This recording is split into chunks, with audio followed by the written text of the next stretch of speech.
Good morning, everyone. Thank you all so much for being here. We are going to have a good time playing some Skylines, attempting to rebuild my hometown with right everywhere. So, if you, it's been a little while. It's been a little while since we played Skylines. We've been playing a lot of everything else under the sun. So I'll probably need to take you for a spin around the city, and then yeah, we'll see what's going on. It is Phil Ultimo. I'm doing. Just hanging out. This track is great. Well, I've got a little bit of news. The new master plan music tracks are coming out. Some are coming out on Sunday, and then a week after that, more will be coming out, and then I'm actually out of new tracks. I gotta do some work and get some more. Gary, thank you for the gifted subs. Thank you for the 22 months. JPM, thank you for the 21 months.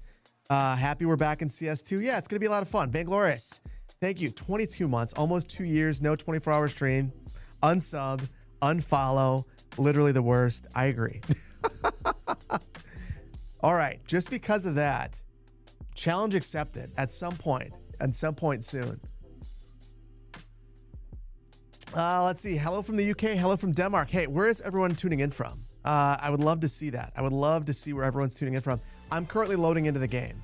I was playing another game that'll have a video about soon, but we're not there just yet. Need CS2 Tropico crossover? Maybe.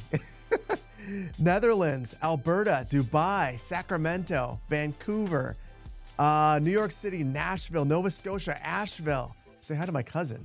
Portugal, Finland, Helsinki in Finland. So many duchies. South Wales, New Jersey, UK, Australia. Wait, Australia. What time is it for you? Houston, Turkey, North Texas, Netherlands, Germany, Annapolis, Tucson, Buffalo, Montevideo, Kansas City. Tuning in from Packers Victory City. I love that. The Packers. Don't make me eat my words, Packers. I think this is the year. I think we're going to the Super Bowl. I don't know if we're going to lose any games this year. I don't want to overreact. Norway, Preston, Warclaw, UK. Go Cardinals. Sorry, QC. Anyways, guys, thanks for the hype train. Sandbender, thank you so much for the 5 months of tier 1. What's up, B? Thank you for the prime. And Master Dork, thank you so much over on YouTube for the super chat. Appreciate you. All right, so let's jump in. So, couple of updates. Magnolia County 54 is done. It's a weird one. Gonna apologize up front. How's it going? It's going really well. Packers won last night. Playing a new game. Had some fun. Oh, actually, I can show this to you. Yeah, Magnolia County 54 is done. There's a big difference. I don't know if you guys are going to be able to tell it. I almost had some Picana action going on where the city died, and the whole episode is fixing it. Just a mess. Messy episode, but fixed. Who's my favorite Packer? I mean, I feel like I have to say Jordan Love. I feel like you either say Micah or Jordan at this point. I mean, I was at the game on Sunday, and I've never heard Lambeau that loud. Micah rolls out, and it's just it was kind of a surreal experience. It was super cool, super cool. You want me to play The Sims 3? Packers won last day ruined from a Lions fan. I'm sorry. That game was really rough for Lions fans too. Hey Phil, great football news. The Jets managed to snatch defeat from the jaws of victory. I mean, that's That's every Jets game. It feels like I feel bad for the Jets. Gary, that was rough. Yeah. Here's the thing. I feel like the Lions are still a great team. The Lions are going to do really well. The problem with the Lions right now is that they've lost half of their coaching staff. So once they figure things out, they'll be okay. Just a quick recap of what we've done here in the past, because it's been a while. It's been like 6 weeks. Dead Sea Pirate, thank you for the super chat. Explain how Muni boundaries bypass through neighborhoods. We'll get to that in a second. Lane Ganny, thank you Lane, thank you for 17 months of tier 1. Hope I'm having a good day. I am. Gary, thank you for the super chat. Xmosh, thank you for the tier 1. Deja Vu Netherlands, thank you for the prime. So this is my hometown. This is Merrill, Wisconsin. Use the height map to create this. This is the Wisconsin River right here passing through. And we've used image overlay to overlay the real world street grid on here. Is it in the wrong location right now? Kind of seems like it is.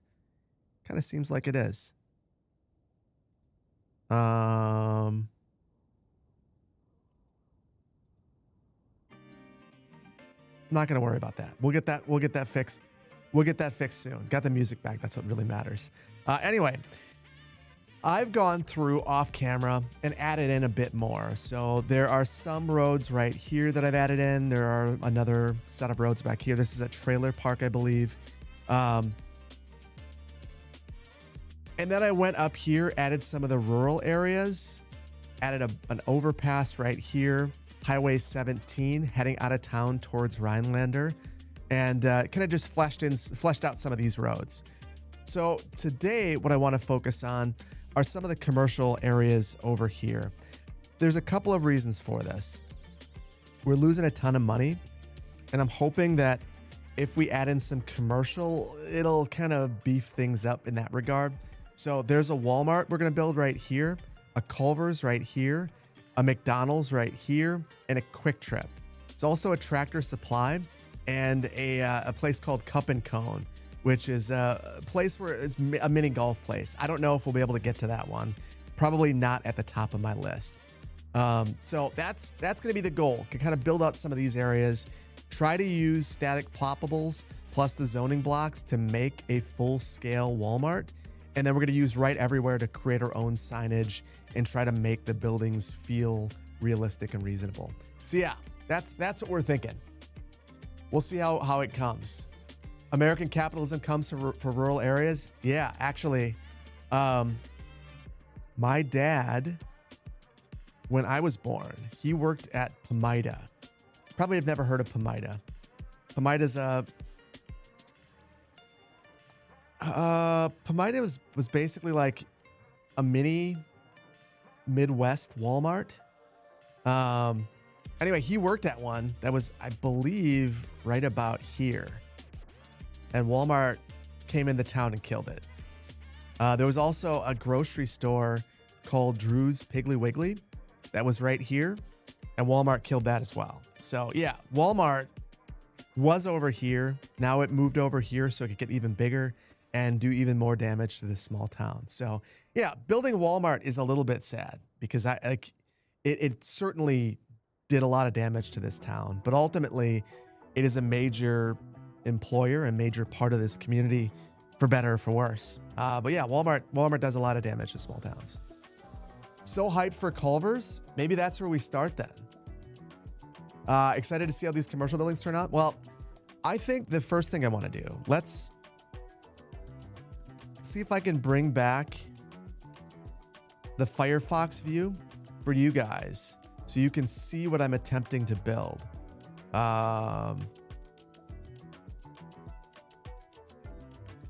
Hey, there we go. And actually, I'm gonna hide this for a second. I'm gonna hide this. I don't wanna reveal all my secrets, like where I am. so let's there we go. There we go. Here's Merrill. Here is Culvers.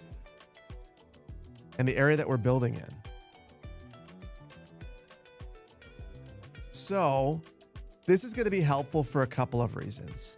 Obviously, look at all the lanes here. This is legitimately insane. This is a small town, 10,000 people. And they're one lane away from solving all their traffic problems. Just one more lane and they'll be fine. So anyway, this is to get into Walmart and to get into Culvers. We've got one lane here and 3 going out this way. Much love, Steve. Always love to see you, buddy.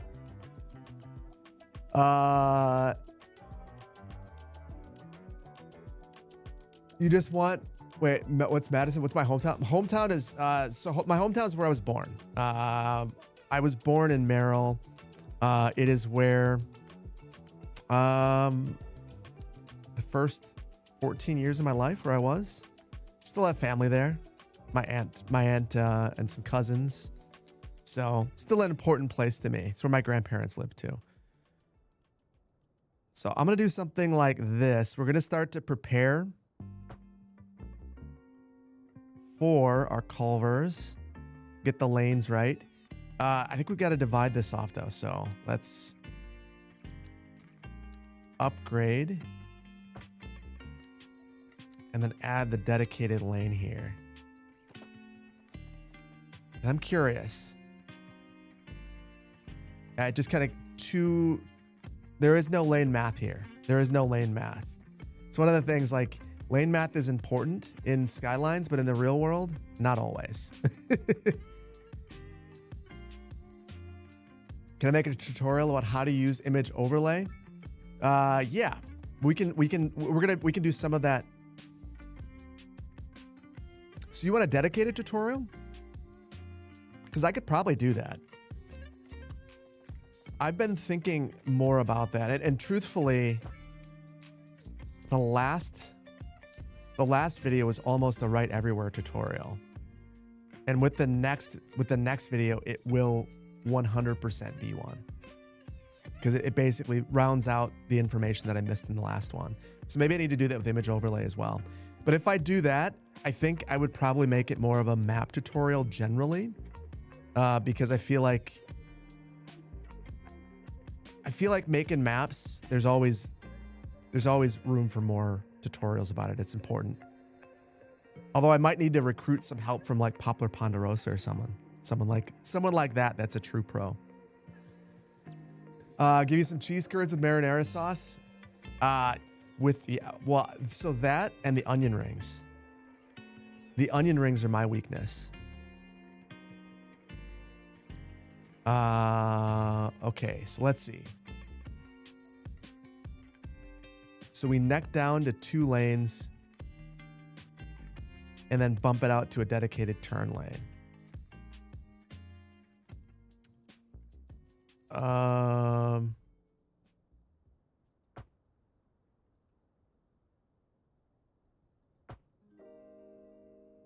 This is interesting. This is really not simple to create in the game right now. Oh, Cord, thank you for the gifted subs. Thank you for the gifted subs. Got ads? I apologize. If you just got the gifted subs, you don't, though.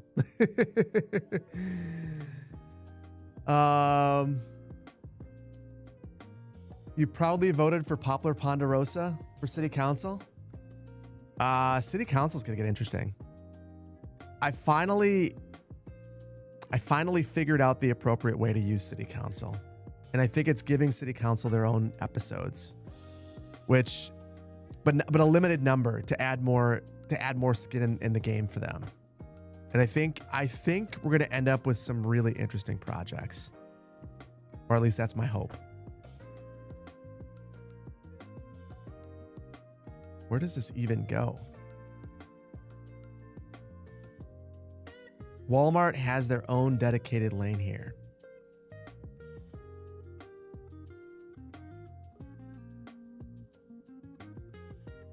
So, okay. Well, I think I've actually got to get image overlay fixed. So I need to look at this. Image overlay, the way that I'm getting there is Control O. But I can move the overlay position slightly. I just have to remember the hotkeys. It's control up, down, left, and right. That makes too much sense. And then I can increase the elevation and decrease that too if I need to. So let's see. And if I hold down shift, I can move faster. And you can see it's starting to line up. There we go. That's perfect. The only unfortunate thing is the private roads that we're looking at here don't actually show up. That is unfortunate. That is unfortunate. So I'm going to need to freestyle a bit. But we got Big Eddie right here.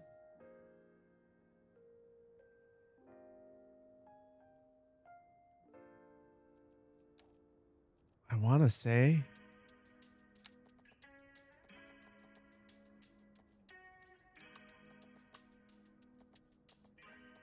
it kind of seems like this is where we need to go.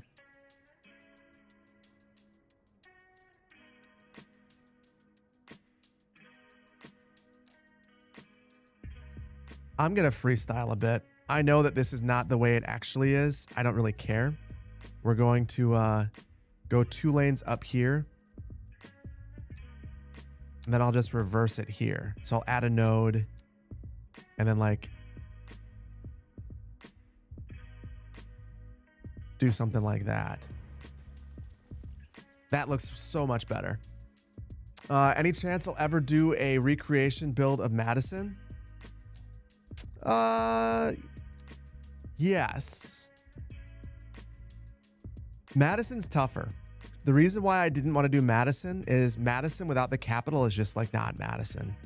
So until we have official asset support, I feel like I can't do Madison.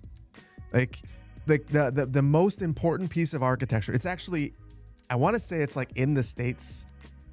There's like a blue book where we talk about the state and they actually identify the most important piece of architecture in the state of Wisconsin is the capital.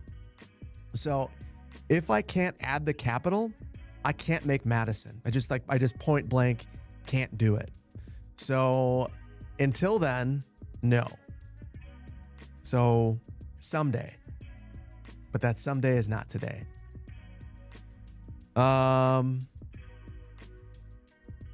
We need to do some lane stuff here. It's another important feature. More lanes are necessary. At least one more. I don't think I'm gonna, I wonder if I can make this look right. So there's 2 lanes. So we're basically looking at it like this. We have to have the 2 lanes coming down here. There's the quick trip up here. And before I build any, I really want to get all of this right. We'll go 3 lanes right here. Oh, it doesn't, it just comes off.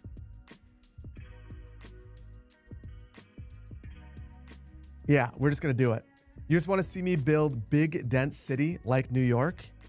That is Paradise Bay. That's Paradise Bay and Saguna Beach. Don't worry about that. We are rapidly going to be getting there. I will admit something to you guys. Just the folks that are here. I was really reluctant to go big initially because the performance of Skylines was so poor that I thought that I would destroy the series immediately. So that was a very real reason why I was reluctant to do that. I feel more confident now that I can get away with it. But that was a big concern. And I'm sure that many of you have had the same concern with your cities as well. This is going to sound really stupid. I think I need large roads.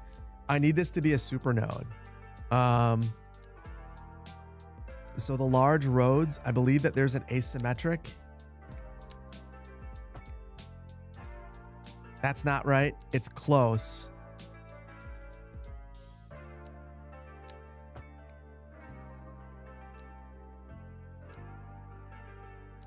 Hold on. I have to find, that's the right road right there.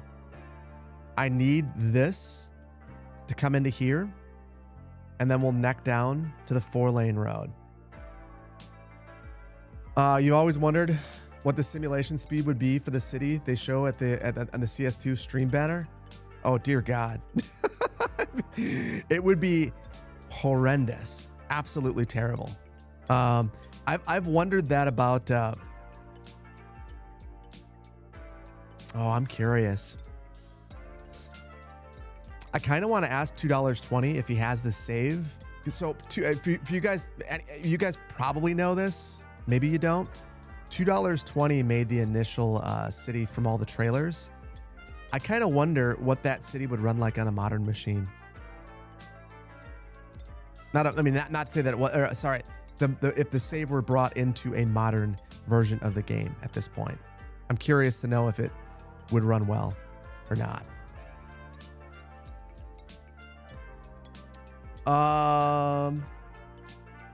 Foth, how am I? I'm well. I'm well. You think he still has a save? I'm gonna ask him for it. I don't know if he's gonna give it to me. I don't see why he wouldn't, but I think I might ask him for it. I feel like that would be really, really, really interesting to see. Then again, he might just want to do it himself, and that would be cool too.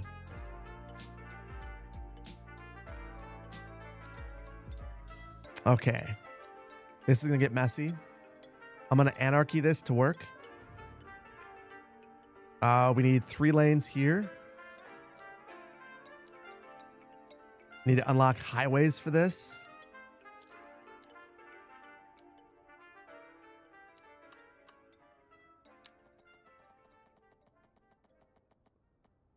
So, okay, 3 lanes going in there, 2 right here.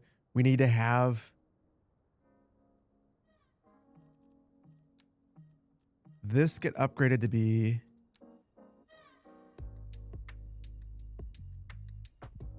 asymmetric. That should be correct. And now we've got our super node.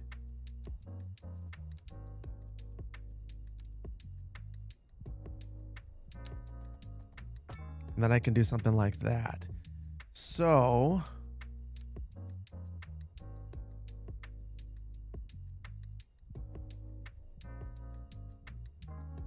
let's see if I can actually make this look nice. That's the big thing. We have these really cool squishy roads that you can do a lot with.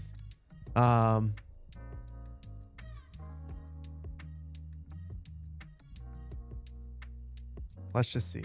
This is, I guess it would have already come back together.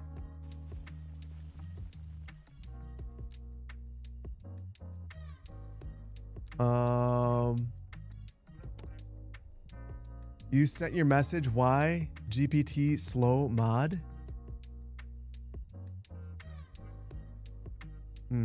How many 5090s do I think I would need to build a city with 10 million plus population?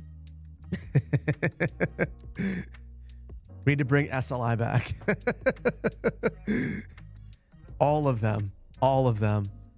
I mean, reasonably, I downloaded a save with like,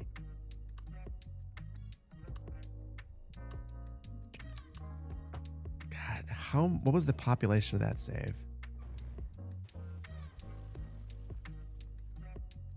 I think it was like, I think it was 1 million, maybe a little under 1 million. And I've got one of the beefiest rigs that you can build right now. And I couldn't play it appropriately.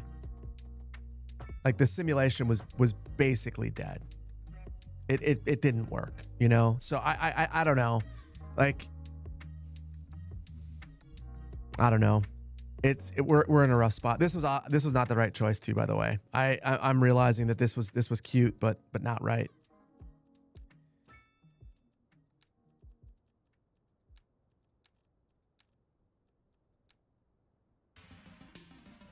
We've got to separate the lanes.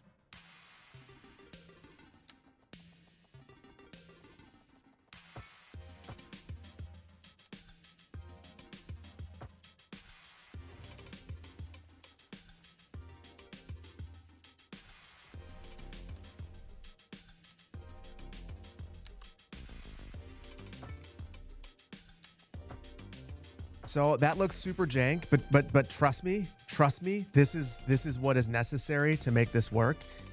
Basically, these nodes aren't going to mush together now, and I should be able to fully control where this happens. And this is where we have an end to this shopping center across the street that we're going to be building. So important to get that one right. Why does this town have a 5-lane road is the real question.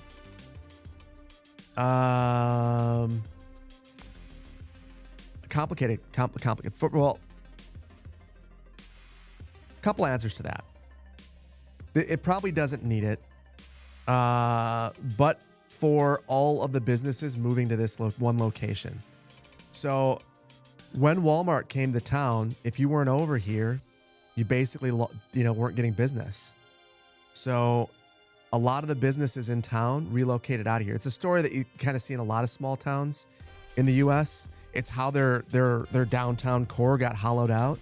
All the businesses relocated to be on a bypass or a highway near the big national company that came in. So because all the businesses relocated out there, like I mentioned that Drew's grocery store, they used to have a location near the denser part of town. They relocated to this location to be by all of the other businesses, only to be shut down because they were too close. I mean, you had an option, go to Walmart or go to Drew's, and Walmart was cheaper. So that's ultimately when you have everyone in the town going to this one location. Yeah, now you need to have a ridiculous number of lanes because no one's walking, everyone's driving, and everyone's going to the same spot.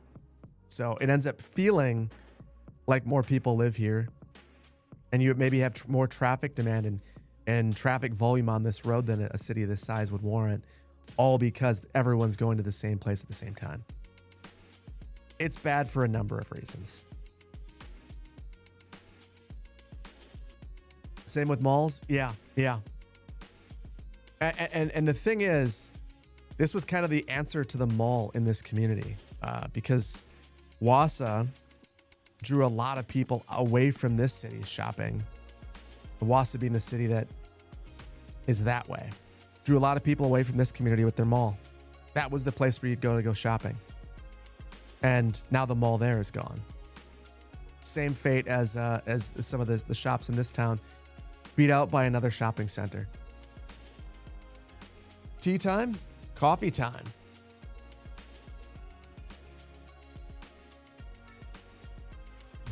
Could use Road Builder.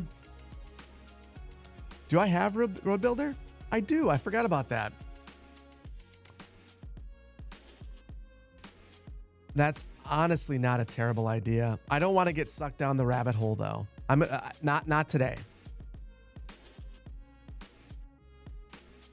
I won't get sucked down the rabbit hole today. Not of that.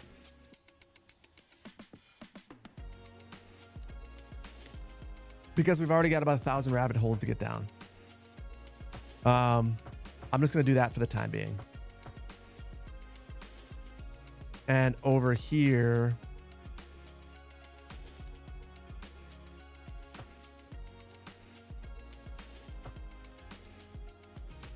there, that'll make it look nicer. Honestly, I could probably highway this whole thing straight through here, but that's probably good enough. That looks better.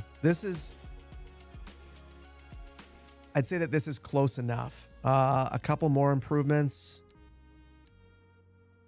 No rights right there.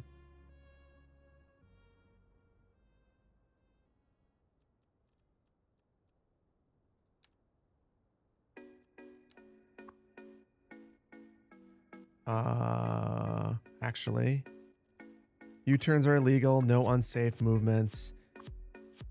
Get rid of silly movements.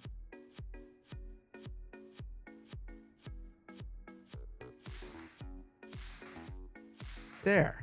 I think that is more or less what this actually looks like. And one more thing, because there's always one more thing.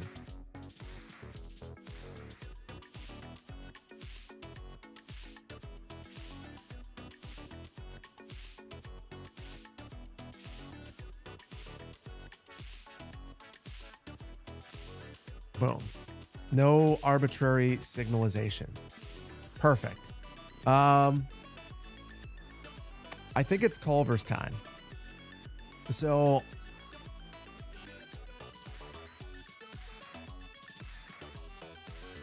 Culvers is right here.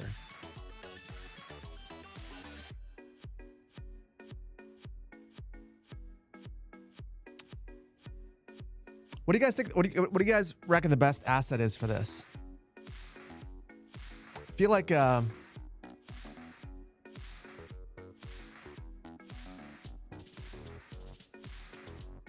feel like we've got some good ones from the Southwestern pack.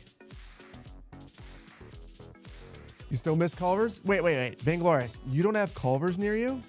I would have figured that you were in a Culvers, Whataburger, In-N-Out area where you get the best of all. Biffa's on YouTube chat. Biffa, welcome on in. Good to see you, buddy. Closest Culvers is in Austin. That's crazy. What is Culvers? Fast food? Yeah. So I watched this video where these guys from the UK came to the US and went to Culvers, and they talked about how much they disliked all the other fast food restaurants, but they liked Culvers. And I get it. It's they described it as being similar to your grandmother's cooking, or what they assume a grandmother's cooking would be like here. It's a weird place where you can like get mashed potatoes with your burger. You also really liked Whataburger? I still have not been there. I'm disappointed in that. Midwestern heaven, indeed. You're uneducated in U.S. fast food chains. You're not missing out. We eat at them far too often. It's not a good thing. I've got a lot of stuff in the way for you guys right now. I think I'm trying to make this so that I'm not hiding things from you guys. I'm going to temporarily, though, hide Culvers while we find the right asset. Actually, no, I have to show you Culvers. I have to show you Culvers.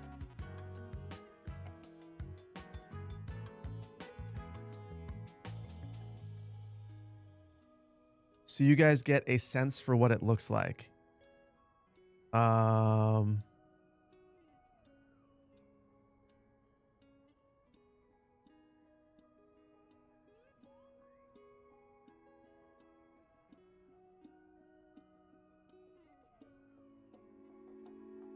If we could just like not have all of this overlay nonsense, it would be amazing. Okay, so that's Culvers. I think the Southwestern USA pack is probably the one that we need to look at first.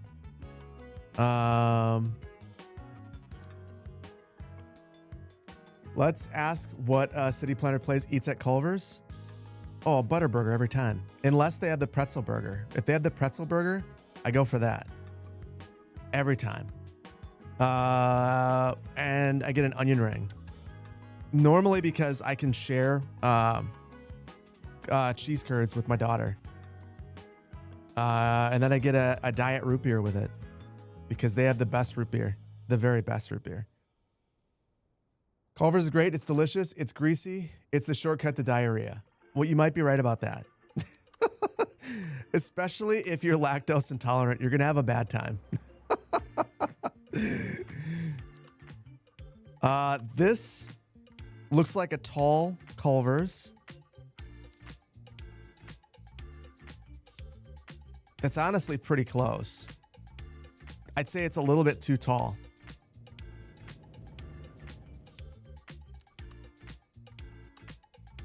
What if they got a bigger one? Feel like, well, this one's not bad. This one's not bad. Don't worry, Phil, it's on us. You guys got the lunch for me? I'm into it. I don't care if you listen. You're gonna take me out to Culvers. I'm game. I'm game. You would love to have a Taco Bell here in Germany? I see. That is spoken like someone who does not eat a lot of Taco Bell. Taco Bell is the shortcut to incontinence, involuntary incontinence. Well, I guess all incontinence is involuntary. It's terrible. It's terrible. It's not good. Not at all. You don't want to wish that upon yourself. There are so many better options. Like if you want fast food, a Taco John's is much better. But you could do a lot better than fast food.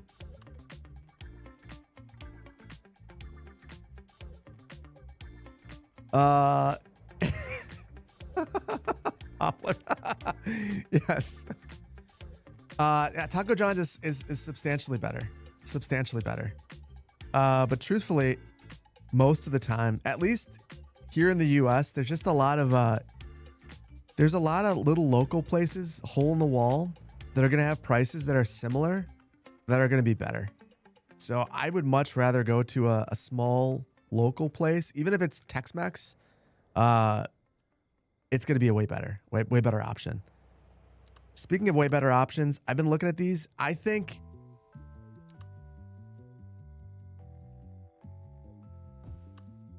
this is a good option. This is too small. I think we probably go with something like this. We can make this one work, even if it's smashing a couple together. Because the thing is, in a location like this, Culvers has to have four-sided architecture. This building does not have four-sided architecture. It has two-sided architecture. Right here, the corner, and then this side, and then over here. Like what I mean by four-sided architecture is windows and awnings and things of that nature on all four sides. Generally in a prominent location, that's going to be a requirement. If you can see all four sides, they better be decorative. Cool, we leveled up the city. Doesn't matter.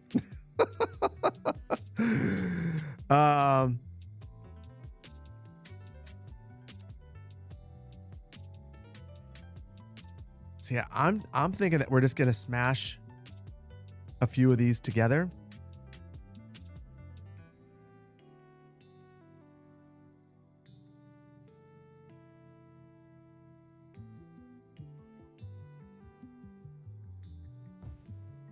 Something like this, with maybe a little bit more finesse about it.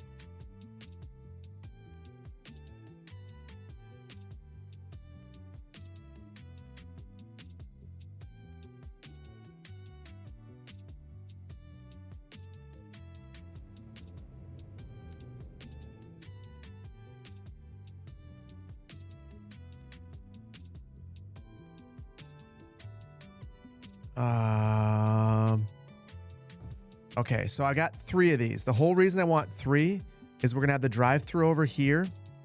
So it's not gonna really matter what this side looks like. You'll be able to enter over here. And then here's where the drive-through window is. So that needs to look nice as well. It's on the main road. And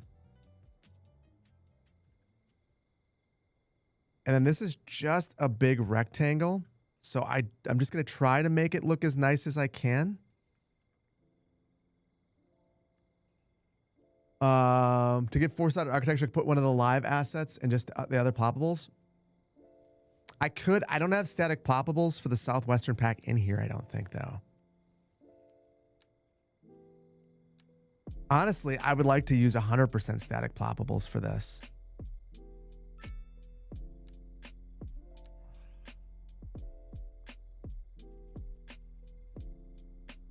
You're going to make me restart. You're going to make me restart. I feel, oh gosh, you're right.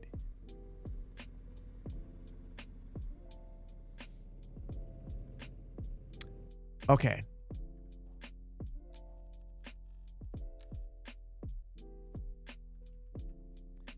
We're going to actually download a bunch of static ploppables.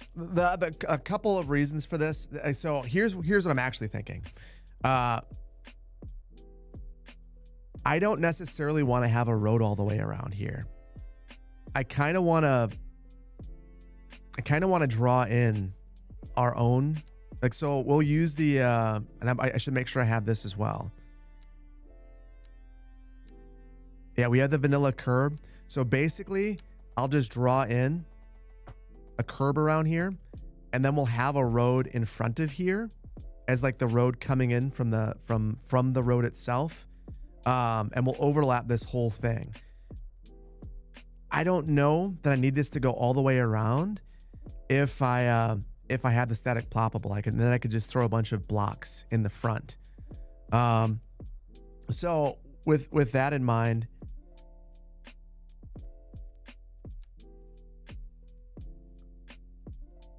I'll download a couple of things. I won't flash you with the bright screen.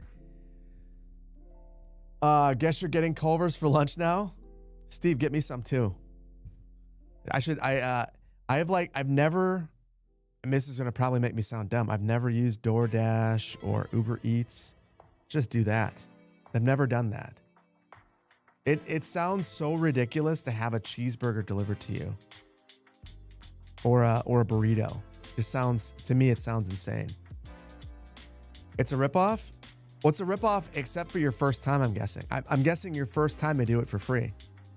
You just started doing more ploppables in your city, in your business park. To make it more lively, you place static city service buildings, place a Southwest medium density apartments underneath.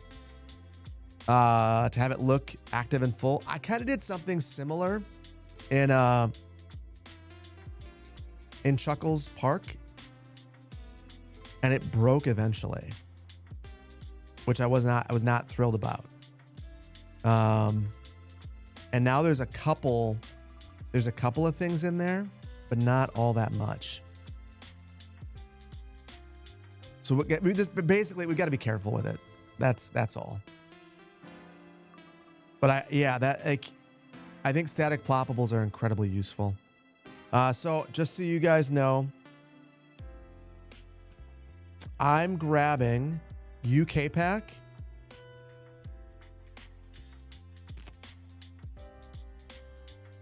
US Northwest. I already had the base game. I'll also grab the Southwest. I think that's probably all that I need. I'm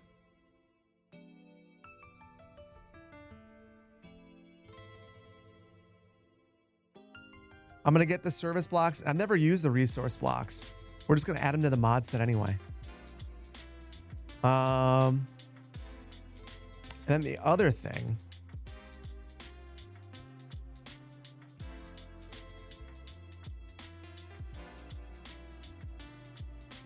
we need a Culvers sign.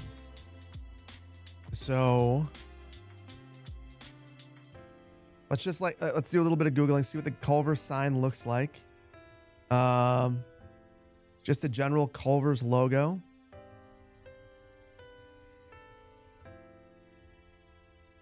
Doesn't necessarily need to be transparent, but if I can get one, oh, that's perfect. That's perfect.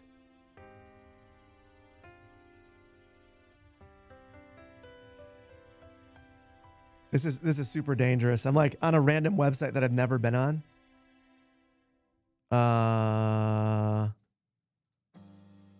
Yeah, there we go. So for anyone who doesn't know how to use Right Everywhere, I'll give you a brief tutorial. I am inside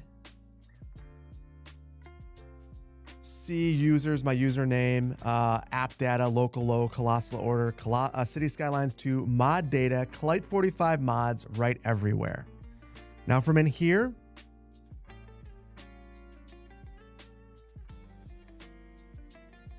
yes, I shouldn't click the random download link. That was dumb.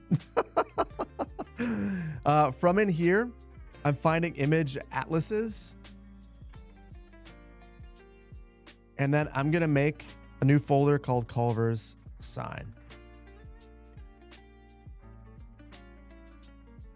And I'll drag this in here. I think this is way too big though. So I'm going to open this up. in Affinity Photo. And a couple things I want to do here. There's the trademark that's going to get in the way. So I'm just going to rasterize this and then get rid of that. The other thing.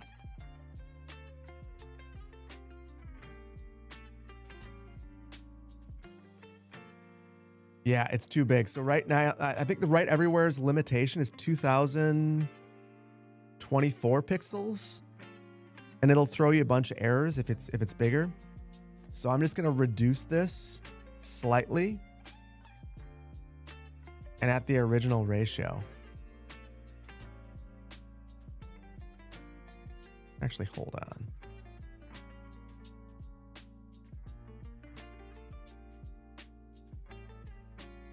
Let's make it 2000 here. If you guys, how many of you guys are Affinity users?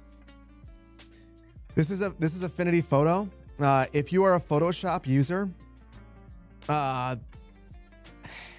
it's a huge bummer. Canva bought this app, but they haven't destroyed it yet. Basically, it's a company in the UK that makes a perpetual version of Photoshop, Illustrator, InDesign. They make all their own, and it's an amazing piece of software. Black Friday, it's usually half off. You can get it for $100 normally, and normally on Black Friday, half off. I love it. I use it for all my thumbnails. It is just a wonderful piece of software. And if you can avoid subscriptions, I highly recommend it. And this is one place that I've been able to cut a subscription out of my life. And the software is just as good. Just as good. Never heard of it? I highly recommend checking it out. They have a free, it has this free trial. You can check it out, and it's a fully functional version that works for a few days. It can open up Photoshop files, InDesign files, Illustrator files. It has a whole suite of applications available for it. It's sick. It's absolutely awesome. Absolutely awesome. You would like to get out of an Adobe subscription, but you like the software so much? Steve, you are the perfect candidate. Like, try it out, see if you like it. You can still open up all your old stuff. This is Adobe's worst nightmare. They actually they ask you if you've used Adobe products in the past, and they organize things for you. The layout, this is the Photoshop user's layout.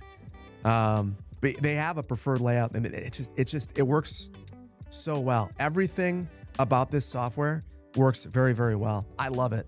Hold on, while I'm here. The only thing that doesn't work well, if you have a 50 series graphics card,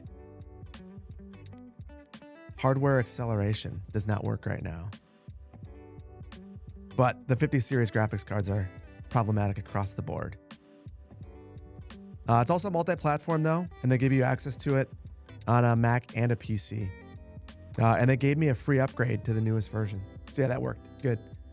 Hey man, I got a question. Saw it in one of my videos. I use a mod that categorizes all education buildings separately in groups. Hold on.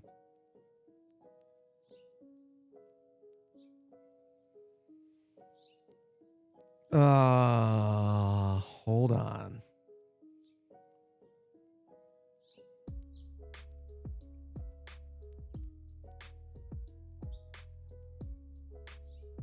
I cannot remember the name. I added that one so long ago. Chat, can anyone help him out?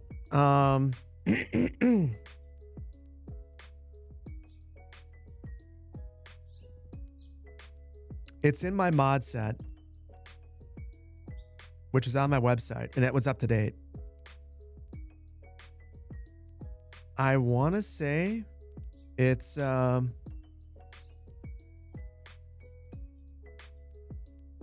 Organizer. Zone Organizer. Yeah, I think like the thing is, it's two of them. That's why I didn't want to jump to Zone Organizer. Zone Organizer is one, and then there's another one, and I think that the schools aren't Zone Organizer.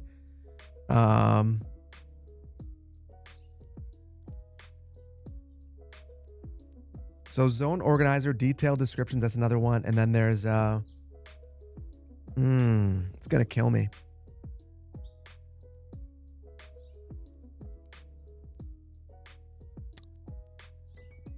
Just know that that might get you partway there, but I feel like there's one more. Teddy Radko, good to see you, buddy. You stopped using Photoshop because they train their AI with their users' artwork?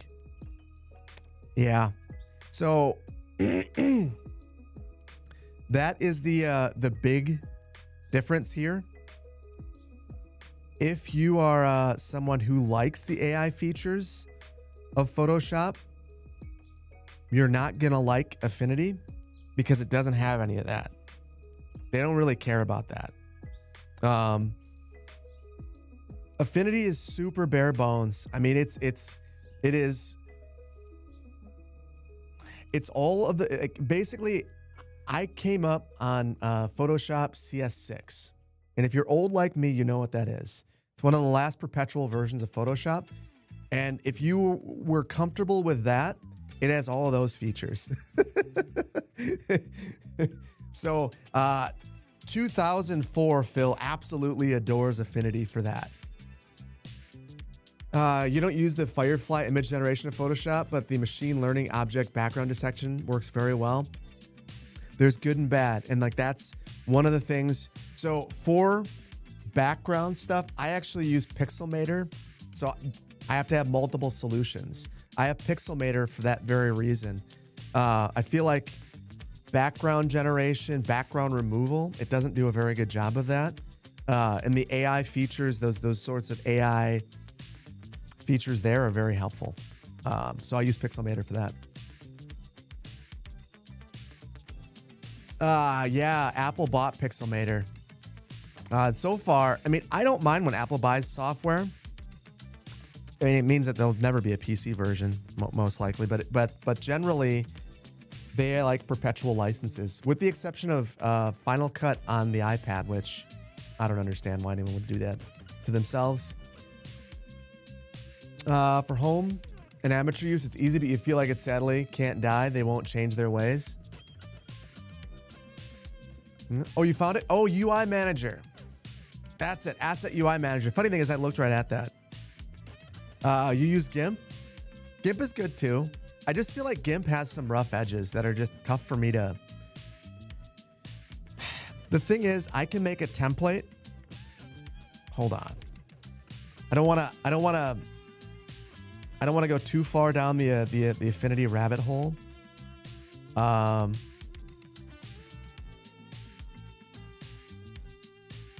But here's every thumbnail. So for the Building and Brews thumbnails,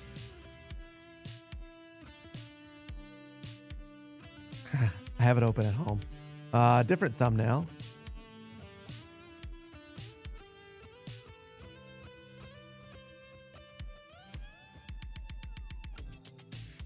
I have all of the thumbnails open at home. All of them. Okay, Segunda Beach. I think this is actually a bad example. No, this is a good one. It just becomes really easy to create templates in here and have my settings, like my brightness. Hold on. I just installed this on here.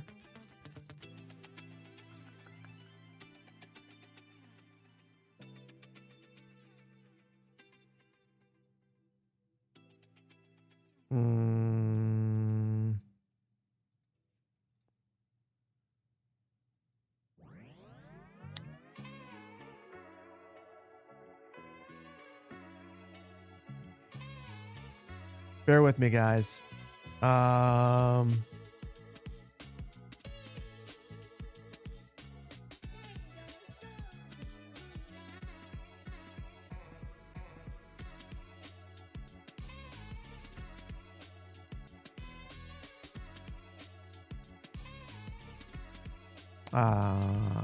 Okay, I need to turn off hardware acceleration. Well, they do have machine learning. I've just never installed it. Oh.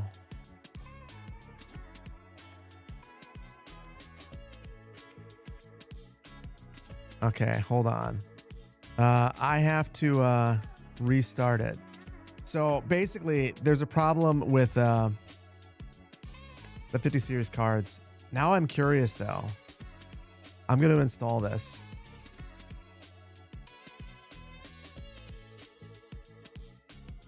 Cool. Machine learning. Don't know what that does. But I'm going to check it out after the stream. Here we go. Now everything will work just fine. I'm able to have these different templates that I'm easily able to apply. I can apply them by layer. And I can do gradients in the same way that I do in Photoshop. This is why I like it. This is why I use it. Once I figured it out, there are enough tutorials out there. It became really easy to create my thumbnails. Depth of field, all of this is in here, and it's just all incredibly easy to use. Incredibly easy to use. So if you use this sort of software, even if it's professional use, I think you can. Like I'm able to do everything in here that I could do in Photoshop for my thumbnails. Obviously, if you're using a lot of the machine learning stuff, I don't know, your mileage may vary, but I think it's a worthwhile software to check out. Poll is up. Should I use this artifact streaky thing for the thumbnail? I could do that. All I have to do is have hardware acceleration back on.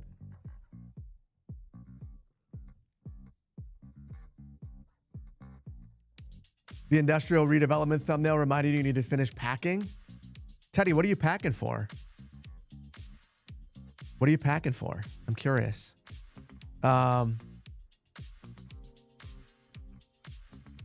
Canadian Moose Train.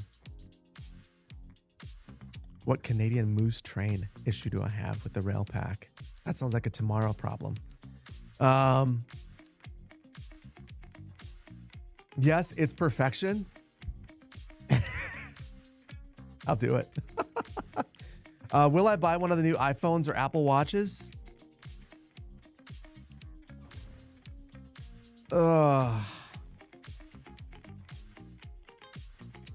That's a funny question, I see. I wanted a new iPhone because my battery's not doing well.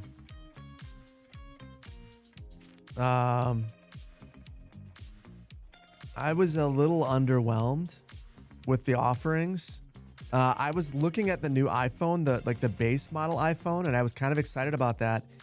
And then they had one thing that was kind of a deal breaker for me, and that was USB 2.0 transfer speeds. Like, Apple always finds this one stupid thing to get you on, and I hate their game of gotcha. I love Apple products, I do, but that game of gotcha just irritates me to high heaven.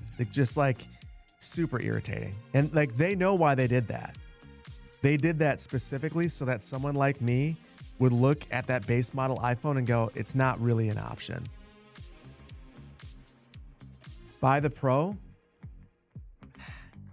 It's just arbitrarily more expensive. Like, I don't need the camera. I don't need the camera to be like that. Like, so the things about the Pro, like being able to do RAW, I don't really care. Like, I've got a camera for that. And to me, it seems like a bunch of unnecessary stuff. So am I going to do it? Honestly, probably gonna get one because my battery's in such a bad place. But I'm gonna be crabby about it, if that makes any sense. Probably not.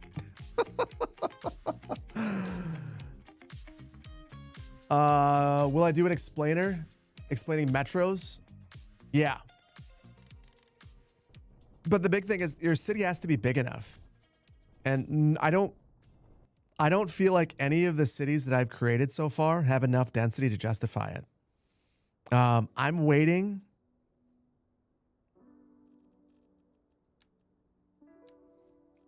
I'm going to catch myself. I'm going to not talk about what I was going to say. I'm going to not get myself in trouble.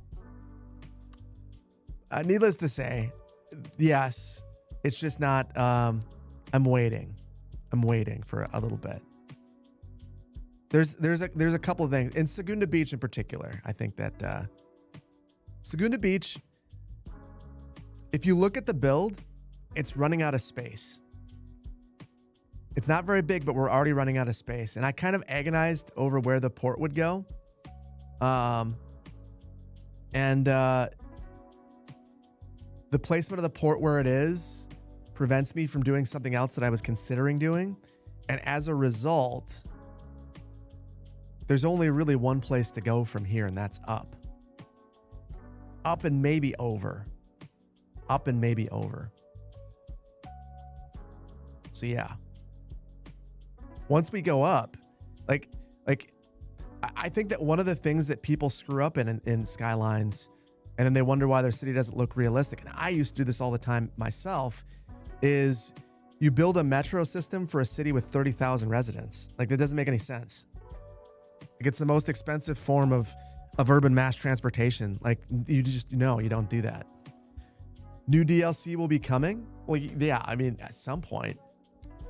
I can't give you a date because I don't have it. And even if I did, I couldn't tell you. You love your Pixel 8 Pro? I used to be a big Pixel fan. They're still great phones. And this is totally unrelated from DLC, and I'm moving away from that topic. My wife is a Pixel fan. She'd love me to get a Pixel. I feel like when Apple puts its claws into you, it's really hard to leave.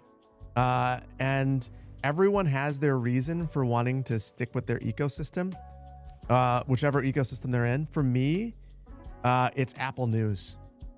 I love Apple News. Apple News gives you access to so many magazines. I just feel like without it, I don't have access to a ton of stuff that I like to read. So for me, it's Apple News is the thing that locks me in.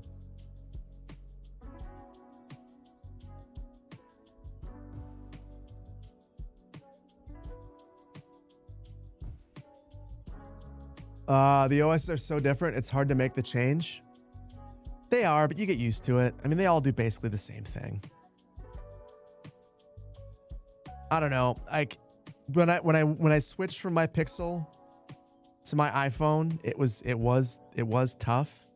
The whole reason I left my Pixel though, is I had a Pixel 5, and I think that the Pixel 5 was the absolute perfect phone. I think it was the right size. I think it was had great camera. It was my perfect phone. And then people stopped buying phones that were small. I think I was like one of 4 people in the world that liked a small phone. And as a result, they stopped entirely with small phones. And I stopped with Pixel then. And the iPhone 15 that I have, it's a better size. It's lighter. It was better in those ways. And that mattered more to me than anything else. You've only ever had Samsung phones. The Edge looks amazing. There are dozens of us. Yeah. You've loved your iPhone 12 mini. So I wanted the mini. The thing that kept me away from iPhones was the stupid lightning port. So once I could get USB-C, that meant that I could switch to the iPhone. But they never did a mini with a USB-C. So that kind of super sucked again. There's always a thing.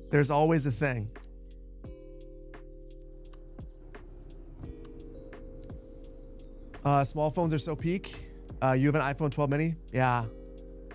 I just wish that I wish that they would make one that, I wish they made one that had USB-C.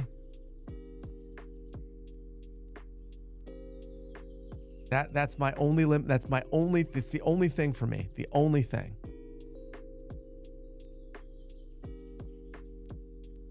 Otherwise, I would switch over to that old phone. 15 with a bad battery seems soon. It does. It's also out of warranty because I didn't get Apple Care. So it's awesome. I can't make it through a full day. I have to charge it constantly. And it comes back to bite me, especially when so one of the things, like Thursday nights, one of the reasons I don't stream then now is I have a bunch of activities with my kids. So I'll take my phone with and use it as a hotspot, and it's been dead on a number of occasions. And I feel like with kids, you can't have a dead phone. Your spouse is trying to reach you or whatever. Like, it's just not okay. So yeah.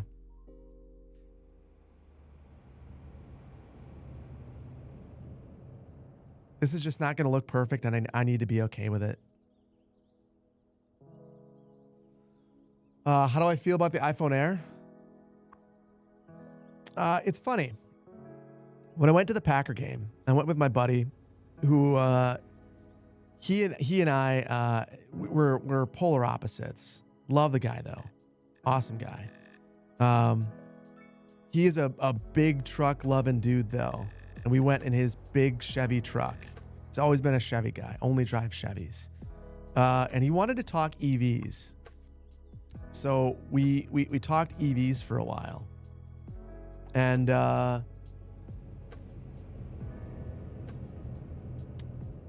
losing my train of thought.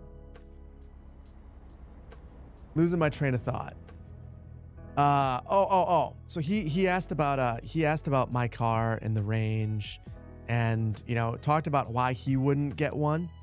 And I basically said, I think that my car is a transitional technology. So I think that the current slate of EVs are going to look silly in comparison to what's out in 5 years. And the Nissan Leaf, I remember being in Denver, seeing a Nissan Leaf, and it had like 130 miles of range or something stupid, 150 miles. Thinking, I don't know who would want to drive that. That was a transitional technology. I think that the iPhone Air is just a transitional technology. They needed to create this so they can make whatever comes next. I'm hoping that that is an iPhone. I'm hoping it's a foldable. I don't know if, I've been hoping for a touchscreen Mac too, and that never happened. So who knows?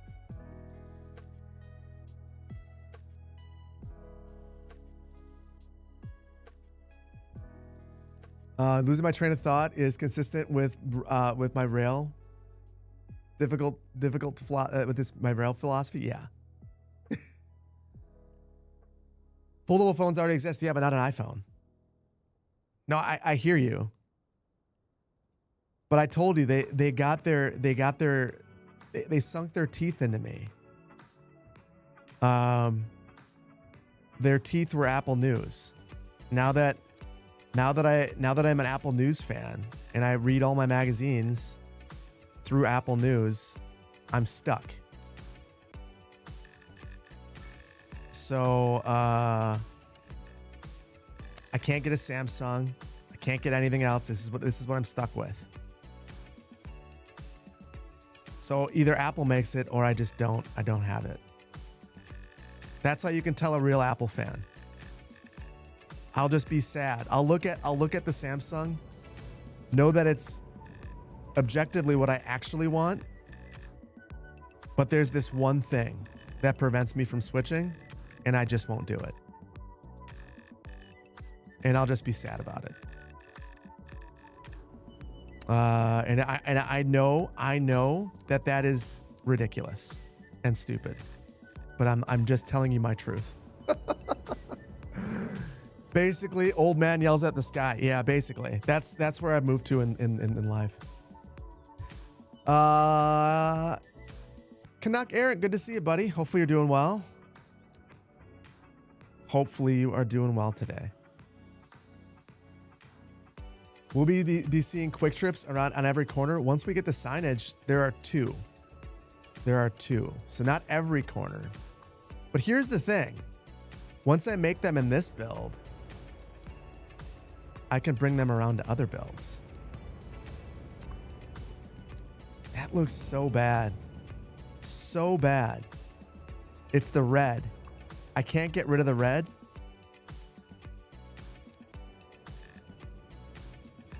In light of that, we're going to freestyle and get rid of the brown, which looks bad too. Okay, that's good enough. Good enough. I'm going to be satisfied. Thinking about one thing though, guys. So there are 2 Culvers signs that we need. One with transparency and without whatever that underneath the sign, there's like a, I don't know what that says. So we might need to go get another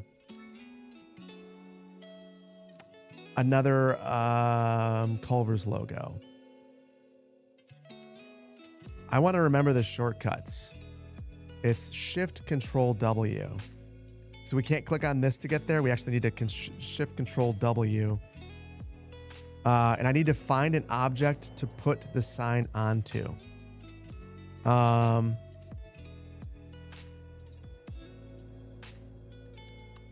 Let's find a pole.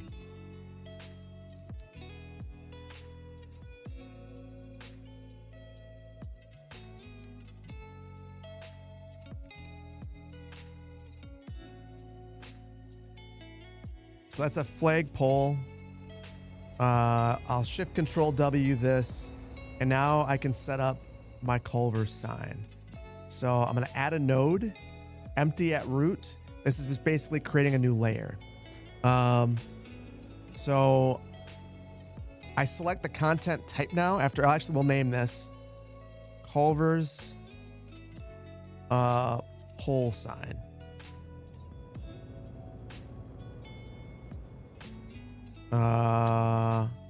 We'll make this an image, and then I can select this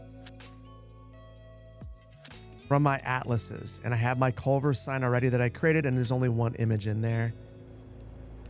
And it is right here in a great location. There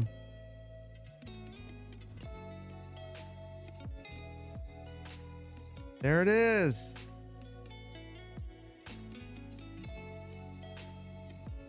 Beautiful. Beautiful. All right, guys, we're done. We're done. We've accomplished our goal. You just showed up and thought it looked like a fancy Culvers. Happy to see me making a Culvers sign. Got to do it. So let's see. They'd have a sign study.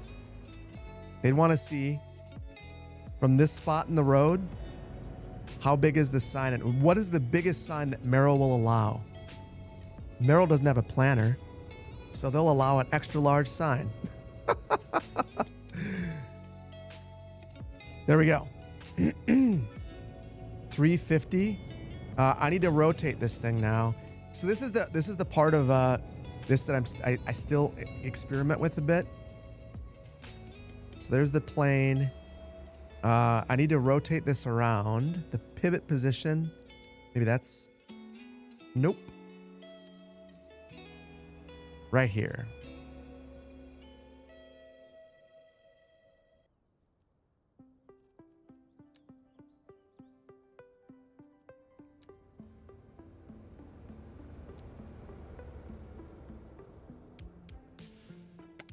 Give me 1 second. I need to. That's the wrong one. We just flattened it. 90 here.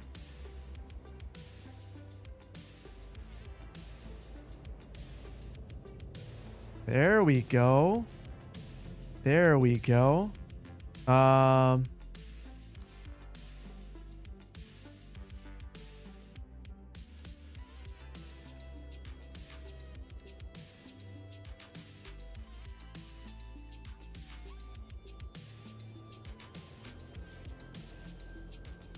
Oh my goodness, this is going to drive me insane. So it is, I still routinely screw up moving things around. It is challenging until you're moving things around a lot. Then you kind of get a feel for it. Anyway, there we go. There's the sign. This It has no depth though. So we're gonna have to clone this and add depth to it, and then take that and flip it around to the other side.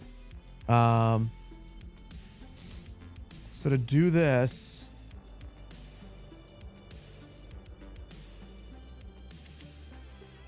I'm gonna export this as an XML.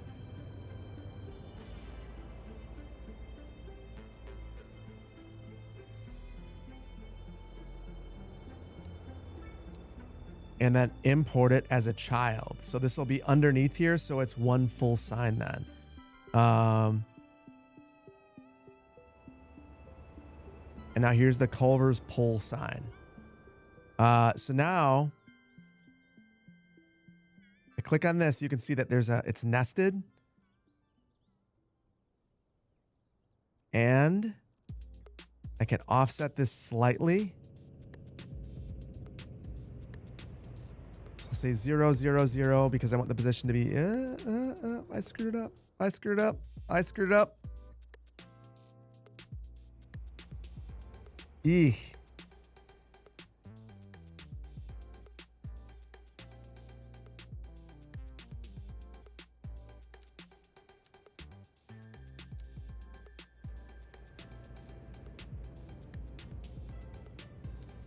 Gonna go back to the drawing board on that one.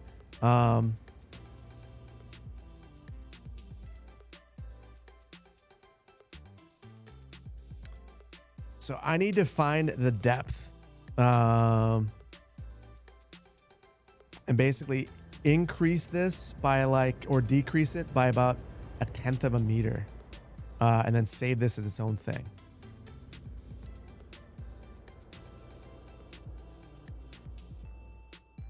Give me a second. As soon as I'm done with this, I'll come back to chat. I just need to figure out exactly what this is. And the likelihood that I screwed this up is incredibly high.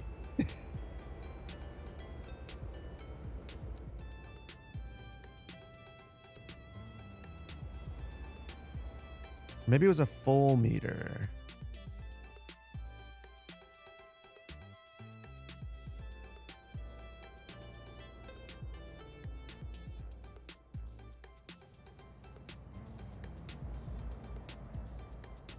Let's go big. I'm going to do -5 just to see where it is. I do not see this thing anywhere. That's the part that's kind of messing with me. I'm not...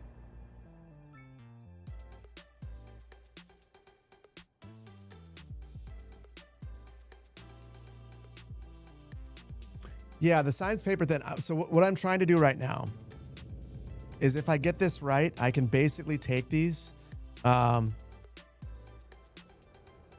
The part that's messing with me is I normally should be able to put the... Oh. I figured it out. The rotation was set here. That was the problem. So if I set everything to 0, it centers on the previous sign. So now these are in the exact same location. So now that these are in the same location, if I say 1, you can see it moved over 1. That's not the movement that I want.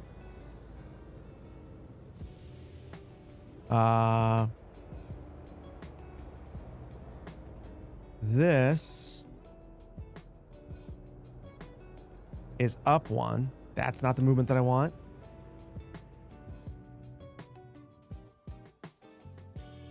This one is going to be the right one. And I'm going to go 1/10 of a meter. So it looks kind of silly with just 1. Let's see if I can do even less.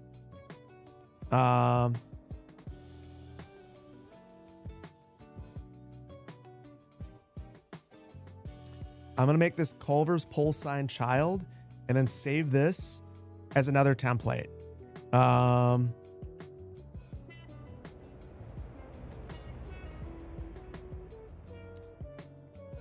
Culvers pole child. And now I just need to import this like 10 times as a child. Check this out, guys. Pole child. More depth.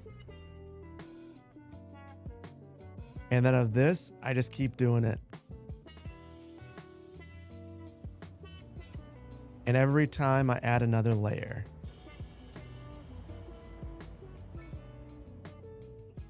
So the sign's getting thicker. Honestly, that might be good enough.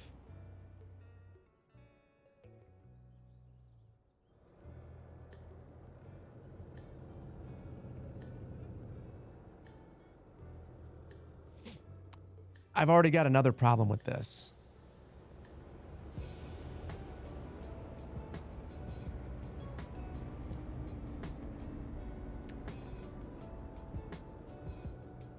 Oh, whoops. I'm gonna add one more layer of this, and then we're gonna do something crazy, and we'll just hang out for a second. Okay. Do you guys see the problem? There should be a white outline here of the sign.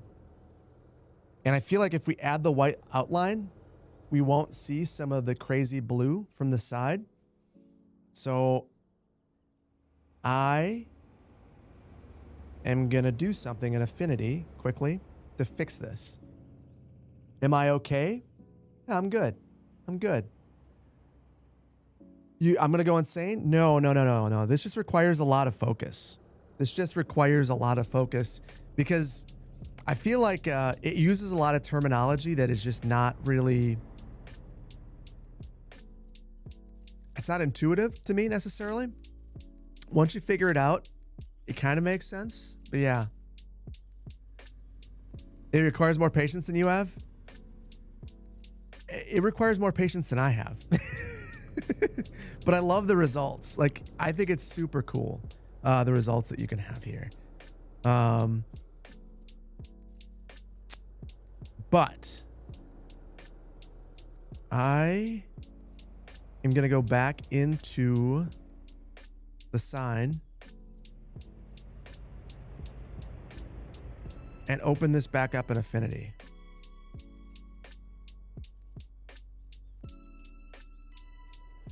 And I'm going to do a color overlay of the sign itself, which is just basically adding an effect here. And then I'll do color overlay, and I want this to be white. The whole reason why I'm doing this is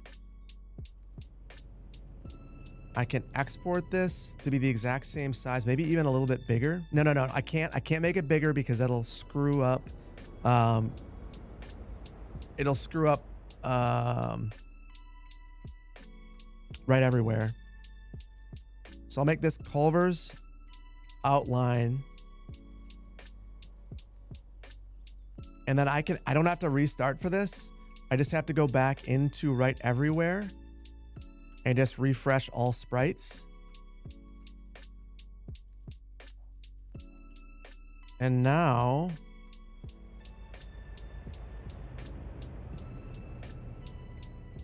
I'm going to add another layer.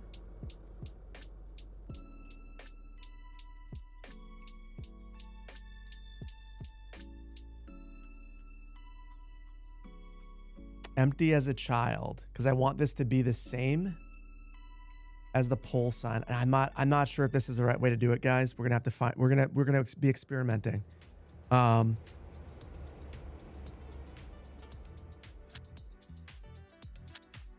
So it's an image.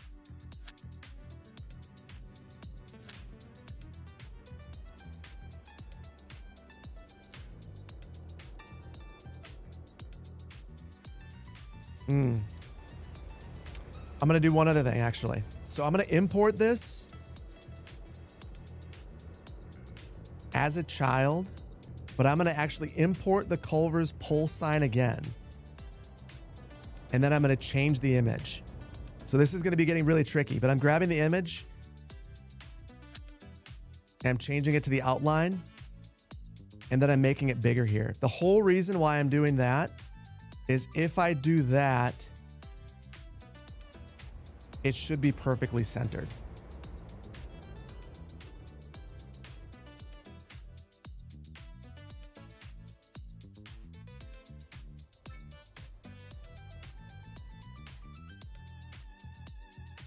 You guys see? Do you guys see? I know that it's not super clear. Whoop. So I've got to do this a bunch of times again. But on that back layer, now we have our outline. So I will rename this white outline.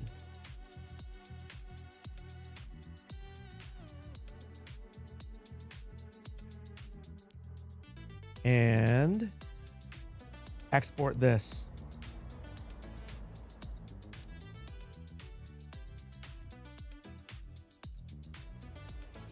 And then I think for each of these child layers that I just made, I've got to import it again. I know, this is insane. It's so nerdy. Ugh, so much. You guys are in a emote only chat. That's awesome. What did I miss? Emote only chat's off, guys. You don't have to do that. You don't have to do that.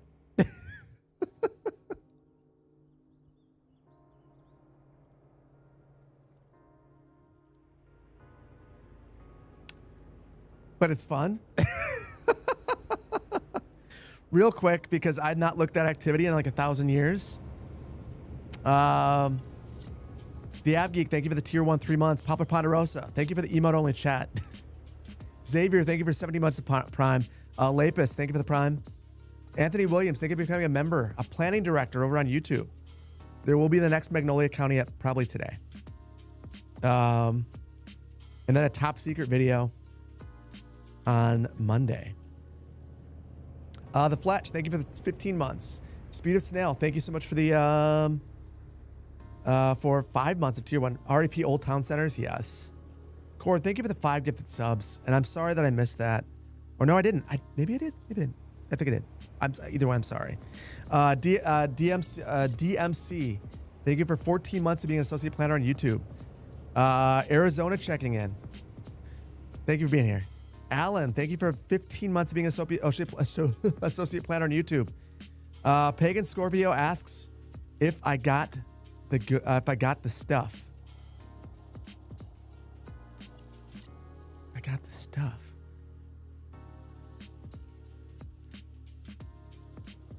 It's going over my head. Pagan Scorpio, did I get the stuff? What are you talking about? Do I have the money? Maybe.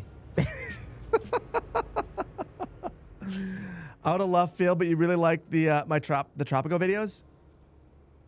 Local magic. I have been the YouTube content. I got the good stuff. I've been really enjoying putting together Tropico videos. So I have really and I genuinely, I know that I decided to make videos about a 6-year-old game that is very niche, and I appreciate you guys tuning in. I did not expect that, if I'm being completely honest with you. I expected that would not happen. It's like, you know what? I'm going to do it anyway because I want to play Tropico. Oh, look at that. Look at that, guys. That is the good stuff right there. I think I just screwed something up. Oh, no, I didn't. There it is. Outline child.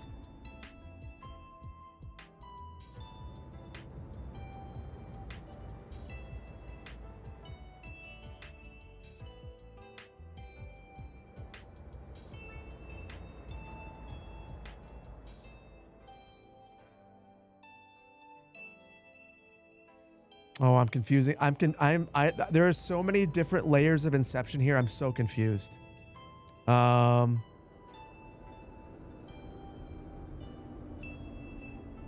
so confused. Don't worry about it, guys. It's going to be fine, though. Like, there are so many different Culvers outlines.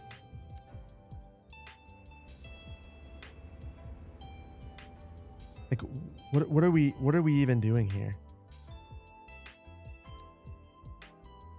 Okay. This one needs a child. Why is it there? Does it matter? We're just gonna go ham.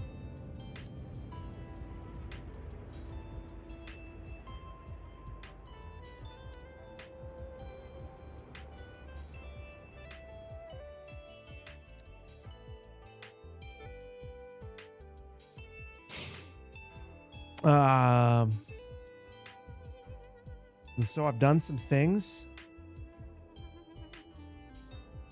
some wrong things.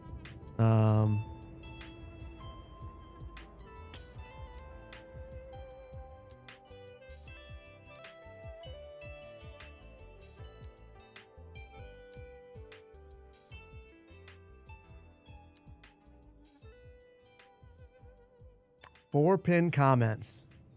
Hold on. That YouTube content, Phil, that YouTube content. Did I realize that we have the Navigator tab over the Right Everywhere module? Totally understood that. Totally understood that. Totally knew that.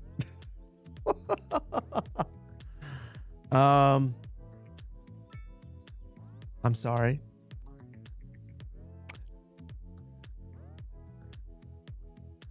Yes, one day I will remember. Vainglorious. I did upgrade to StreamerBot 1.0. I need, if that would have popped up on my screen like that, if I would have been able to do the highlighter chat, and you would have done that, I would have seen it. Because I see that right there. That would be very helpful. Okay, I'm sorry, guys. I'm sorry. Fix the traffic light where the grass median begins on the road. What's wrong with the traffic light? Looks good to me. I'm not worrying about any traffic lights right now. The only thing I care about is a Culvers sign. It's literally the only thing that matters in this world right now. Us and the Culvers sign. And I think if I just go slow and I stop getting stupid, we'll get it right. So I'm just going to slowly import these one by one. And now I can see the problem. So this sign should actually be back.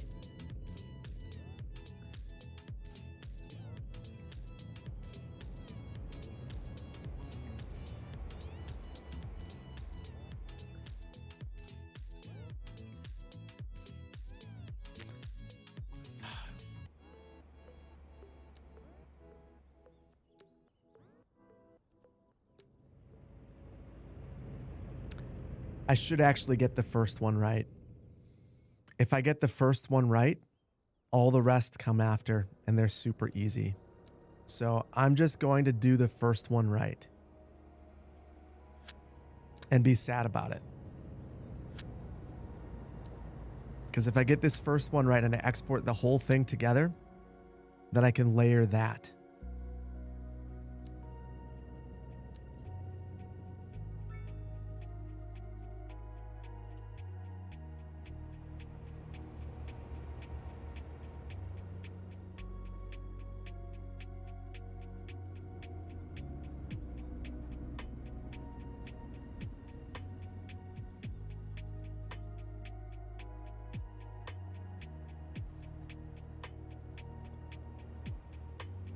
Oh my God.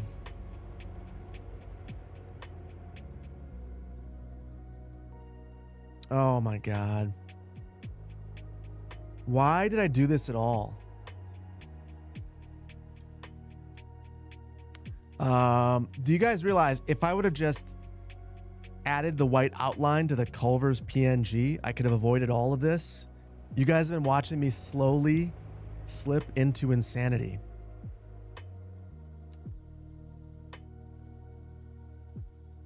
Oh, I'm going to show you some deep regret.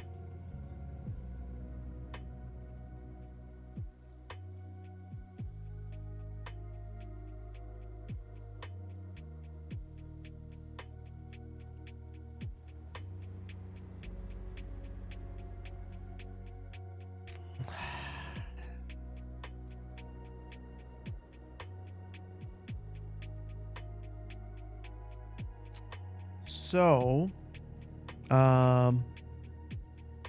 this actually wasn't hard to do.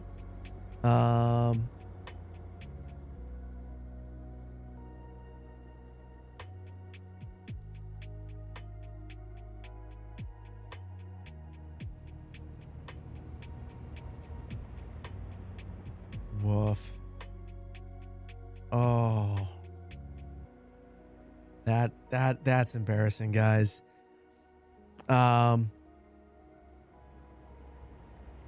That's embarrassing. So I'm just gonna replace that sign.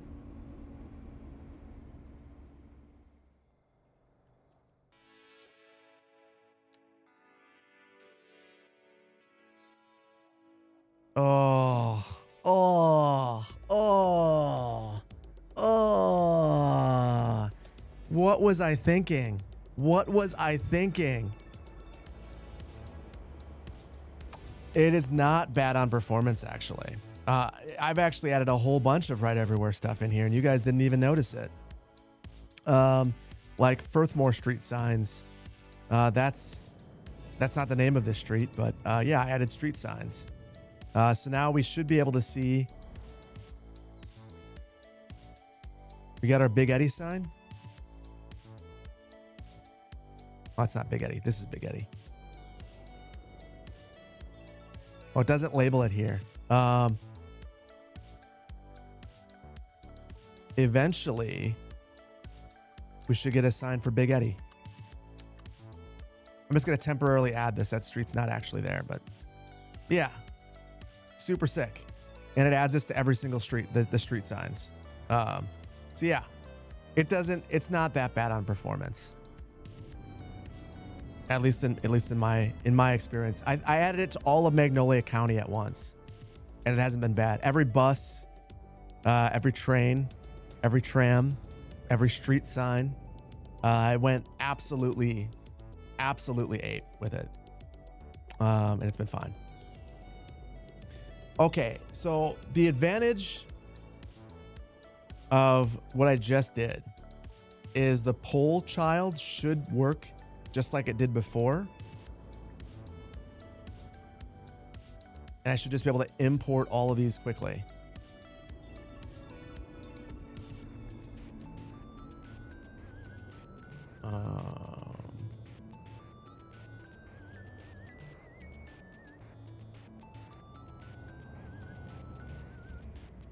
I'm going to do 6 of these.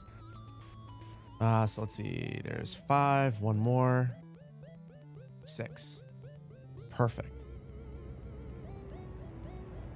So there we go. Culvers sign. And I'm going to take the first one.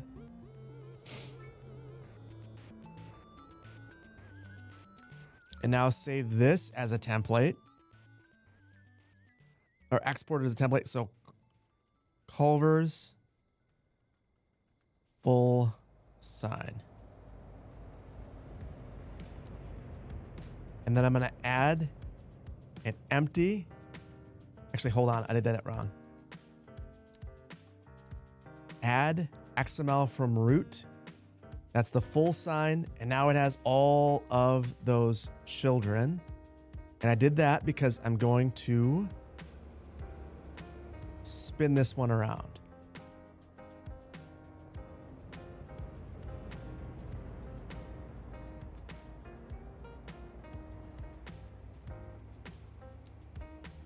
So, 270 on this one. And then I need to make sure that I'm moving it the correct way. Boom. Both sides. And then lastly, gotta make this thing glow. Gotta make this thing glow. Because that's not good enough.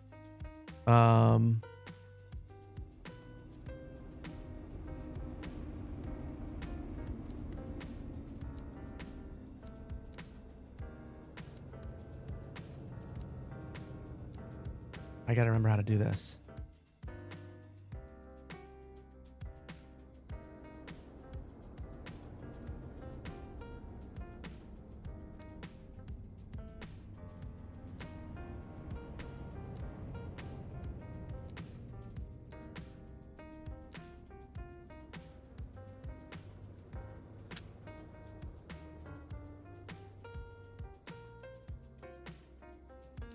appearance settings. That's it.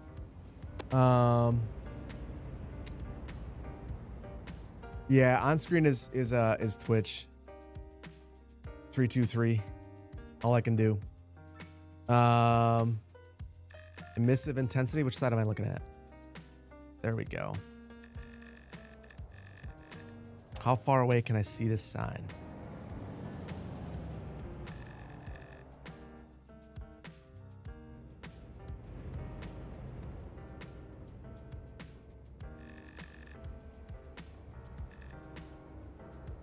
It's glowing from the center. Oh, so the way I had these layered, this is the front.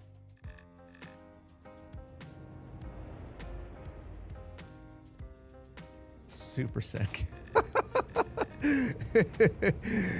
That's so cool. That's so cool. Yeah, I have it inside out. That was my bad. I did my layering backwards. So same thing on this side. But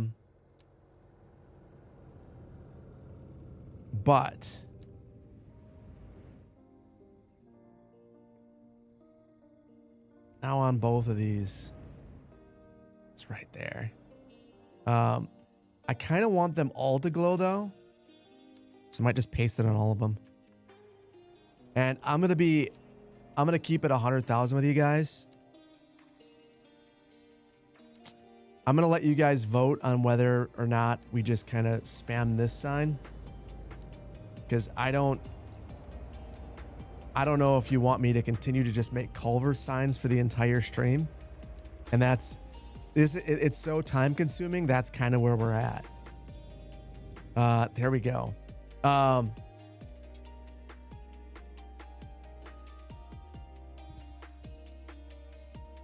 Phil, if I don't remove the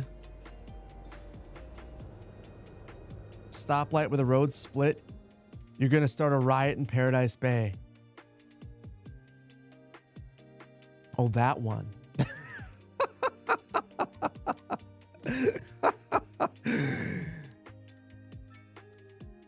Sorry, guys. Sorry. Totally did not see that. I mean, honestly, it'll probably look better. This is going to be super dumb from a speed perspective.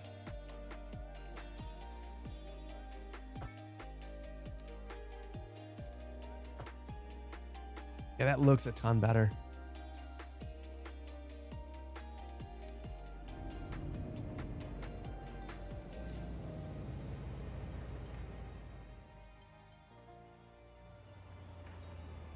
Okay, so now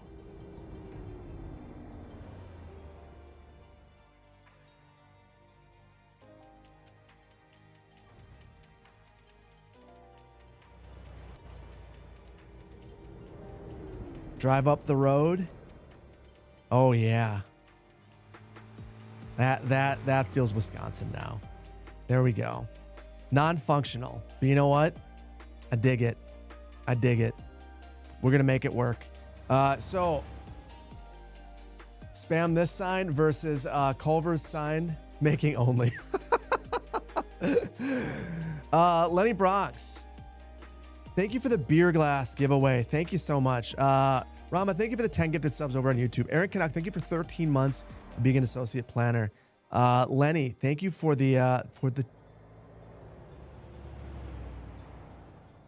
I'm going to thank you again. That was super generous of you. I appreciate you. Lenny, thank you for all the support. Vainglorious, 36 months. I don't know why you continue to support me, Vainglorious, but I appreciate you. You don't have to. Steve, thank you for 5 months being a planning director on YouTube.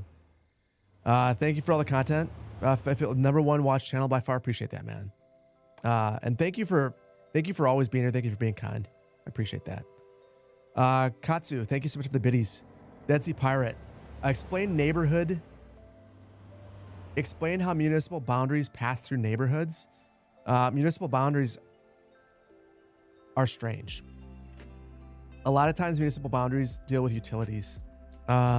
So utilities are going to be the like utilities, historical land ownership, township boundaries where they were.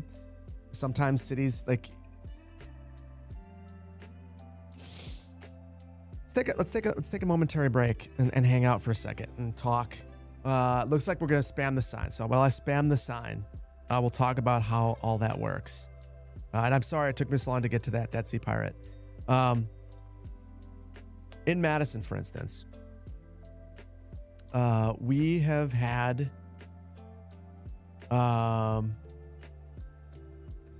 we've had some boundary agreements where basically there's a town that's going to dissolve. So it's in an urbanized area. There is a town that everything is becoming urbanized, and they've decided to dissolve because it becomes too expensive for the town to provide city services. So a town being an unincorporated area, it's too difficult for the people who live there to provide services because there are all these people in the urbanized area using the roads and things of that nature.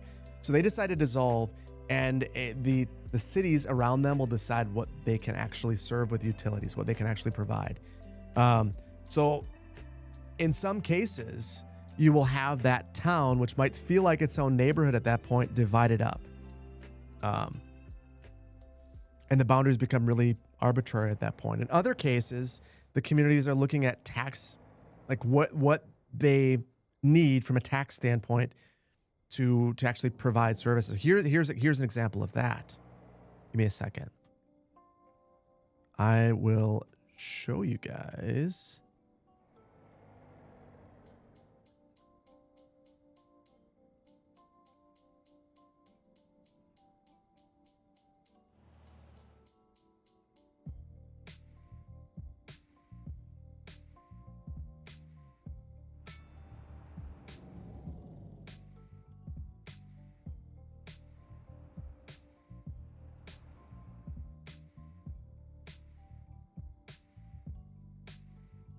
So here in Madison, this is Fitchburg. Fitchburg was a town. They were being annexed repeatedly by Madison. They went to the state legislature and said, we would like to become our own city. So Madison stops annexing us. That's why the city of Fitchburg is a rectangle. All those little jaunts into it where Madison was annexing into the town. And the people who lived in the town said, we don't want to become Madison. The funny thing is, they've basically become just a random suburb with their own city hall and a bunch of Madison city services. But this town has grown because the town of Madison, which is different than the city of Madison, had a whole bunch of little pieces. And the city of Madison and the city of Fitchburg negotiated over little chunks based on taxes. So they wanted to basically, if we look at the land uses here, this is one of the areas that was annexed in. There's a mixture of people and businesses. So these people right here, this is a lower income area. There's a lot of needs there. This has been an area that's been neglected. And it needs road work, it needs water pipes, in some cases it needs sidewalks. All that's very expensive. But it's balanced out by having Exact Sciences over here, auto dealerships, different things of that nature. So when annexing was occurring, lots of little negotiations about who gets what residential areas that need a whole bunch of city services to become urbanized, who gets businesses to offset that cost.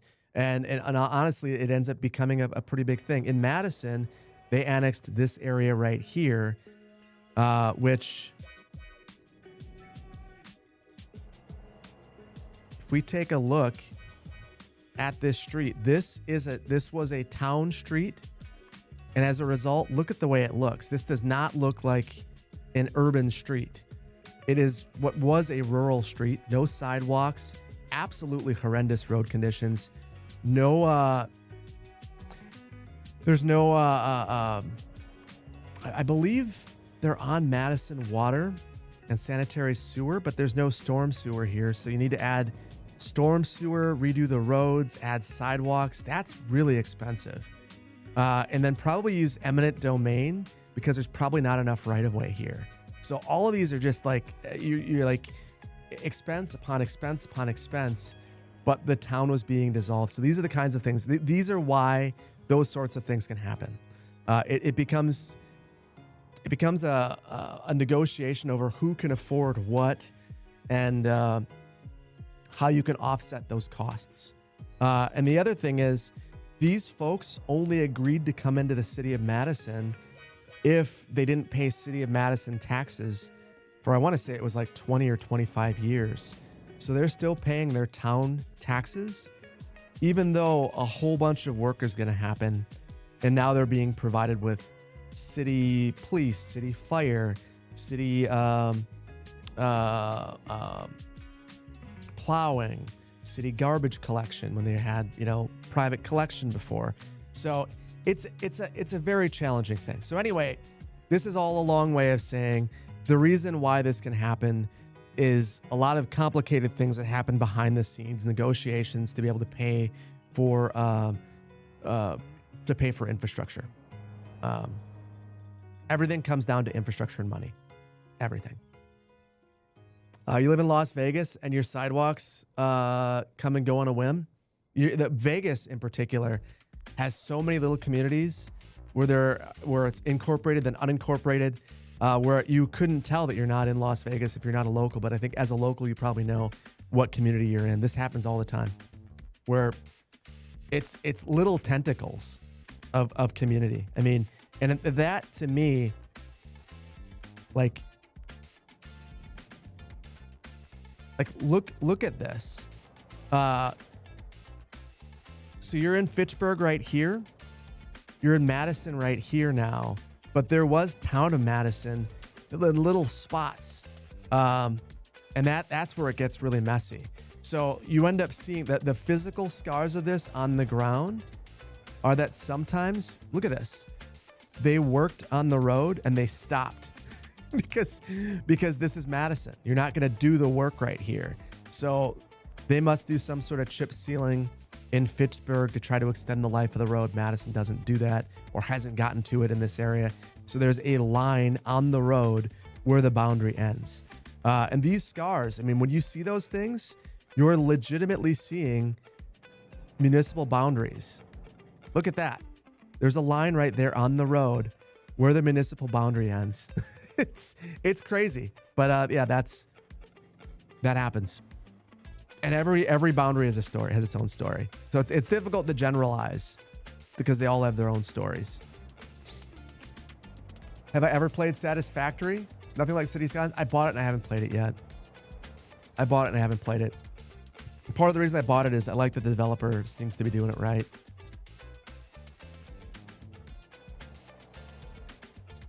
They properly surveyed that site. That one in particular, where they, I mean, clearly nailed it. It's like right on the line. Wild. Looks like your street right now just got a little trenches right now. All that changed. Yeah. So you have some sort of a swale or a ditch. It's a lot cheaper, but it floods when it's like that. The big thing. So going back to the rural look of that one street on Dane Street, the big thing about this is you can't necessarily just upgrade this street. You've got to look at the whole system. So they're going to be thinking, we've got to tie into the sanitary sewer or the storm sewer on Park Street right here. And we've got to make sure that the storm sewer is appropriately sized on Park to handle all the water that would come from here. So this might necessitate larger storm pipes on this street. And that's the kind of thing that as these negotiations were taking place, that those negotiations were, I mean, those calculations were occurring. Another offset piece. So this is really getting in the weeds. Madison acquired the town hall, some of the police vehicles, the fire truck, I believe. These buildings were dilapidated, but they were still able to relocate some City of Madison functions to those buildings. And that was incredibly valuable to be able to offset some of this expense. And then in the future, those properties can be sold, hopefully after some of these improvements take place. And that would enable some recoup of the expense. So lots of little things. And I'll tell you,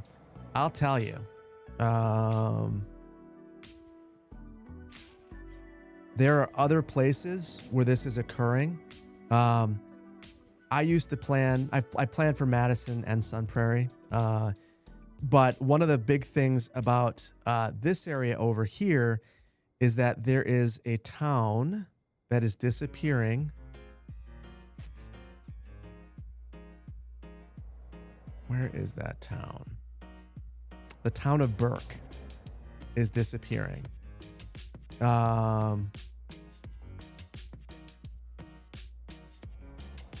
Where is my...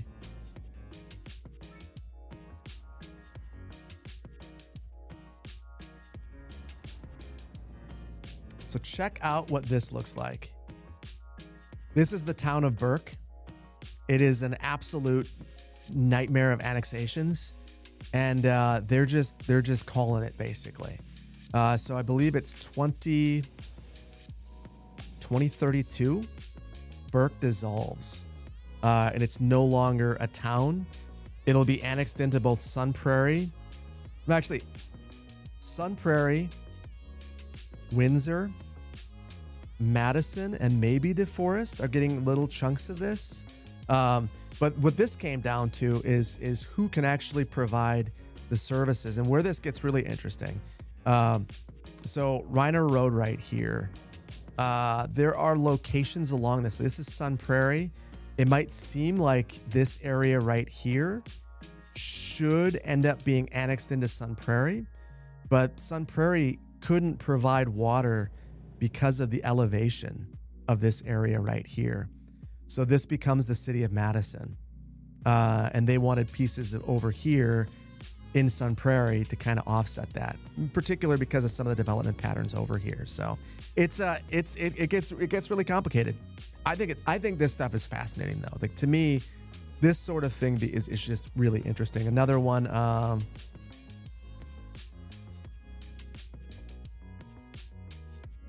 Blooming Grove, the town of Blooming Grove, all these little chunks right here, these are also going away. So you can see there's one chunk right here, another chunk off Milwaukee Street, another chunk down here near the wastewater treatment plant, and then little tiny chunks inside of the City of Madison, completely surrounded by it. And this is actually a violation of state law. And that's the reason why this town is going away. Not because I think they want to, but rather state law says that your boundaries have to be, you can't be completely surrounded. You can't have town islands. And they've got not just like one or two. Their town hall is right here. It's a town island. It's insane. That's wild to you? Do I know if stuff like this happens in other countries or other? Absolutely. I would imagine that this happens all over the place. It's just part of urban development, you know. Urban development. Things get annexed in when it makes sense for a property owner.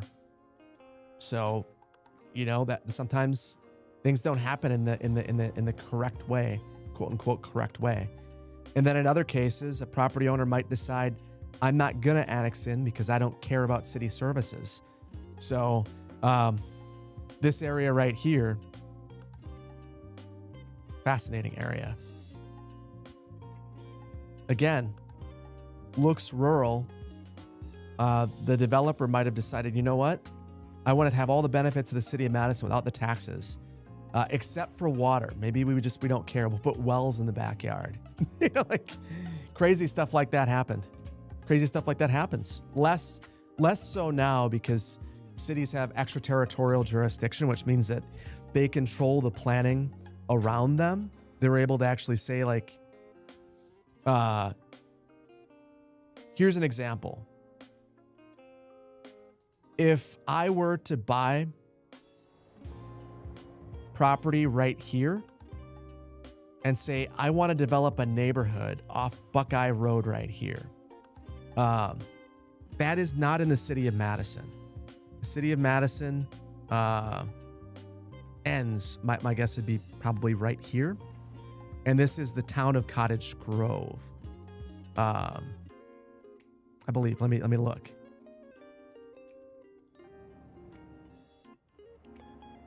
And this is confusing because there's a town and a village.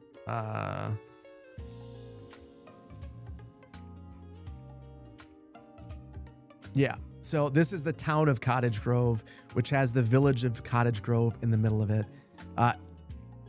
If I were to try to develop this, I would have to talk to either the town or either the village of Cottage Grove or the city of Madison to see whose extraterritorial jurisdiction it is in.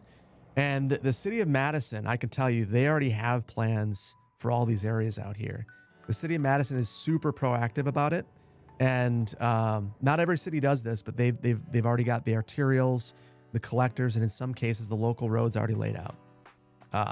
So I used to sit in meetings where we would look at these different areas and figure out the way that the neighborhood should lay out. And so you see these new neighborhoods, the city designed those. It makes it easier for developers, but that also means that if you own property and you want to develop it, and the city already has plans, they're probably going to reject you unless you're following their plans. And that's if this is an area that the city anticipates annexing in and has it. All these communities have border agreements, and they already know 50 years in advance where that ultimate city boundary is going to be. So they already know, like for Madison, I want to say that over here it was Vilas Road is the dividing line, and then Vilas Hope over here. That's where Madison ends. And then their big growth area was down here. So yeah, there's lots of complicated stuff like that. But there's lots of stuff. You can look up these boundary agreements too. Your city has them. So yeah. Look at these towns. It's partly Dutch, partly Belgian. You're saying over in so I mean, so over there it would be completely different because the countries are so new over there. Mesa, Arizona is massive and has islands and holes through the west side of Phoenix. It's insane. Hold on. I'm going to look at this one because yeah. So I noticed one thing immediately about this. Do you notice how rectangular it is? This was probably a rural, I will tell you, I know nothing about Mesa, Arizona, but I know stuff about the U.S. planning. And my guess is that this was a rural area. And they said, we do not want to be, we don't want to be Phoenix. We don't want to be Tempe. We don't want to be Chandler. We don't want to be Gilbert. And they just incorporated all at once as a gigantic chunk. And these little holes were areas that were being annexed in. That's my guess. And that's why it's so rectangular. That reminds me a lot of,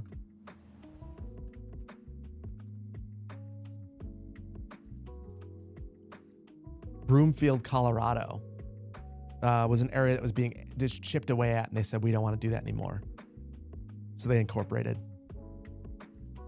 just an absolute nonsensical boundary, but it's a place now. They didn't want to be, I think it was Westminster or Superior, North Glen. They don't want to be chipped away at anymore. Thornton is similar. Yeah. I don't know.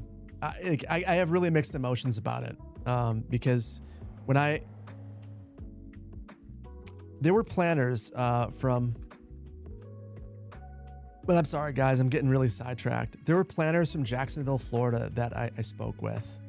they came and gave a presentation and talked about how Jacksonville was really struggling. There were so many municipalities in the Jacksonville area, and they were struggling to provide really basic services. Lots of duplication.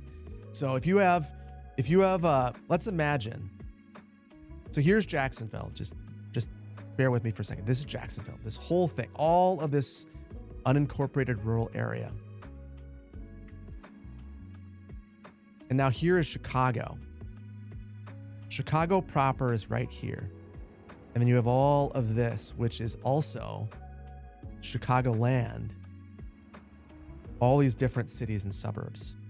All of these different cities and suburbs have their own mayors, their own city councils, their own public works departments, their own HR departments, all of this layering of bureaucracy. And when you consolidate into a larger city,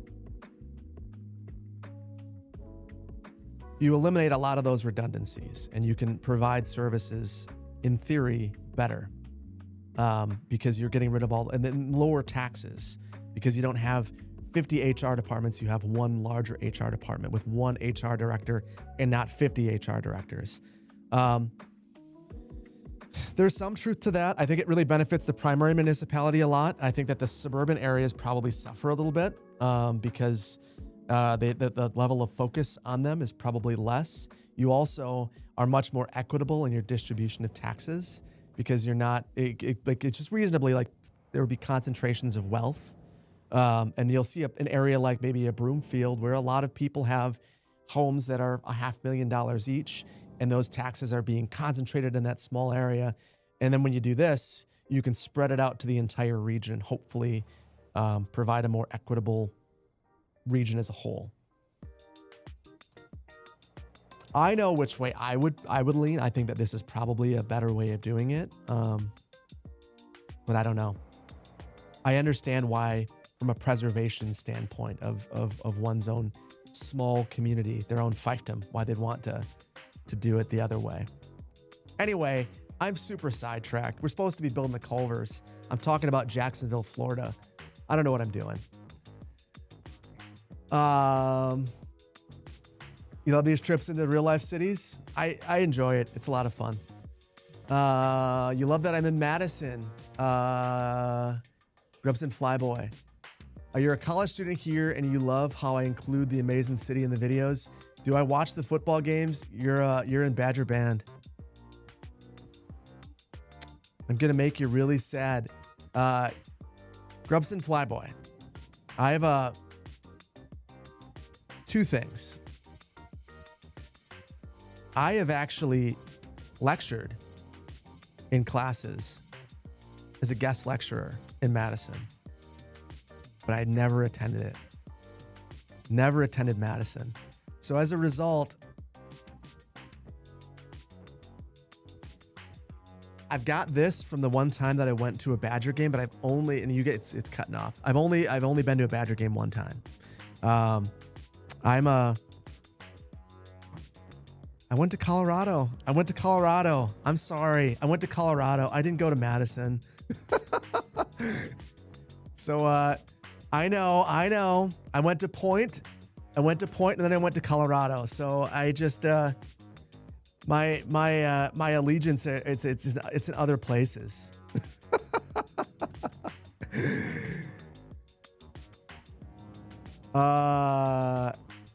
Good question about moral qualms with planning and development in undeveloped nature areas.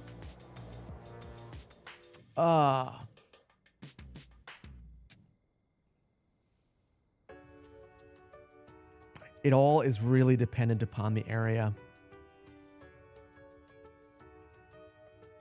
It's tough.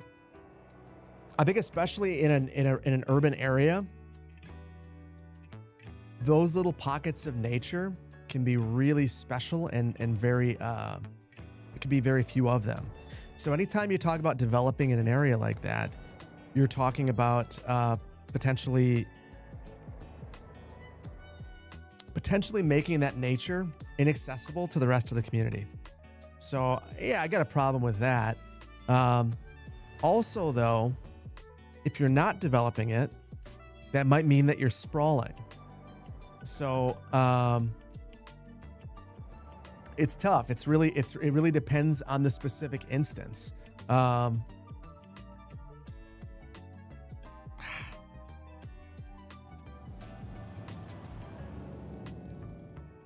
So, just thinking about things.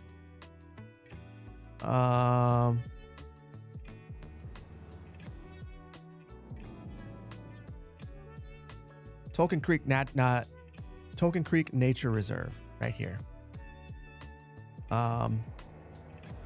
Beautiful area. Really a gem of the community. Protects the area from flooding by preserving this. However, we're sprawling out here as a result of it being here. So, if you develop more in this area, and there are reasons why this hasn't developed. A couple of landowners who have not wanted to sell their property. You end up seeing jumping, and that can be problematic too. So I struggle with that. And then not every community is going to have the same proclivity to save things. So here is DeForest. DeForest has zero problems developing in the nature reserve. They name it Conservancy Place and develop right in the middle of it. So I don't know. It's tough.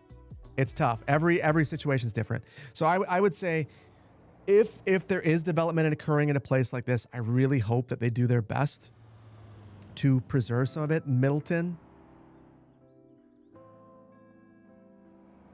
this development goes right up to it, but this is not a private area. This is this Pheasant Branch Conservancy is it has trailheads. There are multiple people. It's completely open to the public. Anyone can go here. There is some development in it, but it hasn't completely privatized it.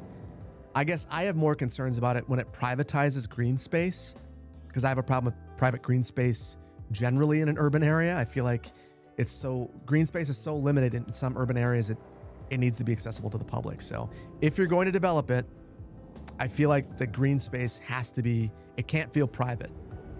That's all. And in some cases it can, if you're not careful.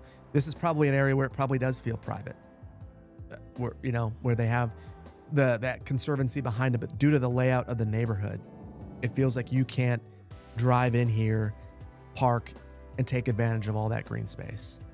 So yeah. Hopefully that was a good answer.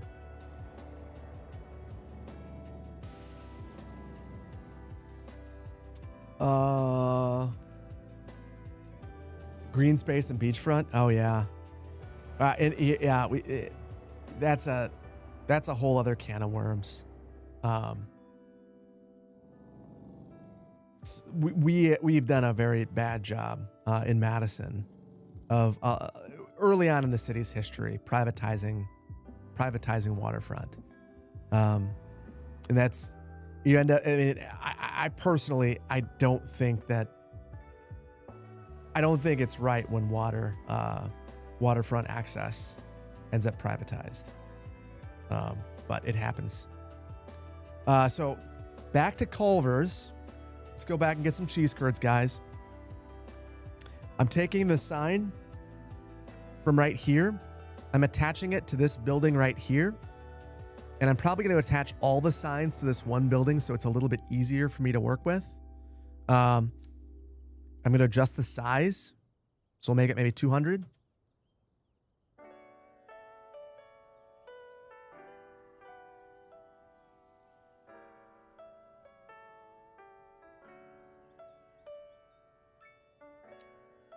And I've got to do this to to all of them.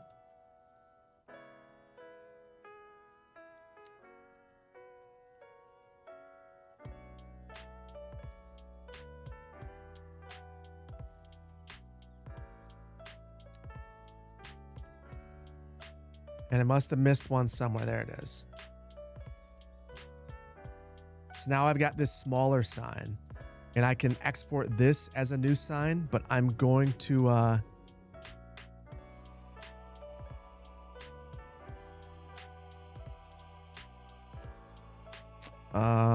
call it wall sign, and then we'll make it I'm gonna get this thing situated appropriately first. Because I'm at the top of this, I'm grabbing all of them at once.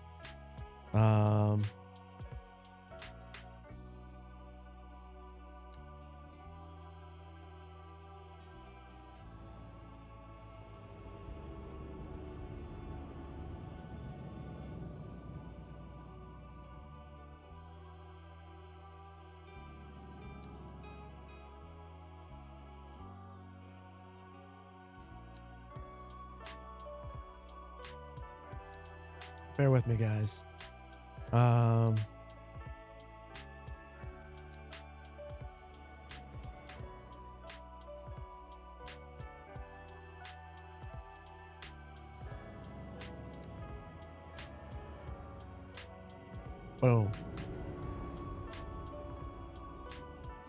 Boom. Now I am curious though. Is this one illuminated? I don't think it is.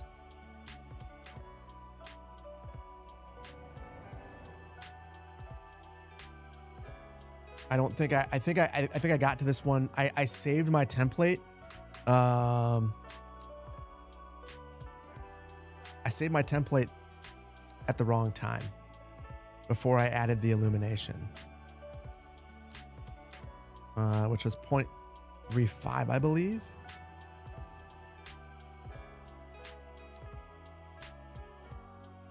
And I have to do all of the different layers again. So a burger that has extra butter. Well, I think they cook it in butter. I don't really know why they call it a butter burger. If I'm being completely honest. It's juicy. It's incredibly bad for you. But yeah, I'm not sure. There we go. Pagan Scorpio. So Phil, how many assets will I be making in CS2? Perhaps a new YouTube series, Build with Phil? I don't know, only because I don't know how to export them. And so I need to talk to Sully. Because I don't know how to share these things. And I'll be honest. I saw there is a creator who makes videos who talked about how they aren't putting anything on Paradox mods because it's too difficult. I have a little bit of empathy there with that sentiment. Maybe not their approach. I thought that they were a little bit rude to another creator, but their sentiment that it's difficult to put things on Paradox mods, I completely agree with. Like, I don't know how to update my decals because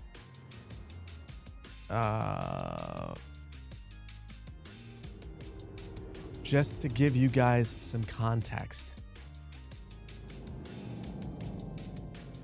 I haven't used VB since high school. Yet I'm in VB doing a whole bunch of crazy stuff just to export the mods. And like that, like, so it's this way harder than it should be, like way harder than it should be. And there's templates and there are different, wikis to help you through it, but it's not easy. It's not clicking a couple buttons and it's out there. Like this is whenever you see Sully, like I want you to really respect Sully and the different asset makers who are actually doing this, because they have figured this mess out and they're doing it. They're making it work.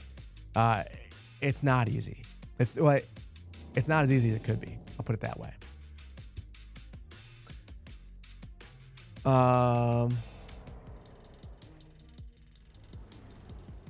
Did I see the church from Fragonaut? He's working at a cathedral now? I did not. Wow. Asset Editor, the question makes more sense if you ask GTA 6 or Asset Editor. Yeah, my hope is that when the asset editor comes out, some of this stuff, like I don't know if this is just like a now workaround. I don't think it is. You get access to all this stuff. So if you go, I can't see it from in-game. But oh yeah, I don't, sorry, the modding stuff, the modding toolkit. And here's the other thing. So I installed all this modding toolkit stuff, and then I updated Cities Skylines, and half of it now says it's not installed. I know it's installed. Now I don't know why it says not installed. So yeah. Anyway, you got to install all this stuff, and then use the templates, follow wiki, and then you could screw up your asset. I hope it gets better, but yeah, it's a process. So I don't know how many of these I want to actually share and make. If I can't share it, because this is super cool, but I feel like some of you guys might want to use this too, and I don't know how to share it.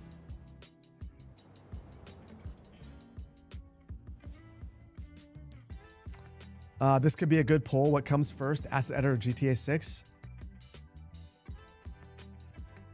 I'm gonna throw my vote. I can't vote in a poll. If you guys put up a poll, that's fine. My vote is it will be the asset editor.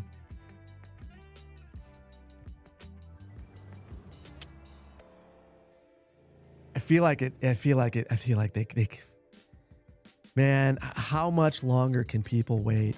You know,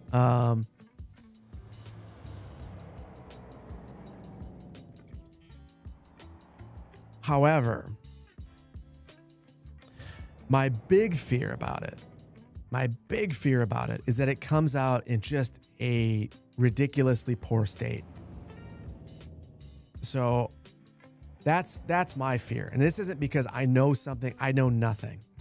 But my fear is that it comes out and it's just not in good shape. We'll see. Here we go. Got the wall sign.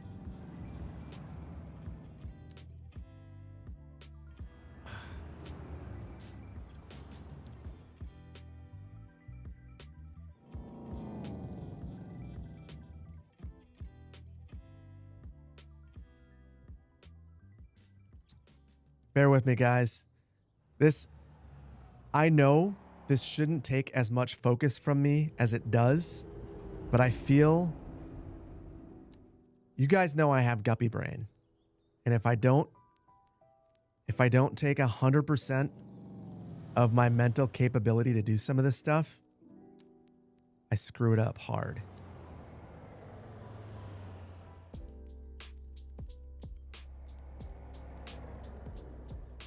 So there. 2 signs. Culvers is looking awful Culvery. And I think there's one in the front as well. It was exciting when your hometown got a Culvers. I mean, we've got a lot of Culvers in Madison, and I'd still get excited if one opens up. Do we need more Culvers? No. Will I take another one? Absolutely. Stop at D and Uncle Ron have some of the DLC. You're talking about the new Cities 1 content. I don't think I've said this explicitly, but I'm going to right now. I am probably not going to cover it.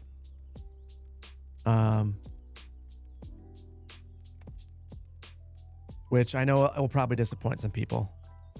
Maybe it opens up opportunities for other people to cover it, but I'm not really playing the game myself, so I don't really care to cover the content.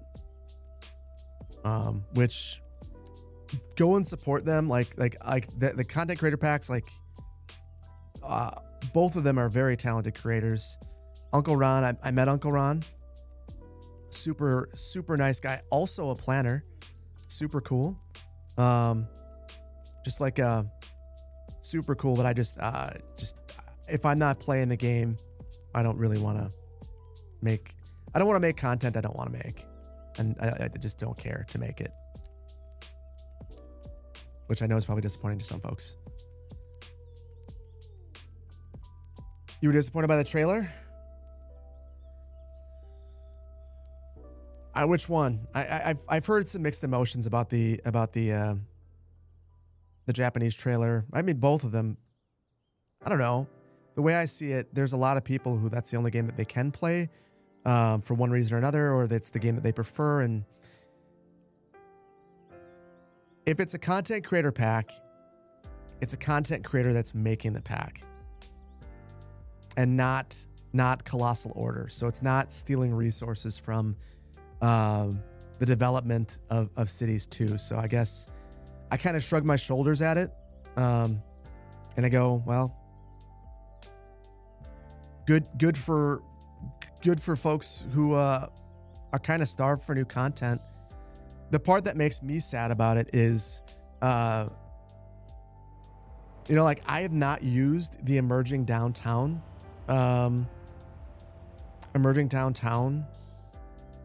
content creator pack for CS1, but I heard it was phenomenal. Like one of the best content creator packs for Cities 1, bar none. And that's the kind of content I'd love to see in Cities 2. And we're not, we're getting a lot of content, but I always want to see more in the game that is current.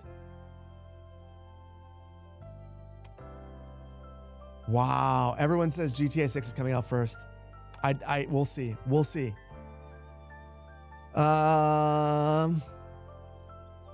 Cheese Cheetah.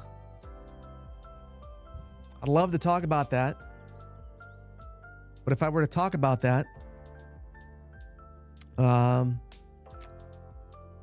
there's this rumor that Colossal Order can teleport, and there's a closed door right over there. They might even be in there listening. So it's hard to say, but the last thing I want them to do is crash through the door and just like tackle me and end the stream. So I'm gonna refrain from talking about that. So yeah, I would otherwise. Do I think that CS2 will recover? I think that it's an interesting question. I think that the next DLC is very important. I think it's incredibly important. I think that if it is not received well, then yeah, I think that for a lot of people, this is their last straw. Like, there's a lot of people like me who enjoy the game, who have problems with it. Like, I got some serious issues with the game. Like, don't get me wrong. There are some bugs that it's just like, come on, guys. Like, why are we still dealing with this kind of a bug after 2 years? Office and commercial bugs. Homelessness. But I have no other alternative, so I'm gonna play this one. But there's a good group of people out there.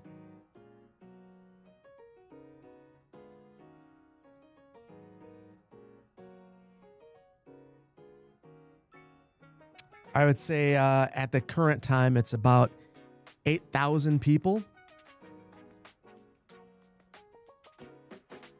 8,000 people who are not playing CS2, and that's a bigger number than are playing CS2, who maybe they have CS2 and they can't run it on their system, or they are not satisfied with X, Y, and Z. The DLC, and whenever the asset editor comes out, those are really inflection points where I think that if things aren't right at that point, and actually three inflection points. I think this DLC, asset editor, bikes. When bikes and the asset editor come out, those are two big things. And then the DLC has to be good. A lot of people already paid for it. If they stick the landing on those three things and the DLC is great, the asset editor comes out soonish, preferably before the end of the year. Bikes too. I think then, yeah, I think that you start to see people migrating over. Performance is greatly improved. But I think that there's those things that make this really challenging. Like just imagine a world where I can download the Culvers asset that King Leno put together and just plop it right here and not spend 3 hours making a Culvers sign and write everywhere, recoloring base game assets to try to make it look like this. Like that is a world that could exist that we don't have right now. So when that becomes an opportunity, yeah, I think things could change, but we'll see. And then there's the other wild card, and that is there another game that just comes out too? Like that could change everything. I don't know. We'll see. Need bikes? You agree? Yeah. You enjoy CS2, got 1,100 hours out of it. Well, you got something in like 60 before CS1, before you threw it out. You don't know what it is with CS2, but you like it more? There's a lot of really good ideas in CS2. We get a lot of really good concepts in here. There's also a lot of jank and broken stuff. So like, we're in an interesting spot with it. But yeah, like, listen, there are, one of the comments I see all the time, one of the saddest comments that I see all the time is that there are people who will say, I don't play CS2, but I watch your videos. I like your stories. I like watching you play. Don't like playing the game. I see that all the time. Like, I don't know how to explain just how many comments I see of people that say that they don't play the game, but they watch my videos. It kind of blows me away. So I hope that they fix it. All those people who are playing, all the people that are playing or that are watching videos and not playing the game are potential players who are getting left behind. You don't play CS2, Paulo?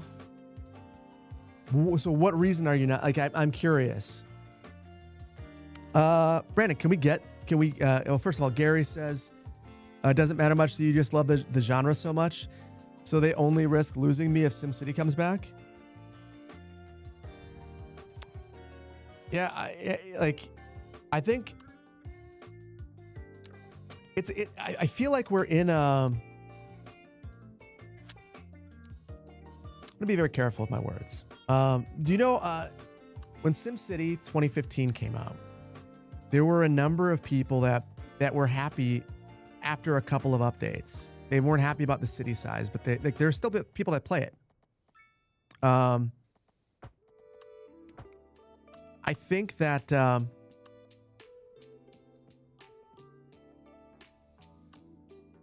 don't know. Yeah, there's the love of the genre. I don't know. I feel like I don't know. I don't know where I was going with that. I feel like there's a lot of people who could be playing it who aren't, who hopefully come back to it if things go right. We'll see. You do not play CS2 because you have too many other games to play, but you installed it and play it. Plan to play it before the end of the year. You definitely play it more if there was more frequent updates and it wasn't so hardware demanding. Yeah. Every time you try to play, you get frustrated by something at some point and don't play for a while. I'll tell you something. I have been a little, like, you might have noticed that I've kind of slowed down on Cities Skylines content. Let me explain why. Number one, variety is the spice of life. I've really been enjoying doing more variety stuff. But I've just experienced a lot of bugs as of late that have really kind of sapped the fun for me to a certain extent, and made it very challenging for me to complete some basic things. Magnolia County, the next video is done. Let me see, actually.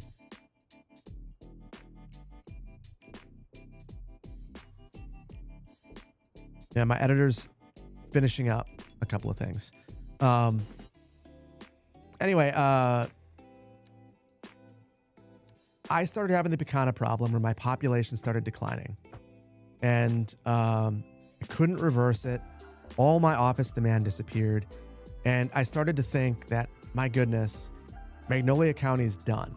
And I've been building slow and trying to be detailed and methodical about it so I wouldn't experience this, and it happened anyway.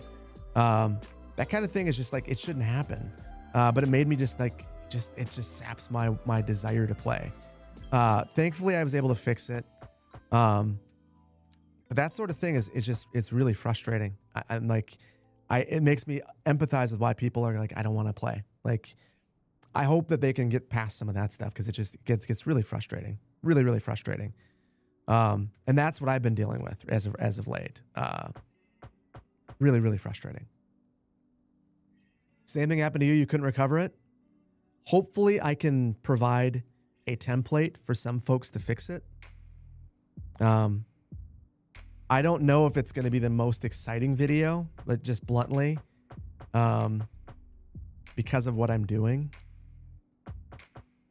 But yeah, it was necessary. Are we playing GeoGuessr? You might take a nap? Probably. I think we might only build a Culvers. I thought we would do more than just the Culvers, but I don't think we're going to get there. But yeah. Protect saves. So here's the thing. I don't know when my save got screwed up. Actually, I think I know when the save got screwed up. And I know what's wrong with it. I fixed it. Listen, I'm not going to tell you because I want you to watch the video. But yeah. That's me being a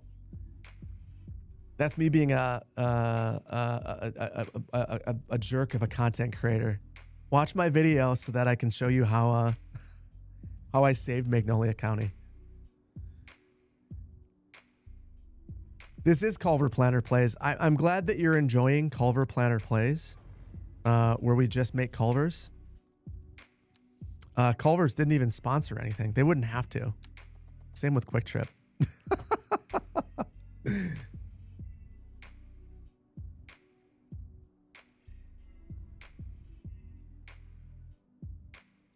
What a tease. It'll come out. It's going to come out for channel members as soon as it's done. And it'll come out for everyone else on Sunday. It'll be good. Yeah. But I am going to just bluntly, I'm going to keep playing other games too. I've been really enjoying it. And part of that is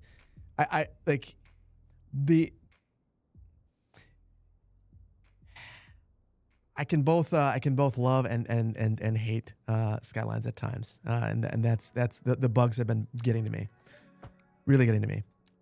What I was gonna say. Talked about the update frequency. That has been one of the things that's got to me. That the other thing that's gotten to me.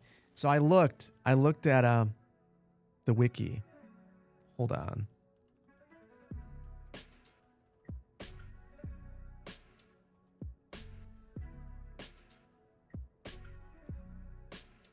You guys can see this.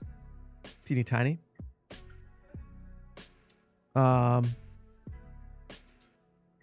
cookies. Yeah, I'm not taking your cookies. You can see the update frequency here. Now, granted, some of these are hot fixes. Some of these are actual patches. However, these ones are last year. So that's 1, 2, 3, 4, 5, 6, 7 patches. 1, 2, 3, 4, 5 hot fixes. This year, we've had 1 hot fix and 2 patches. And I don't understand that. So I like part of the reason why I've slowed down playing Skylines is that has really been frustrating. It's been very frustrating. I don't really know what to say besides that. Deeply frustrating.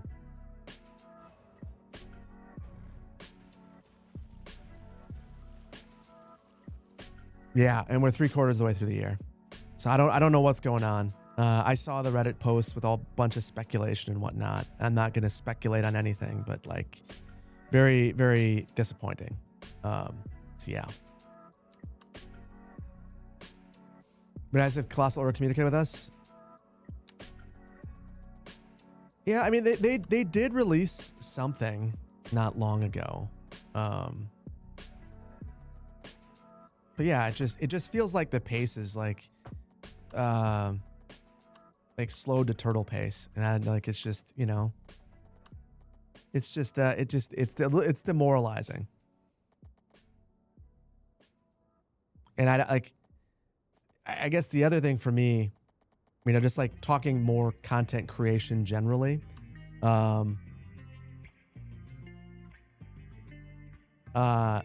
the coolest thing about creating content is it's fun most of the time. The coolest thing about creating content is it's fun. I'm gonna hide the Firefox thing from you guys so I can look at it. You guys don't really care about me making a parking lot map. Anyway, you probably want to see what I'm doing. The coolest thing about making content though is like it's a lot of fun, and it's not fun if there are bugs and they're not being fixed. And I don't want to make content that's not fun. And I think you guys feel it when I'm not having fun. And I've had a lot of people remark that the Tropico series has been a lot of fun, and that people didn't expect to like it, but they've enjoyed it. I think that all comes down to, you can tell if I'm not having fun, if I'm not having a good time. I was having a really good time with some of the Skylines videos, and then like encountering some of the bugs, like the bug with the population just like declining and not being able to figure out why. Like that is one that just like, it made me not want to play. Like, it's just like, all right, like this is just not at all fun for me. I don't want to do this. So yeah, that's why I took a break. I have it solved, so videos are going to come back because I'm having fun again. But that's the kind of thing that happens. That's also why I wasn't streaming it as much. I wasn't having fun. I don't want to stream something. I don't want to do it if I'm not having fun. You feel like Steam needs to start stepping in for games with terrible update schedules, especially early access? What is Steam really going to do about it, though? I think it would be great if Steam were to step in, but like, what are they really going to do? Like, they could get rid of early access altogether. Like, I don't necessarily want that. I don't know. That's a tough one. I struggle with that.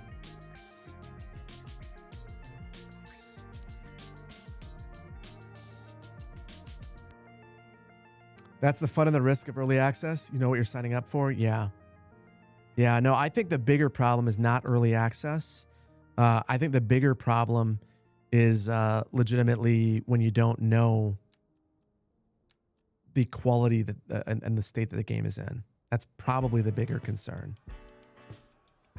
You know, when a game's not in a good place and you expect it to be in a good place, like that's a problem.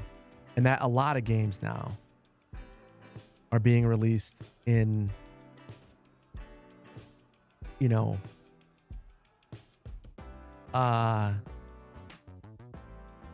let's call it less than finished condition.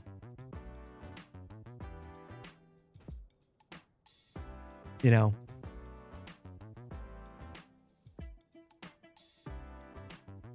Kerbal Space Program 2 is dead. I heard someone bought it, but they might have just bought it just to make money off people's hopium. It's being generous. Yeah. I'm trying to be nice. It's there's something wrong in gaming, and I think that a lot of us have known it for a while. it's very frustrating. I don't really know how it gets resolved though, because everyone's doing it. You know, like.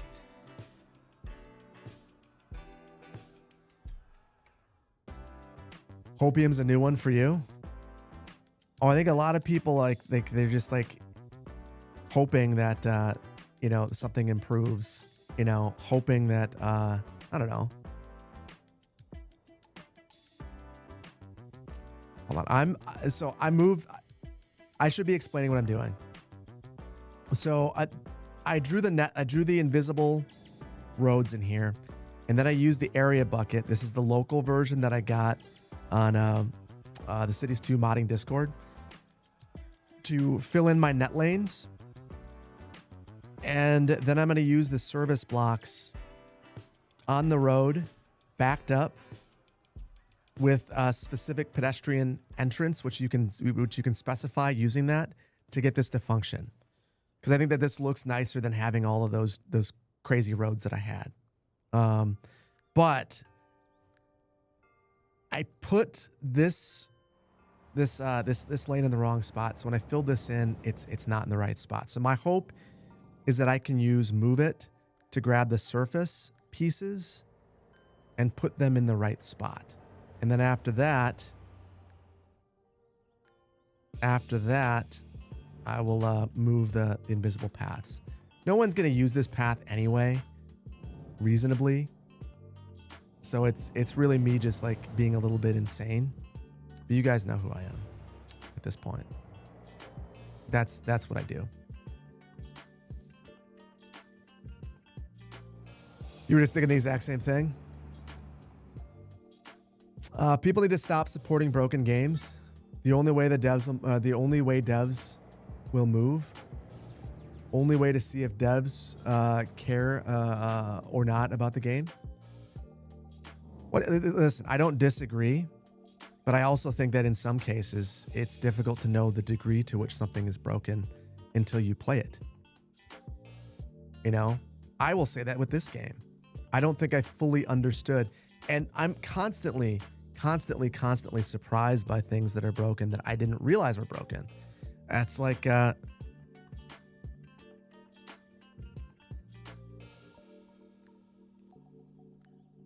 don't know, like there have been things that you read through some of the dev notes and you go like, that was an issue? I didn't realize that was an issue. Huh. How about that? I don't know. It's deeply frustrating. That's all. It's not always the devs either. Many games are being rushed up by the publishers. Indeed. Yeah. I think games are more complicated than ever. People's expectations are higher than ever. And I think that a lot of publishers are struggling as well. Like as much as I want to just say like, oh, they're just being evil. Like, I think that the whole industry is suffering from a variety of things. So there's a whole bunch of reasons why things are happening. So yeah, lots of things, lots of reasons. Game Pass is destroying the games industry too. Yeah, I canceled it.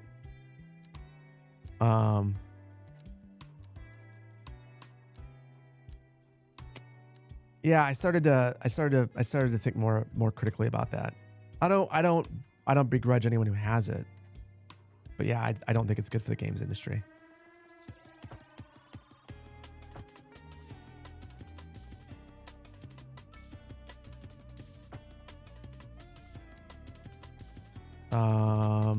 So I should have probably added this vanilla curb first and then use this to fill things in. But I didn't. And now I have the fun process of trying to make this look good. Because I think that the curbs matter. They make it look a ton better. So I'm going to do my best to just follow the existing work that I've done. So if you're wondering what I'm doing, that's what I'm doing. You think it's just an excuse? It might be. I don't know. I like to believe that you don't get in the video games industry if you despise video games, and you I don't know. I just like I feel like the people making the games like games too. They're not happy. I don't know. Maybe I'm just like trying to see things in a positive light. I don't know. There is a lot of greed. There's a lot to be said for that. There's a lot of greed. But I'd like to think that there are some people doing it for the love of gaming, and they're kind of just getting swept up in it.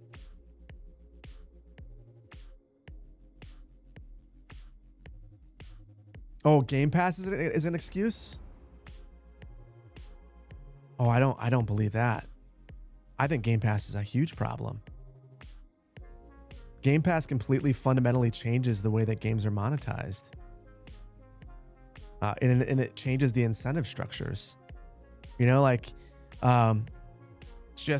because we're playing this game right now, Cities Skylines 2, being on Game Pass was a big thing. Didn't they announce Cities 2 as part of a Game Pass event? So I would imagine that that was a big part of the monetization strategy with this game.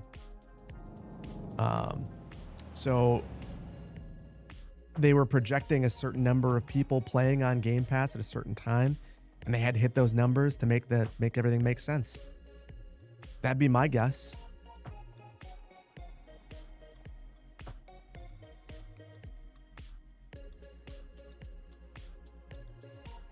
Why? I think Steve hits it on the head there. It's complicated. Businesses are complicated. But I think that so my understanding, and I'm not going to pretend to be a Game Pass expert because I'm not. You get paid for the number of downloads. So if you're getting paid for the number of downloads, you want people to download the game. So I think that's why the marketing campaign was as intense as it was. I mean, a bunch of Minecraft YouTubers on a crane, repping the game. The marketing blitz. I think that's like a big part of it. Get people to download the game, and then take it from there. If that's the way that you're monetizing and that's the way Game Pass incentivizes it, that's what you would do. I don't know. But again, I'm not a game developer, so I'm not going to pretend that I'm super knowledgeable in how all of that works. Game Pass has always been a problem. Let's start with the fact that they bought many minor studios and simply closed them. Yeah, I mean, that is another thing. That is another thing.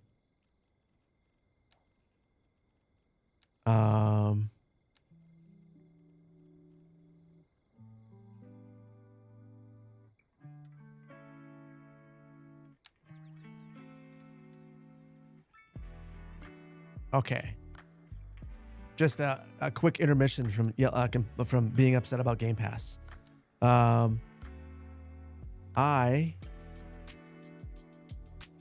am looking at this as where we're going to have the trash. So I'll put some sort of a trash bin area with a fence around here and some pavement, a grassy area right here. We need sidewalks. If we're going to do this, might as well just keep doing it. Might as well just go completely crazy and make the perfect Culvers, because why not? So that's the world that we're currently living in. I'm going ham making a Culvers.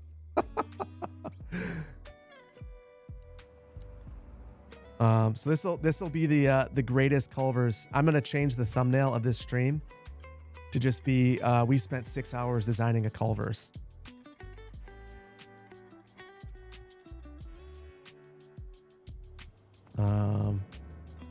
Because that's what we're gonna do. Gosh, these textures are sick. Is it generic lemon that put these together? Amazing textures. Amazing textures. This surface is rather.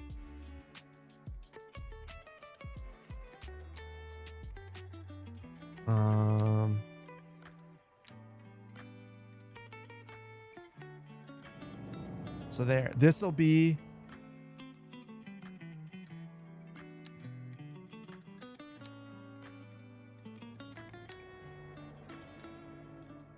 this will be a service entrance simply to get to the trash area. So you walk out there. There you go. You can walk back to the parking lot. So you can, so that the people who are queuing up here, waiting for their food, come right here, serve it to them, head back inside right here.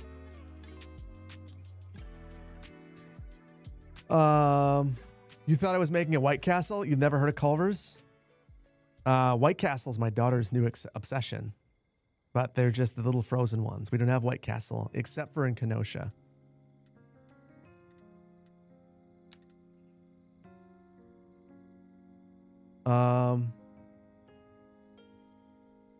You started CS1 on Game Pass. You love the game. 5 months in, and you purchased the game and every DLC. If the game is worth it, people will buy. Sure. No, and I have no doubt that Game Pass works in some cases, and that it's a great deal for other people. I think that the problem with Game Pass is that I think it changes the way that developers plan to monetize their games. And rather than attempting to get you to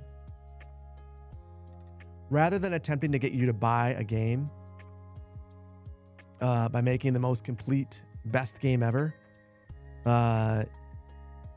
are incentivized to basically make a game that you want to download. I think that also changes who they're catering the game to. So rather than trying to make a game for the core fan base, they're trying to make a game that appeals to as broad of an audience as possible. And I feel like we saw that strategy with Cities when it came out. Like the audience that they were trying to attract was not the core Cities Skylines fan base. They were trying to attract a very broad audience. And to me, that only makes sense if you're trying to get people to download your game on Game Pass, play it one time, draw some balls, and then move on their way. And that's what they showcased. I don't mean to get like a little heated about that event. I thought that was incredibly disrespectful. I thought that whole event was ridiculous. And I thought that it catered to everyone else and not this community. I thought it was incredibly disrespectful. Personally. Just tuning in. Awesome stream about your fiance and Merrill. She's in Appleton with you now. Appleton's a great city. And Merrill, yeah, my hometown. Cool little town.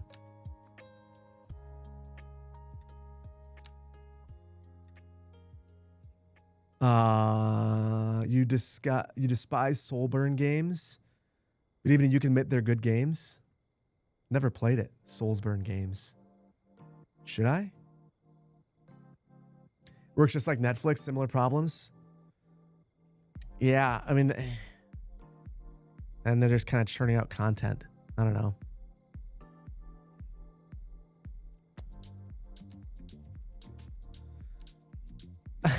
Steve.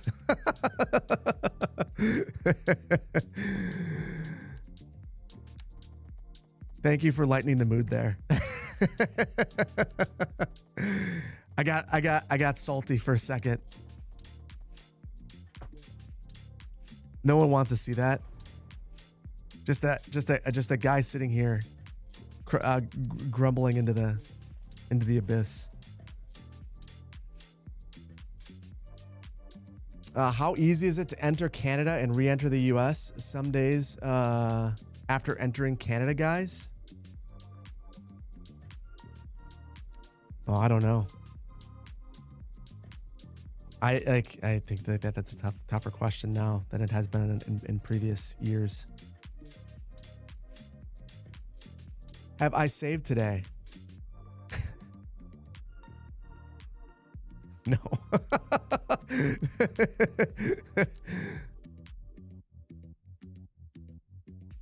Thank you. Thank you. Thank you. Thank you. Thank you. Thank you. Thank you. Thank you. Thank you. No, I have not saved. Oh my goodness. I do have autosaves on, but every 30 minutes. My goodness. Dodged a bullet. Thank you. That was quite lucky. Quite lucky. I don't know how. So here's the thing. The stability of the game is a lot better, but what we're doing is a lot of stuff the game doesn't want to do.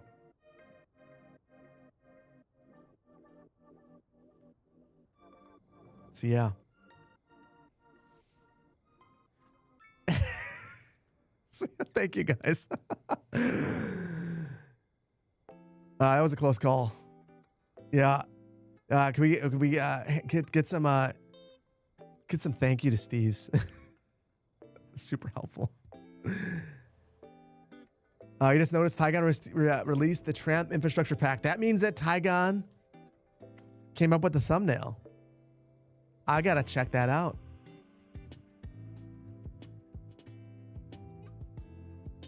City Planner Immigration Service. No, I'm gonna be flying for the first time since Real ID and using a passport to get to San Diego because I don't have the right ID. Things are a lot more complicated than they've ever been for a variety of reasons. So yeah. Hard to say what is necessary.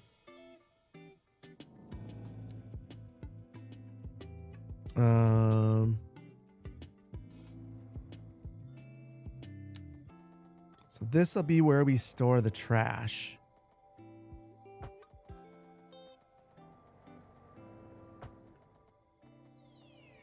I don't know how this gets picked up.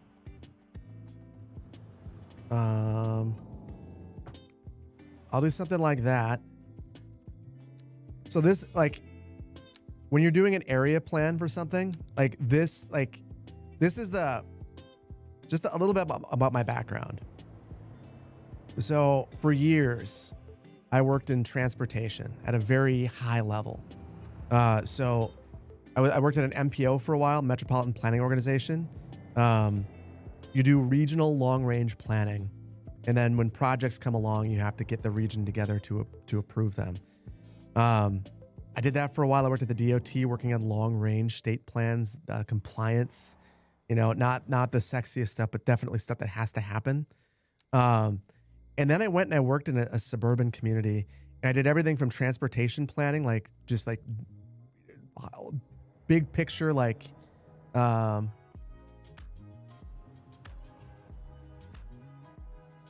hold on, I'll show you guys.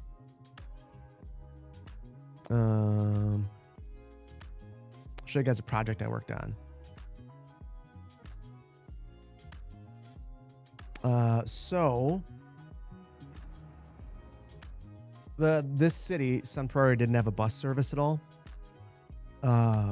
So for 30,000 people, no bus. It had a shared ride taxi. So when I was brought into the city, I helped bring transit service to the city, helped design the bus routes, helped do some of the negotiation, and then ultimately worked with an engineer. Well, first I worked with economic development to acquire this chunk of this land belonged to the city in a roundabout way. But I had to work with, I can't remember exactly who it was. Was it the CDA? Who owned the land.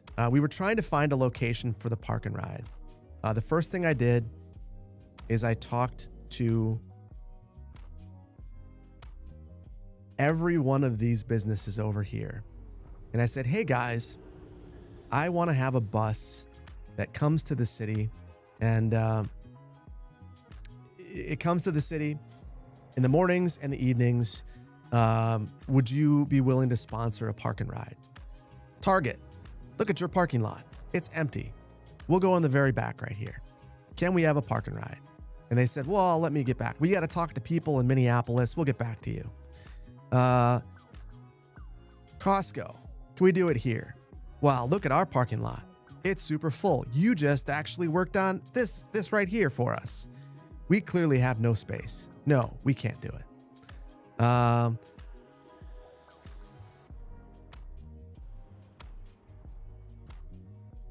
Business over here. Do you want to host a park and ride? Well, we would love to, but we also don't want to own this entire property. We would like to sell some of it. We don't need this much space anymore. Let's see, another one. There was one.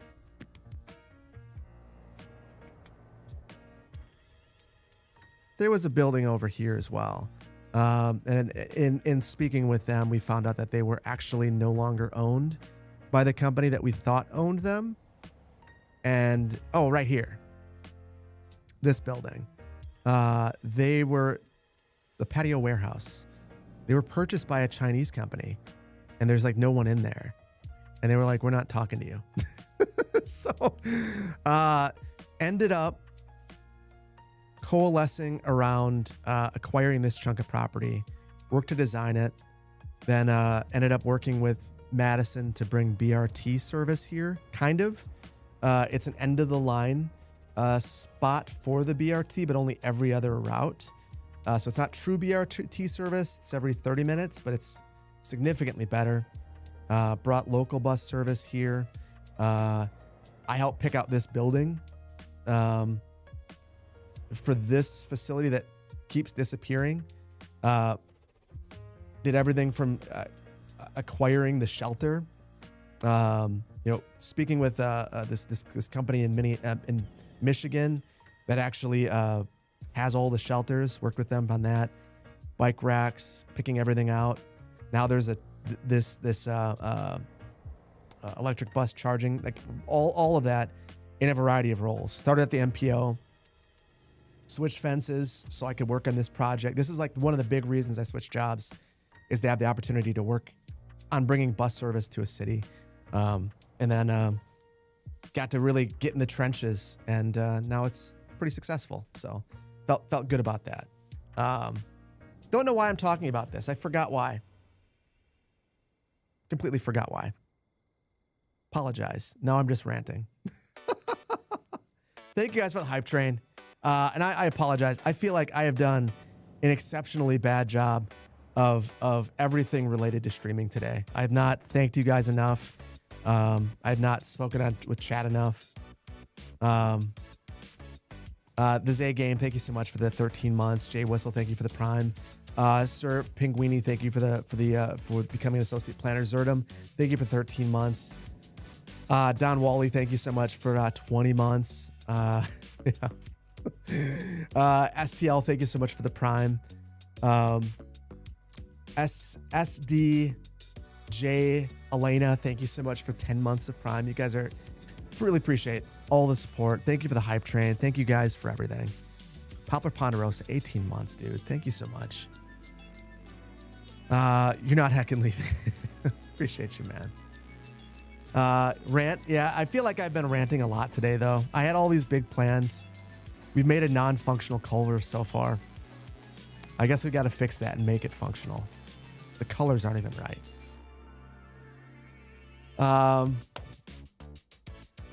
It sounds very bureaucratic. Oh, I'll tell you what. The process of making getting bus service to that city, all the public meetings, all the people I got to work with, the privilege of my career. It was an absolutely fantastic project. If a planner gets to work on something like that, I don't think I would be nearly as okay doing this if I hadn't been able to work on projects like that, where from start to finish, like there are other folks in planning and engineering that watch the channel. They will tell you that routinely things get talked to death and you don't get to actually do something. So having that opportunity to actually do something and see it get implemented that quickly, oh man, so cool. So cool. So cool.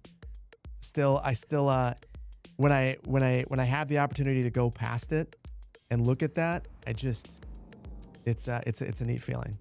And I know that all the people who worked on it are equally proud.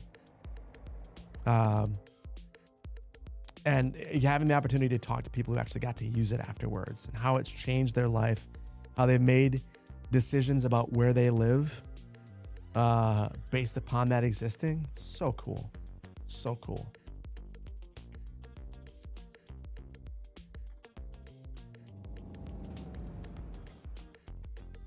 You don't think you've ever seen a Culvers with this much parking?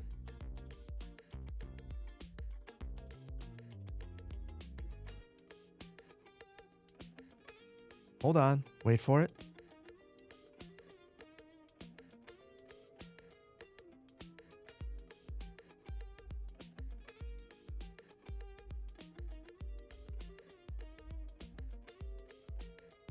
Have you seen a Culvers with this much parking? I actually scaled back the parking because it's so obscene. I don't know why there's this extra parking in the back. Yeah, this is crazy. It's a crazy amount of parking, but I'm just trying to make the Culvers that I see.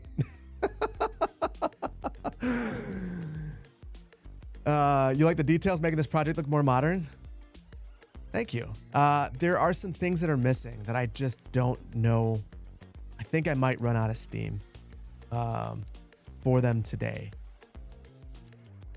And I think if you think about it, I don't know that I want to draw attention to it, because I think some of you will become disturbed. You might right now you might be thinking this is great,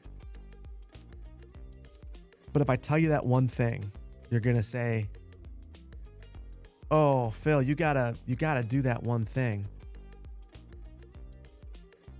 I don't want to do it.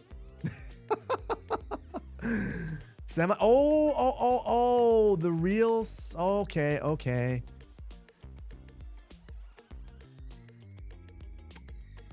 I think that you were onto something there. That is probably semi-parking.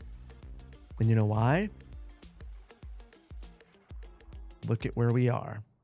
This is the last stop before you go up north. There's really not any fast food options. So like this would be it. From here, you get back that way, there's nothing until you get to like Minocqua. That's a long time. So you're probably right. That's probably semi-parking. Gosh, all right. I'm gonna bite.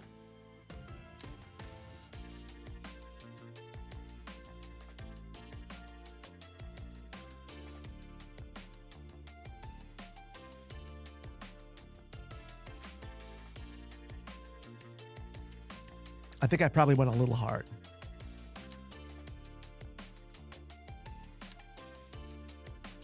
There we go. You know, that's I really appreciate that logic. I really, really, really appreciate that logic. There we go. I did the exact opposite of reality because it's easier. But we'll go with something like that. So now if you're a semi-driver, you could come and have some Culvers. One more thing though, I gotta finish the curb.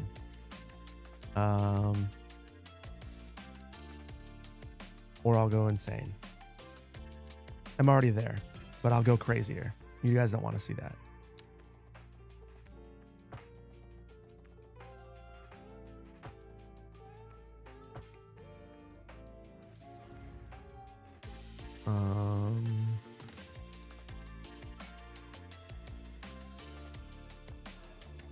There. So you've never seen a Culvers with this much parking? We got more.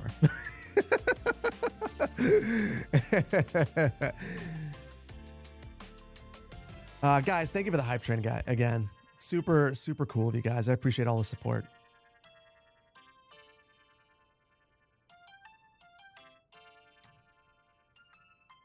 It also makes a great spot for car meets. That's true. Like this could be used for other things. I wonder how Culvers is about that.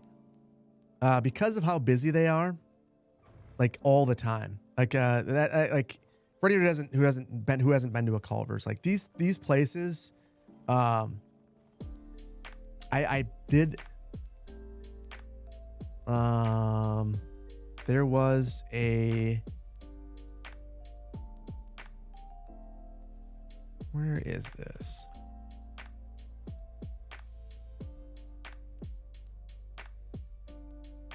This Culver's right here.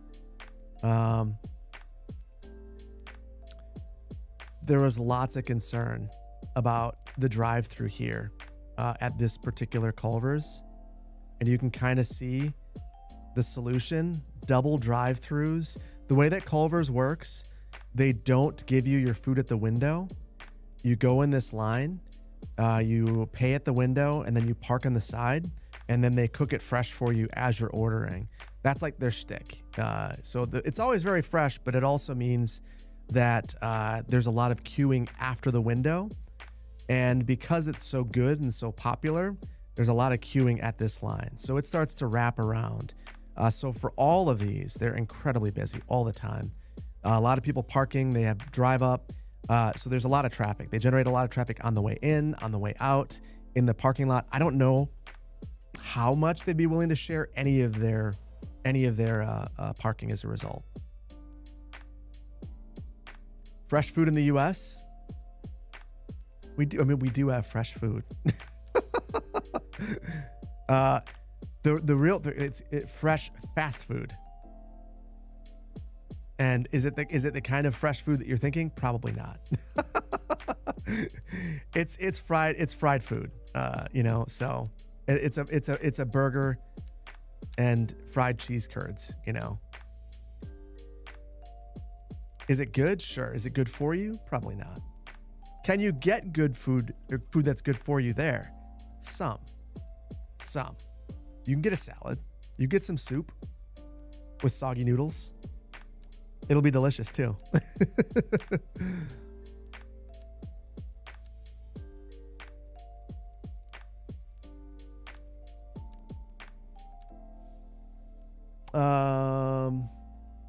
What means fresh?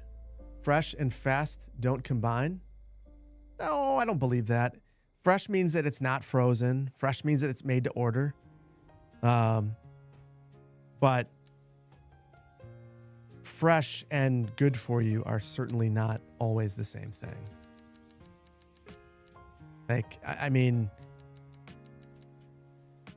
they certainly, almost everything there is deep fried or has a lot of butter. So it's, let's not kid ourselves. This isn't health food.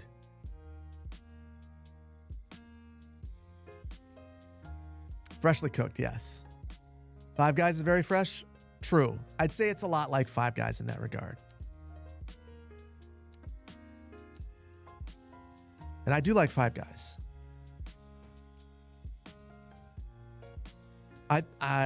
My hot take is that Five Guys is far superior to In-N-Out. Every time I hear someone talk about how In-N-Out's so great. In-N-Out's very good, but Five Guys is way better. Way better. I'd take it any day of the week over it.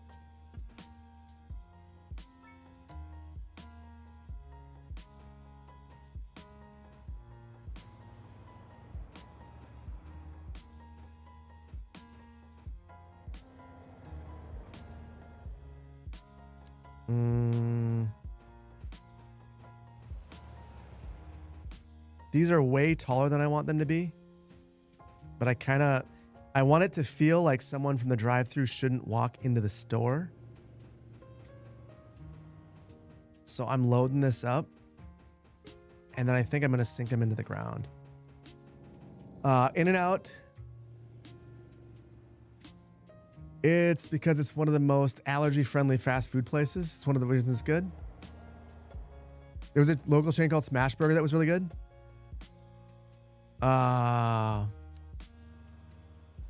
Is that in Denver? I feel like I know what you're talking about. And the allergy thing, I don't really know a lot. Like, that's neat if that is the case. I wasn't aware of that. I wouldn't be surprised though.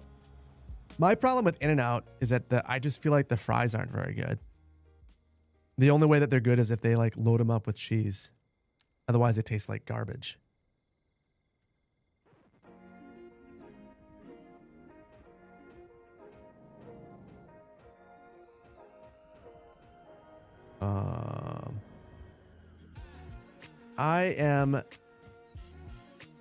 I want this to just be a little bit more interesting.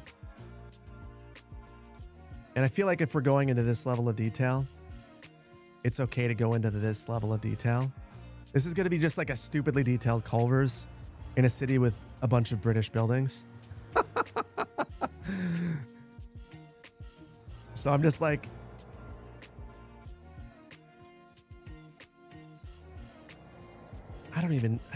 I can't even select the right thing anymore because I've done so much layering.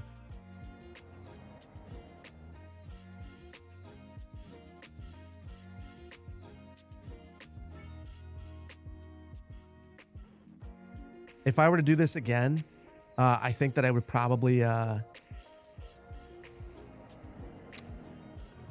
going to do it again. I should grab those plants, place them over here, drop them down, and then pull them over. Because then I at least have them selected. Much better. You have to try In-N-Out the next time you visit the U.S. It is very good. The burgers, I think they have excellent burgers.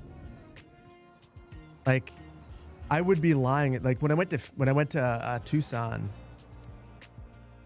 God, when was that? A year and a half ago?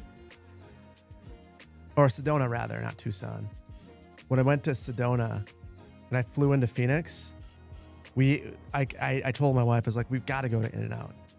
So we got In-N-Out. It's very good. I just think it's also overrated. The two things can be true at the same time.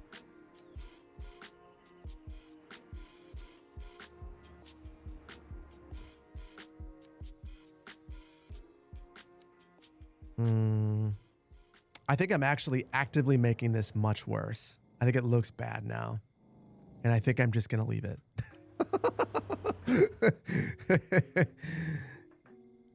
Yeah, I don't know that I love that. It is what it is. You never been to an In-N-Out, Vainglorious? Man, I wish that you were going to TwitchCon because I would take you.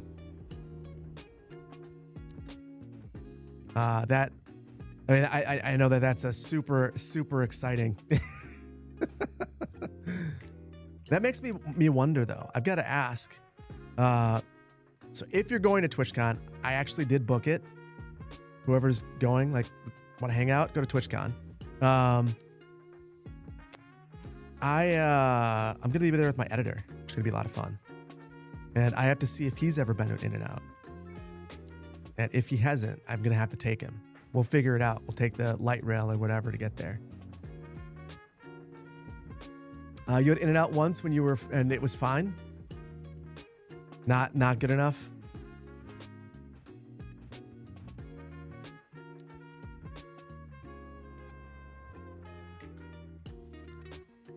I gotta try Shake Shack. Hold on.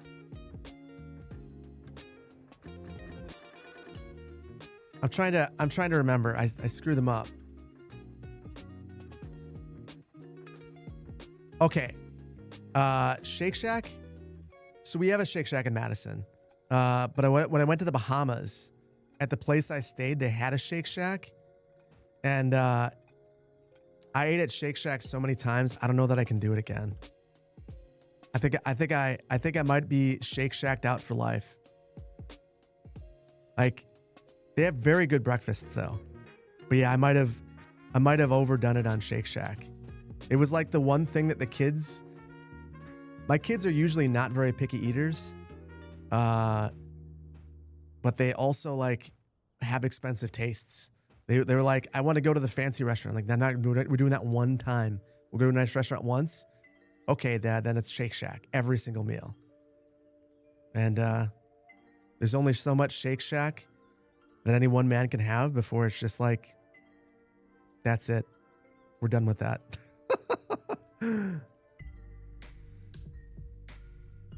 This is the updated version of Move It. You know what? I'm really curious to know how Yang Yang and Q were able to work out the migration.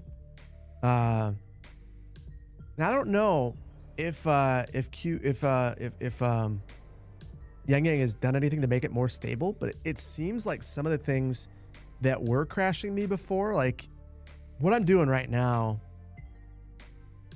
I feel like I've had crashes before doing that, and it's been fine. So I've been very pleased. I also like the new icons. I think they're really cool. And some of the weird issues where it would just stop selecting all of that one category. I don't know if you guys have experienced that, where like you'll click with the filters for a while and then like you'll go and then it doesn't work. The filters stop working. It seems like I'm not experiencing weird stuff. So I don't know if Yang Yang is just a wizard. That's kind of what I think. But yeah, it seems, yeah, you had some of those same issues. It seems like it's working a lot better now. So I'm pretty pumped about it.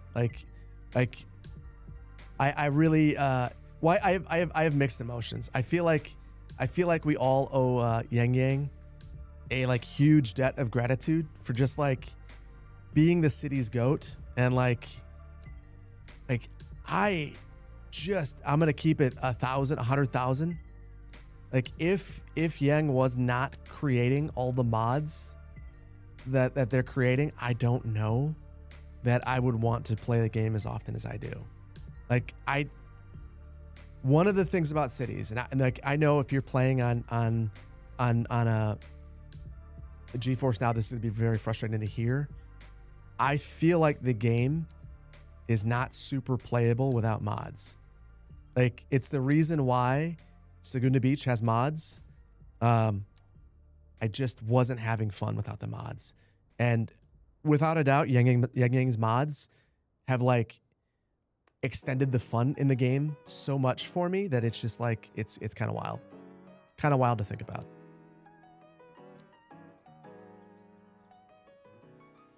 You don't think you'd play without mods, Papa Ponderosa?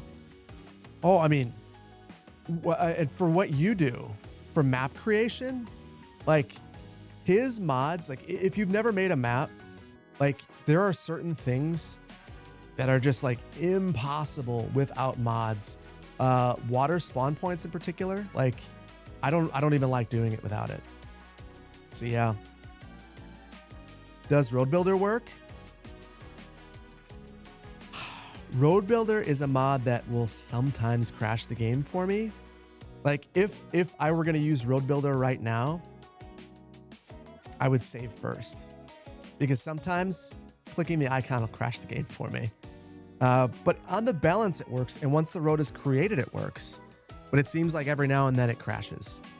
So, but then again, it's a Road Builder is like that's a masterpiece of a mod. Like, so I will accept a couple of crashes here and there to have a mod that special. Yeah. Steel Airship, you haven't touched mods yet. Nearly 200 hours in the game, though you're not a detailer at all, more of a simulation and world building player. So Steel Airship, if you feel that way, you would still like mods. So an example of one. Extended Tooltip allows me to see all of this simulation info by hovering over any building. That's sick. Infoloom, which I don't have in this build, but I should, and city stats give you access to under the hood simulation info that the game just doesn't. And it does such a great job with it that, to me, the game, it's difficult to play the simulation without it. I think that the vanilla tools are pretty underwhelming. Like I find that most of these info views are useless. Like they just like the info views, like what does this mean? It's like pegged to a percentage all the time. I don't know what this means. I don't know what this means. It doesn't actually like matter. But the stuff that you get in InfoLoom, you can compare it side by side. Another good example is when you're looking at education, seeing this distribution of educated workers. Well, how do you know how many you actually need? So like, yes, I have 1% of my population being highly educated, but how many jobs do I have for them? I don't know. Like, it shows these positions here as a raw number, but not a percentage. And it doesn't show me how many of the people in the city are working in the city or outside of it, and how many of these positions are filled in by people traveling in. It's just like a little bit of information. If you had that little bit more, it's so much more fun. So even if you don't want it to be a hardcore detailer, I would highly recommend picking up just those couple of mods. And then some of the visual tweaks, I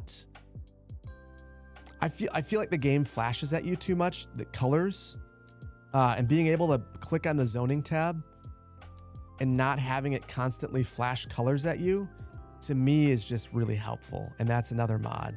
Being able to change the transparency of the zoning, another mod. So small stuff like that.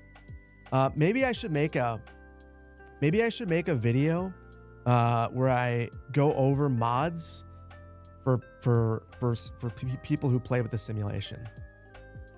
Maybe that could be helpful. You mean that Tropico 6 doesn't tell you the percentage unemployed either? It doesn't tell you the percent, but it tells you the number. And I feel like in that game it's more helpful. Yeah. City statistics as in the graphics view, because it's helpful to see how things are fluctuating. Sure, I feel like this. So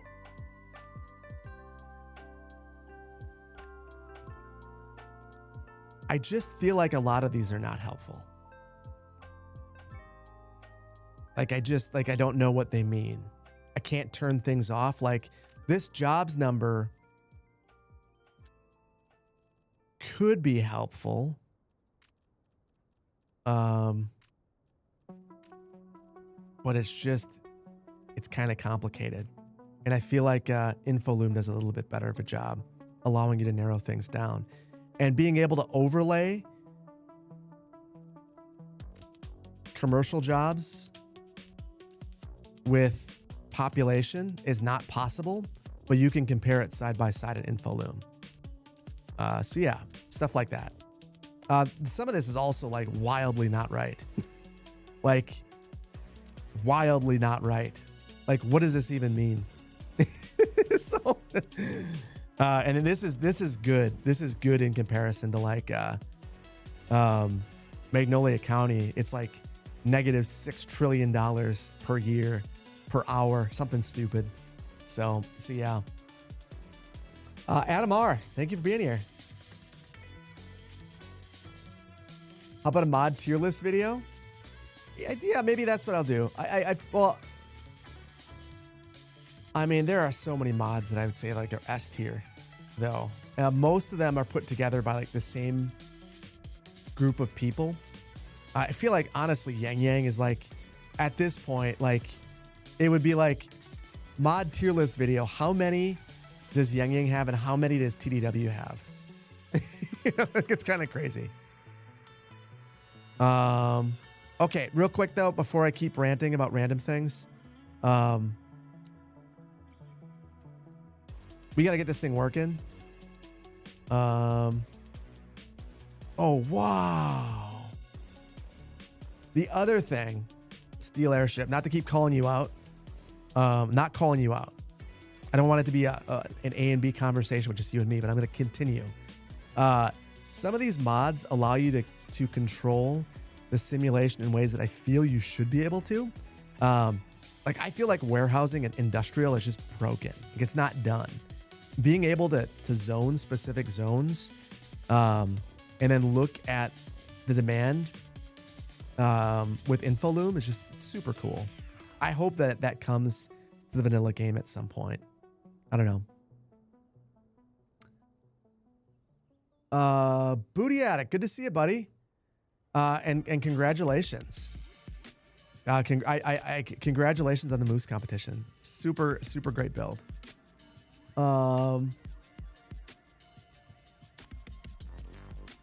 He has more subscribers than Colossal Order itself. Does now that he took over Move It.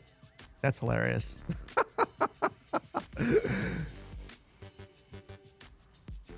Can we get a hint at what's in the super secret video?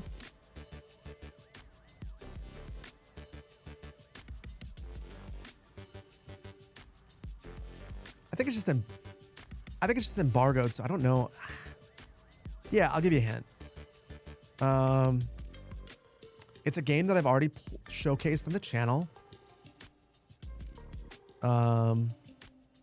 That will be available to everyone soon.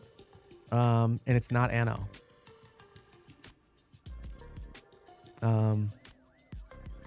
So yeah, I guess look at videos that have done well on the channel that aren't Anno, that aren't Tropico, that aren't Skylines, and maybe you'll figure it out.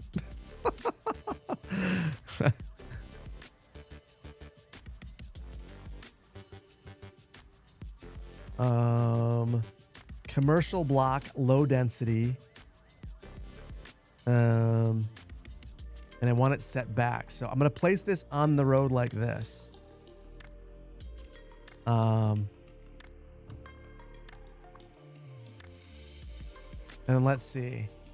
We got all these upgrades. I have to reach small city to be able to upgrade. The heck? Well, that sucks.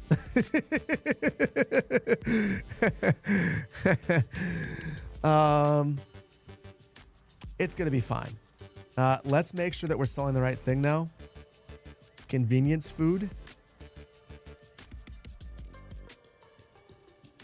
I'm going to lock the company. And then Culvers is busy. So I'm going to do a couple of these.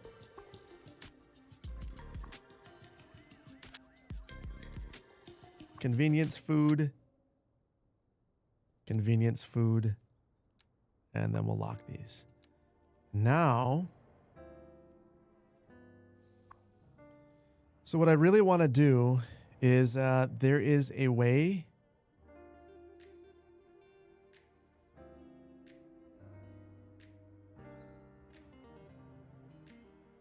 Huh. So this lets you change where the building entrance is, and I can't change that until we get to 10.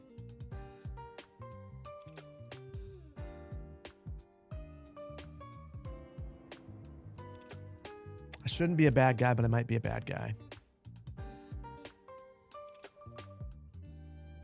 Screw it. I'm gonna be a bad guy. Sorry, guys. Oh my goodness. I don't have dev mode enabled right now. What? What? I was going to give myself XP. Can't do it. My supply truck just drove. That's true. Did go through the drive-thru. All right. I'm just going to accept it. Let's see what happens. I'm hoping that we get all sorts of people driving in here. There's 3 different businesses at the Culvers.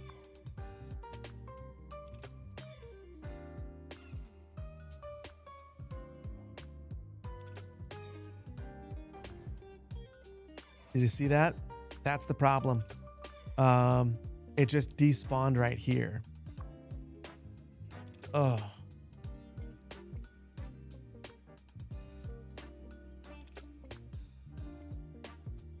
I don't know how to fix that. So, a spot for vehicles to be parked inside, also used by delivery vehicles and service vehicles. Prevents pathfinding issues.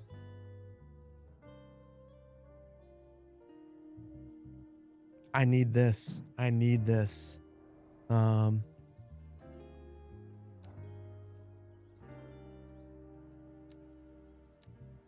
I don't want to reload back into the game because of the time.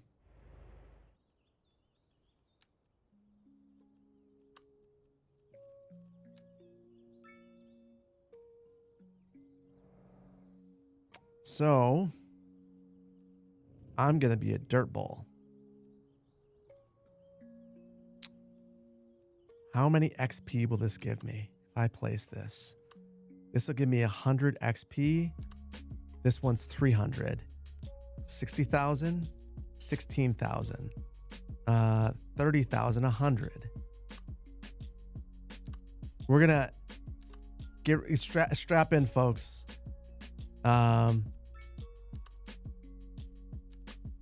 It's about to be a dark ride. I'm going to also unlock some other things to see if any of these are better.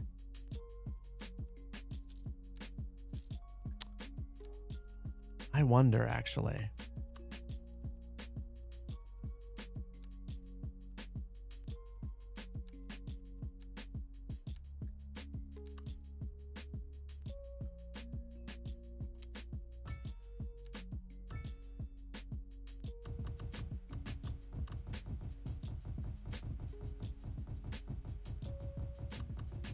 I don't get the XP every time I plop it. Oh, that stinks. I was hoping I would get the XP from all of these. That's not how they work.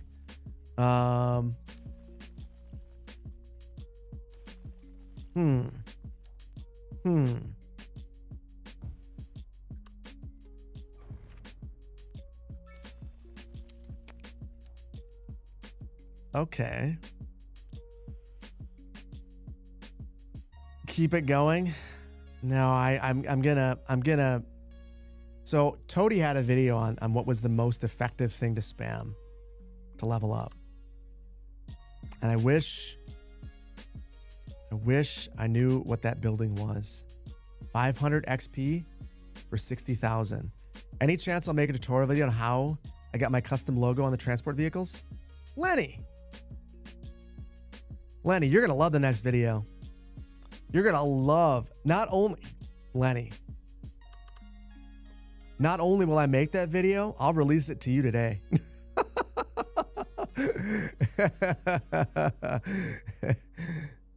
Cheater, pumpkin eater, darn straight. Okay.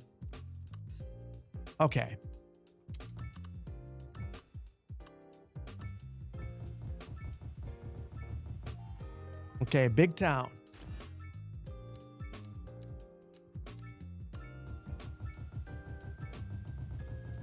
How long until we go broke? Okay.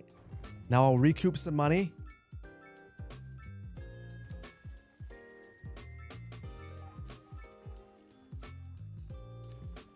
Okay, that was a lot. Okay. We're almost there. Where was it? All right, 1 milestone away. We got this, guys. Don't worry. I know you're all deeply concerned about our financial situation.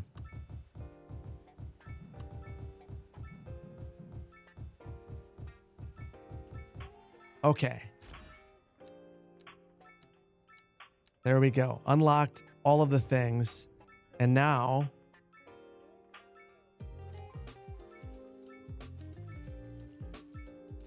nothing to see here, folks. You saw nothing. We actually have more money after spamming. How much XP? The sports fields?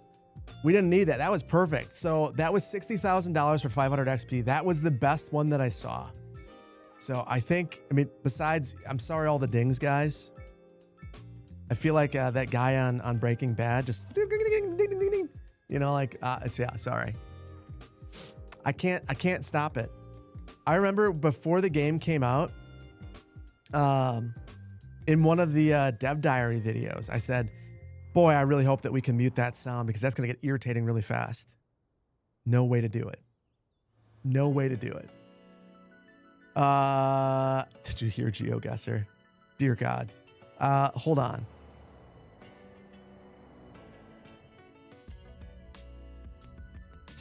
I might do one round so long as my editor doesn't say that Magnolia County is done. All right. So now we've got our 3 here.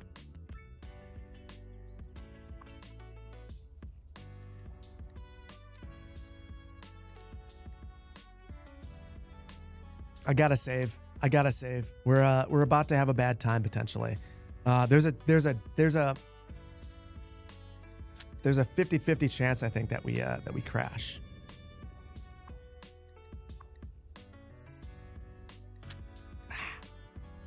I swear I locked this. Okay, cool. We have a criminal Culvers. That's amazing.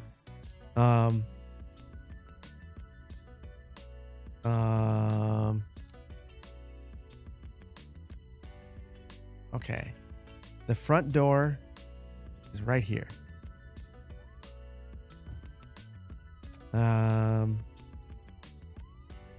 Delivery vehicles.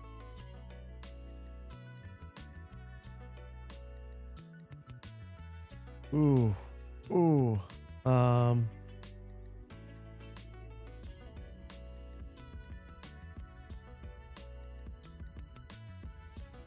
I mean, reasonably they'd be right here. Vainglorious Gaming. Raiders.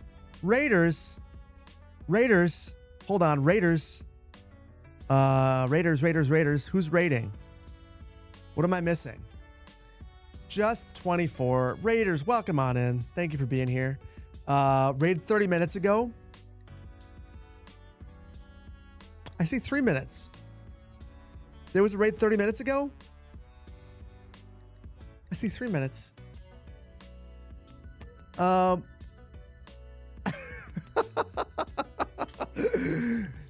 Yeah, someone is stealing all the cheese curds here. Raiders, welcome on in. I'm sorry. You do, like, you know what?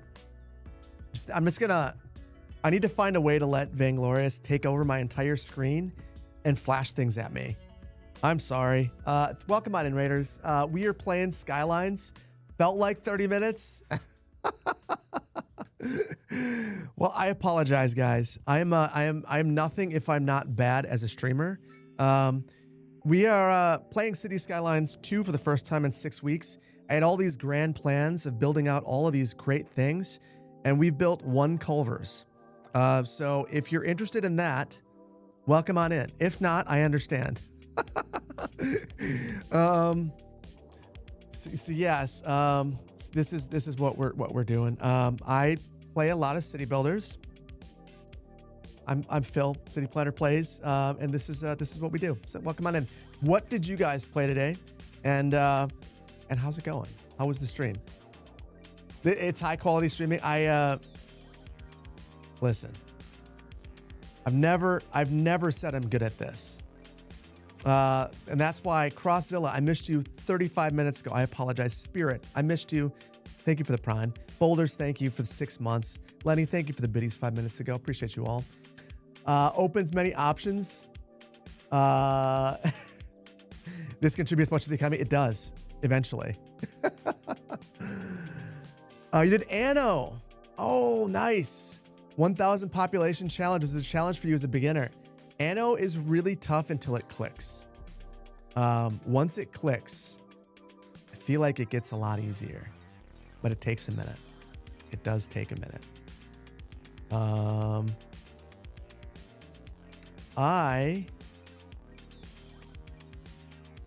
I'm going to do something kind of cheeky.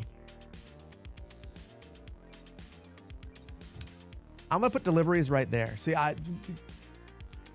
we're experimenting. Deliveries right there.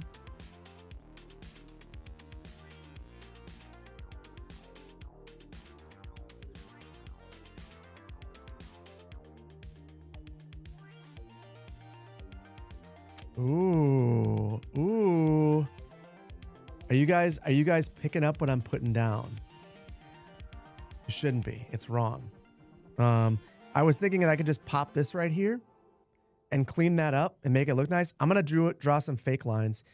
I'm going to throw this back here. I don't know what this does or if it matters.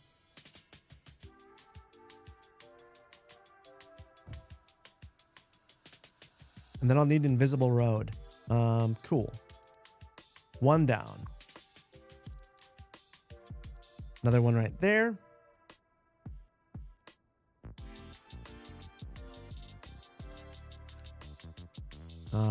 Parking garage again.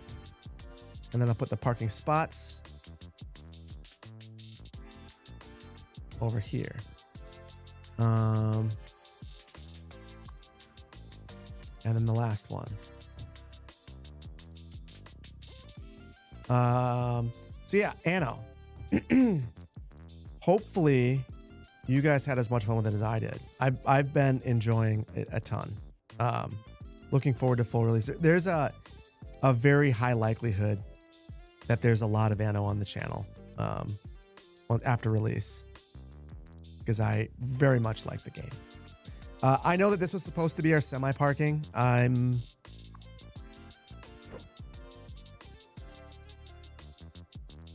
unsure of how to deal with this.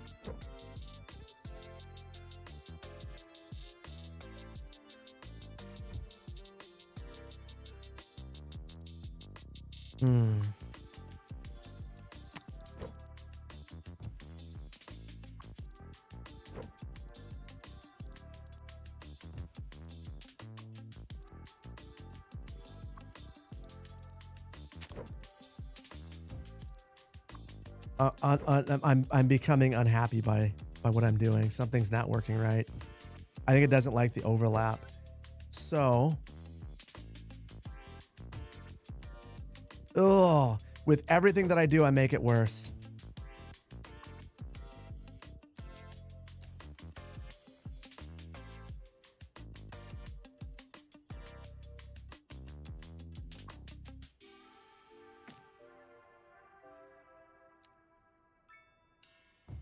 Okay.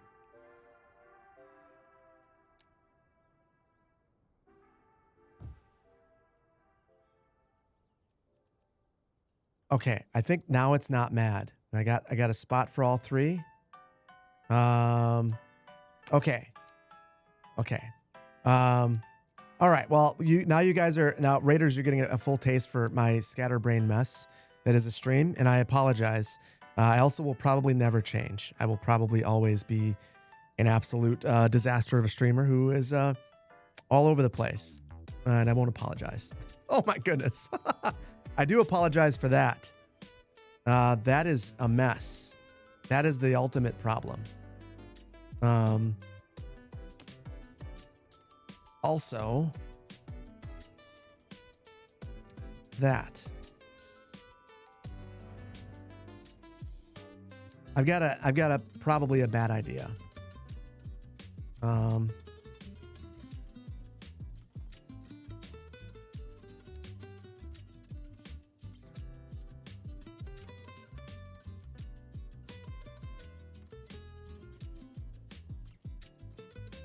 Okay, I don't know if that's broken or not. I'm just gonna say it's not, because this car's driving in here. Oh yeah, and they're walking around. Yeah, there we go. Get yourself some cheese curds. Hi. Selena Phelps going to get herself some cheese curds. Walk through the door. There we go. That's the right spot. Success. Yes. I'm glad that they added that. That was super cool. As soon as I fix as soon as I fix this last little piece, we'll be good. So basically, I need to add stripes here without destroying things. So I think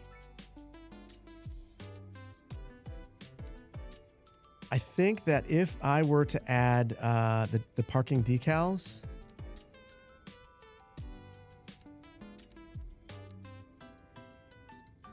some of the decals are broken. And if I use them, cars get stuck forever and I create problems.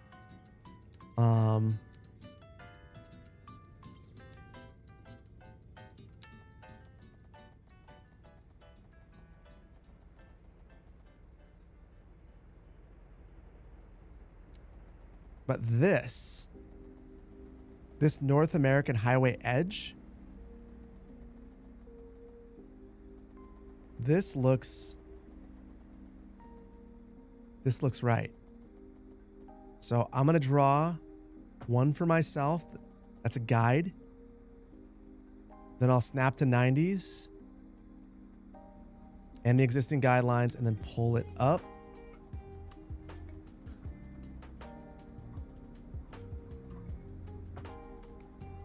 Now, boom.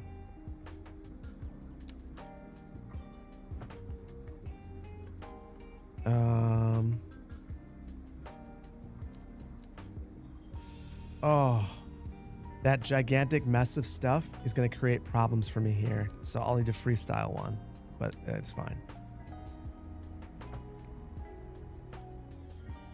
You would never know. You would never know. Never, never, never know.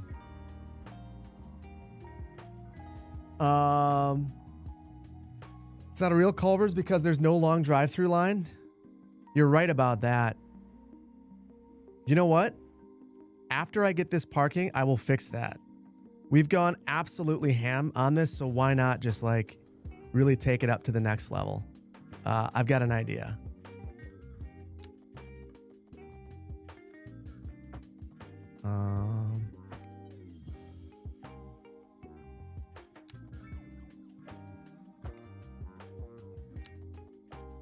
But I gotta finish this first. And it's almost there. It's almost there.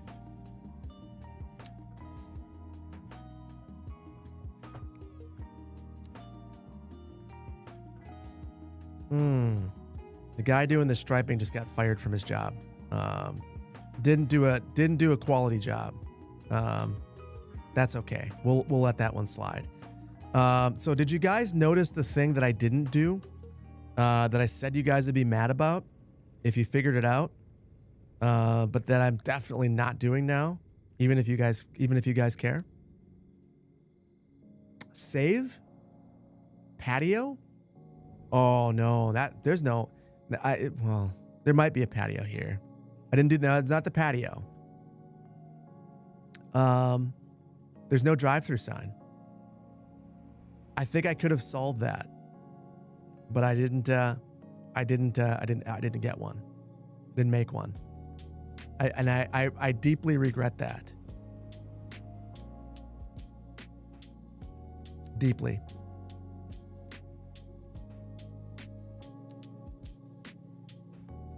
Cops are back. That's good.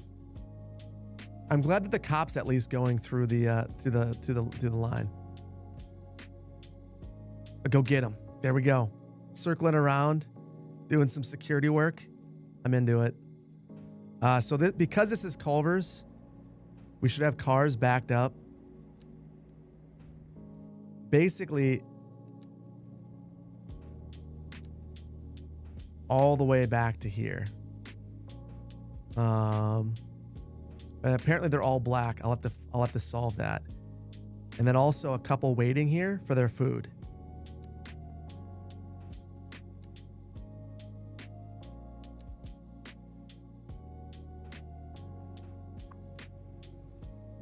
Why are all of my cars black all of a sudden?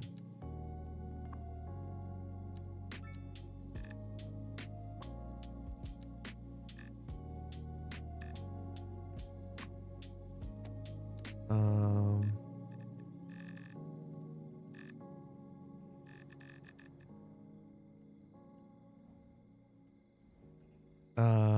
guys, I got asset variation changer off. Oh, I think you're right about that. I bet you I have that enabled. Ah, shoot. Yeah. Funny thing is, because I've not been playing as much Skylines in the next video, I couldn't figure out why my fences weren't the right color. And this is why. Asset variation changer. Also, I can't have all these cars driving through, so it's okay. We'll take a bad situation to make it good. Also,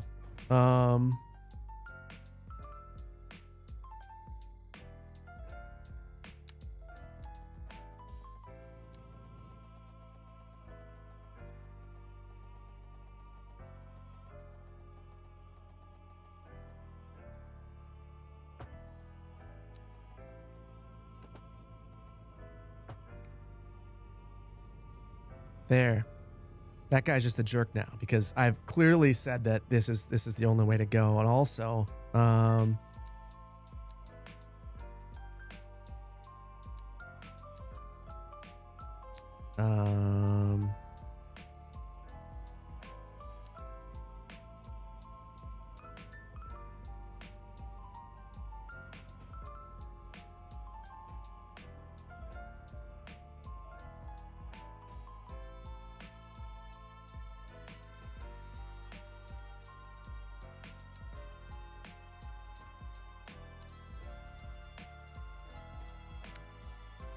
just an obscene amount of detail for a Culvers. Just an absolutely ridiculous build, and I've had a great time with it. What is the invisible road at the top left corner? Hold on.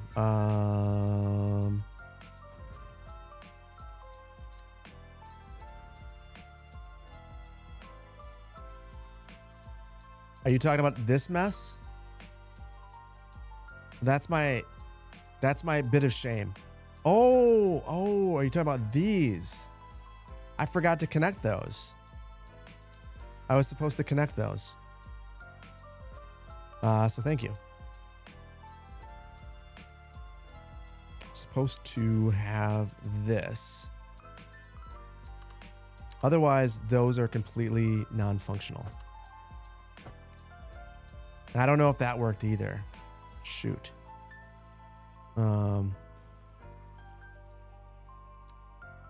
With some of these, yeah, you can see it'll jump, but if you go too far, it'll break.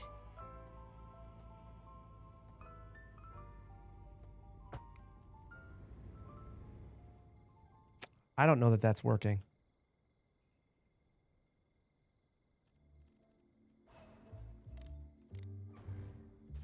One more try before I just say it's not that big of a deal.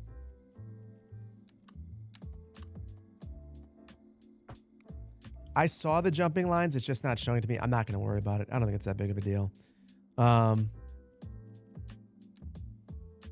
ped path for it to connect to.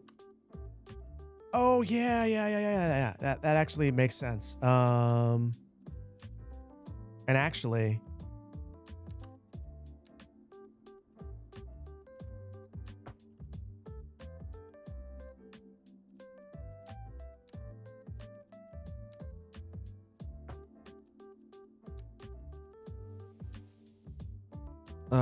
probably should have that here, truthfully.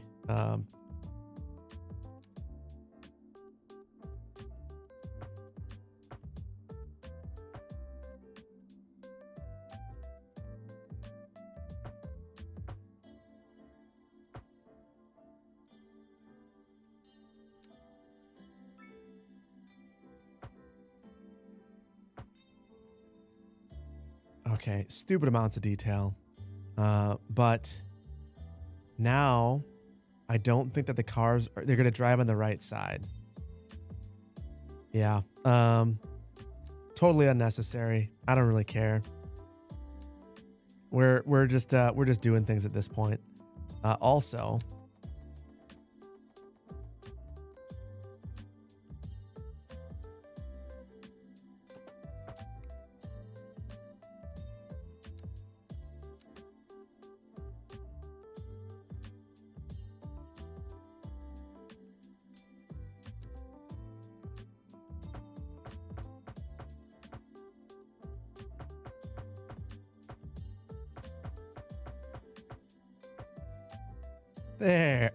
there we go. Absolutely ridiculous. I don't know where all the cars went. I guess it's almost 10 o'clock at night. Culvers is closed. So yeah, there we go. Oh shoot. Not only are we missing the cars, we're also missing the lights. So I'm going to add the cars. I hope I don't know. I'm going to be honest with you. I'm not sure that we're going to get to GeoGuessr because I'm going a little bit ham on this. We'll see. The detailing will never end. Well, that's the thing. There's basically an unlimited amount of detail that you could go into if you wanted.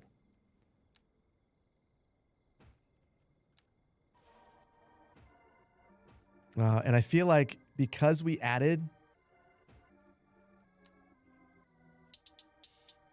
made this so big, I've got to populate it. I can't just leave it. I've got a couple people on YouTube to thank. Oh, Steve, dude, thank you for the thank you for the gifted subs over there. Appreciate you. H Trans Witch, thank you for the prime. Appreciate you as well. You love detailer, Phil? I'm just I'm kind of sinking into doing some random stuff and enjoying it quite a bit. Sometimes you just gotta go outside of your comfort zone and try some new stuff. So that's what I'm doing. And if you want to blame anyone, just blame Canadian Moose. He makes it look so much fun that I feel like I gotta give it a go to see how it is. So yeah, blame Moose.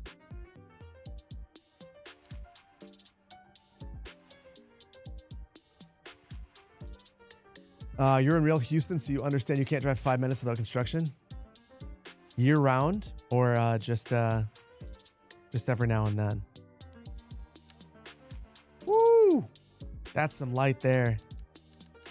These lights are incredibly tall as well.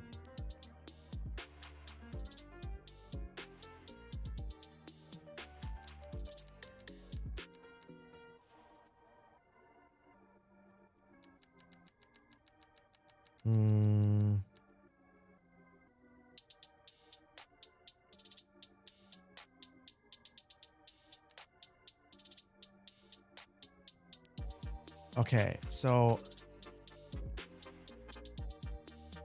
I feel like these should have lights on both ends, but I don't like these industrial light poles that shine light everywhere. Oh wait, here's a commercial light pole. That's much better.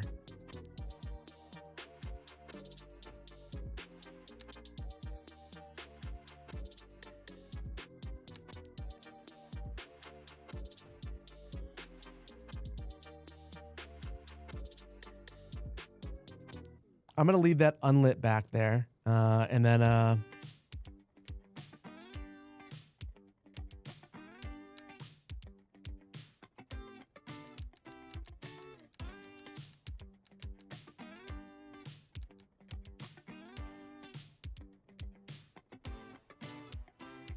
boom.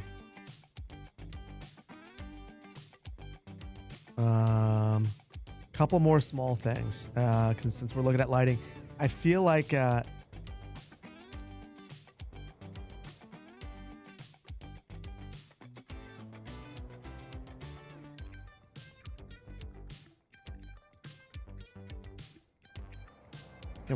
what is the? I'm kind of curious as to how they actually light the drive-through.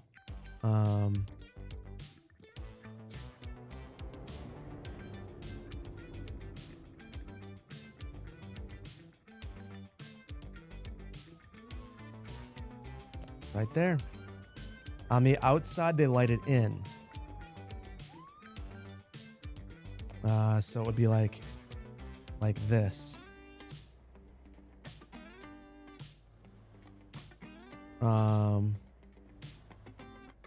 They hang from the walls. Oh, you're right. There is some hanging from the walls too. And trees going up and down. So, all right. Well, I will get the whole drive-through on the side like this. And I'll do these by hand. And then I'll hang some on the walls too.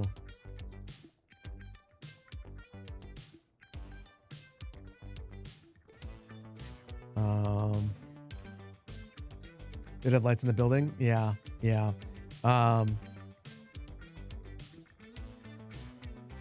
Agreed. We'll get some.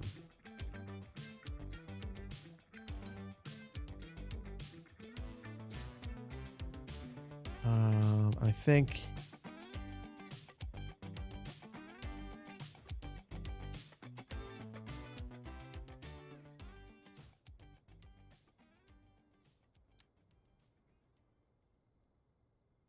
There.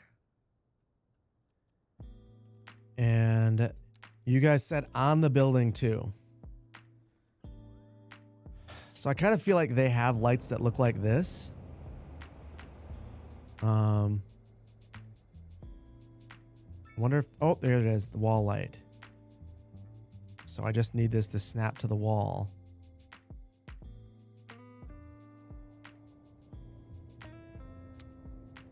Oh. I'm doing it again. This. So I'll get this light right here. Sorry, guys. Dumpster needs a stain decal. We can do that.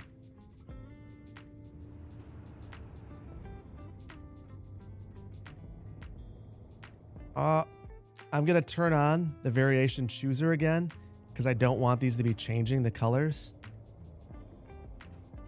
This will make them all black, and that'll be good enough for me.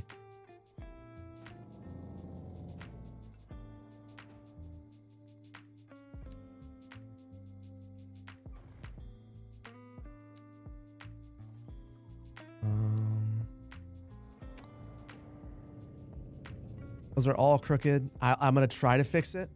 But I'm going to just get them all on here first. Can I use the line? I don't think I can use the line tool for this. That would be my preferred method for handling this, but I don't think I can get it to snap. What do you guys think? Yeah, I want to use the line tool. I just don't think. You can see it doesn't really snap then. Because right now it's like perfect. But what I'm going to do, so here's what I'm thinking. I'm going to put all the lights on here. And then I will try to get super close with Move It and center it. And then with the awnings, I'm going to see what number the line is in the middle. Let's see. 1, 2, 3, 4, 5, 6, 7, 8, 11. So if I could find line 6, 1, 2, 3, 4, 5, 6. That's perfectly the center.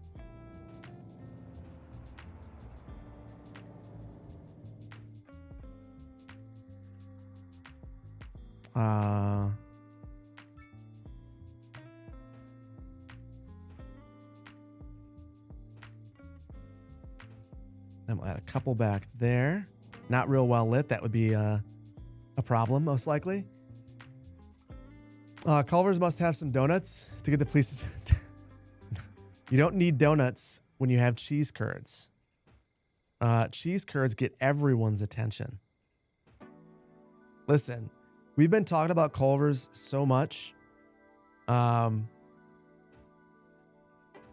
I feel like I've got to get Culvers tonight. Do I really have an option?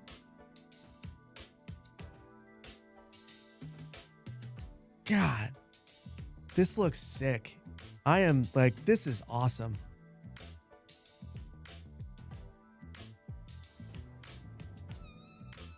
Okay, so now I'll try to clean up some of my mess.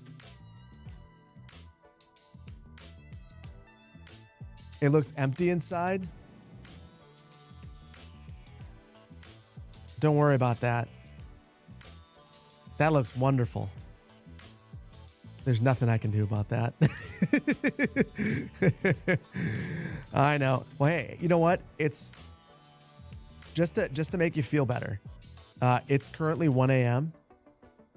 in Merrill. So the reason why no one's inside is Culvers is closed. But just so you know, there would definitely be people in there if it were open. If that makes you feel better. Also, you know I'm full of crap, so you've got that going for you.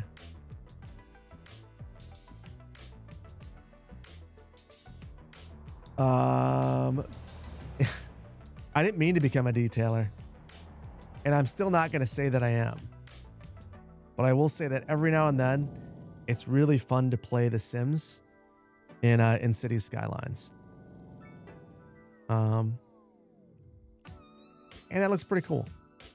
Obviously, if I went into this level of detail for the entire build, we would be here until I am dead. Literally, like that would be when this is done. I would be dead. That's the only way I could complete this. It would take me 1,000 years. I'm fairly certain of it. Hello, City Planner Plays. I have somewhat on-topic question. You were thinking of using the USA Southwest fast food asset, the one that looks like a Taco Bell, and turning it into a McDonald's using recolor and decals, but for some reason you can't recolor the white and the purple tile. Should you be using another building? Yes. I'm going to highly recommend, if you want to make a McDonald's, Sully put together a video where he did just that and selected assets and talked a lot about asset selection. I'm going to recommend that you watch that video for two reasons. The first, Sully is amazing. If you guys aren't watching Sully, you're really missing out on an excellent creator. That's the first reason. Second reason is Sully provided assets, including a McDonald's sign and the actual M logo. I have it. I installed it before this episode or this stream, and I don't know how to access it. But also, he walks through the actual asset selection, so I have a feeling you'd have just the right one. So yeah, check out Sully's video. Yeah, Sully's amazing. I love Sully. Absolutely. I think Sully is, without a doubt, one of the most talented creators out there generally, making video, making assets generally. Sully he's just that dude. So definitely check out Sully's video, and it has a big McDonald's logo. You can't miss it.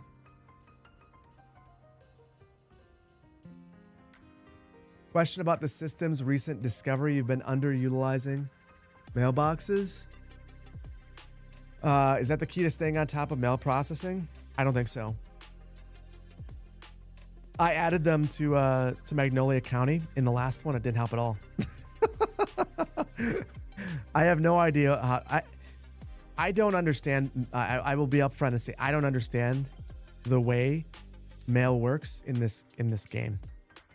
I don't feel like it does a very good job of explaining any of it. I hope that it gets better at some point, or that it snaps for me. But I have not figured it out yet, nor do I believe that it explains it very well. One final thing, I keep seeing the cops driving through, and I want to make sure that the cops, if they're going to drive through,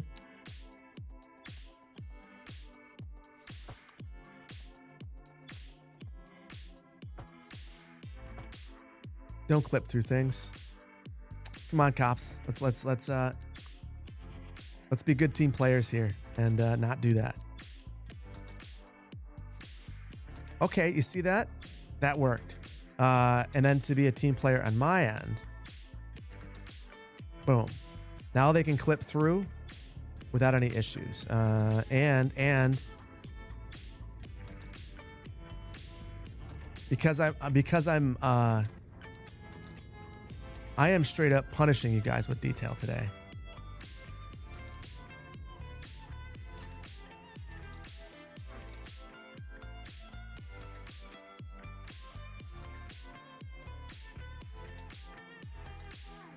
No, that would never be there. I can't do it. I probably should have added some of these accessible parking stalls too. I didn't do it. It's fine. We're good. We're good. We made a Culvers, guys. It's functional.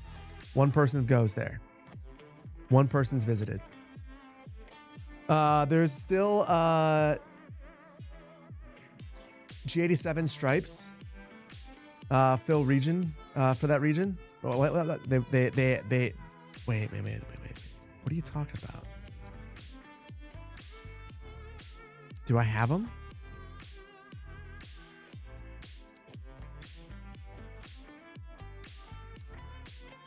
I must not have them installed. I only have one line from G86 right now, and it's the vanilla curb. Oh, I guess I have all of these too, which are just pavement. Yeah, I'll look into that. The wall lights need to be fixed. What are you talking about? These aren't good?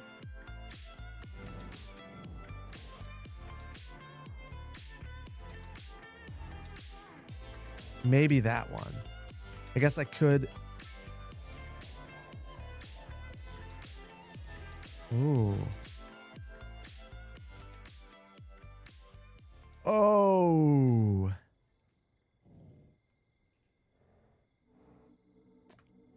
Oh, guys. Do you see what I can do? So I'm using Move It. I'm just selecting all of these. And I can control H it to the same height. When I was moving these, I was actually creating all sorts of problems, moving it basically in and out. So the one thing I was satisfied with before was how they were set back. All I did was screw all that up. So yes, you're right. I screwed up the wall lights.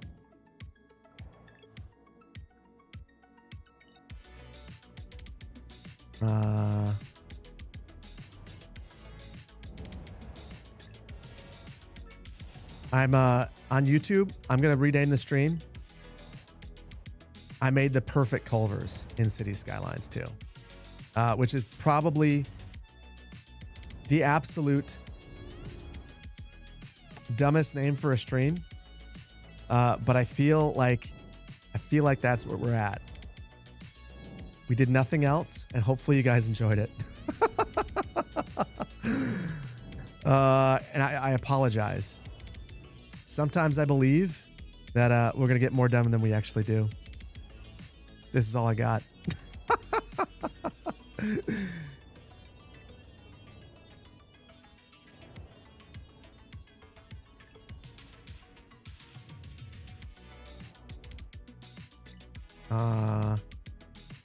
Oh, this is tough. This is real tough. There are so many props and things here. I don't know how you detailers do it. Don't know how you do it.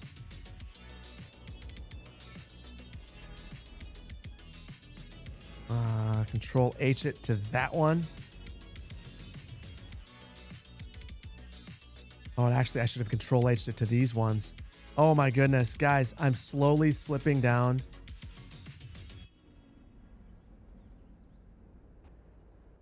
To insanity.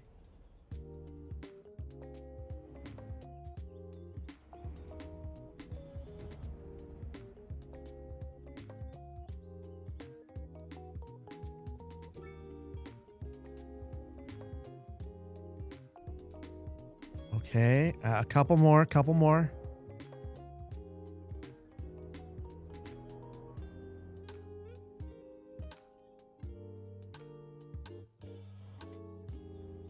Okay, you know what? I think it's good. I think it's good. And by I think it's good, I mean I didn't do this. Oh no, oh no, oh no, oh no. Ah, this is why you quit while you're ahead. Okay, now it's good. Hands up. I'm done. You gotta call it sometimes. I'm making things worse now. So welcome to Culvers. We have been streaming now for 4.5 hours, and we have one building. Sims 4 stream when? We just did that. Roads wide enough. This is the way they are. These are the roads that you need to be able to accommodate a Culvers. Otherwise, it would break down. The entire transportation network. It would back up for miles on end. Don't let perfect be the enemy of good. I'm done. I'm done. We're good. Congrats. I just matched Moose's pace. But not his skill. We went from having 0 detail in this build to just one very detailed building. And you know what? I think it's appropriate that it's a Culvers. I think we have Culvers and Quick Trip and no other detail. That's it. You mean between the parking spaces? I mean, I should probably add more cars, truthfully, just to make it look full. I will be the winner of the Moose Challenge. I need to not be a judge then. I don't know that, like, I don't think this would win the Moose Challenge. Those builds were ridiculous. We got some of the contestants in here. They were ridiculous builds, like just next level. Like as I'm judging, I'm like, I'm not qualified to judge this. This is crazy. This is crazy. Like I'm not qualified at all. Guys, I need to go get Culvers. So I think I'm gonna save this. I'll upload it. You guys won't be able to see the Culvers. I guess you'll be able to see the design and no signs. If you really want the signs, I can, you know what?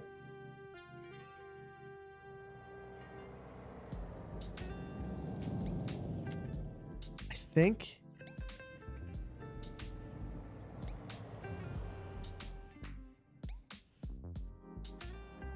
I am going to compress these. So if you have right everywhere and you happen to want my Clearwater Southern sign and this sign, I will take this folder.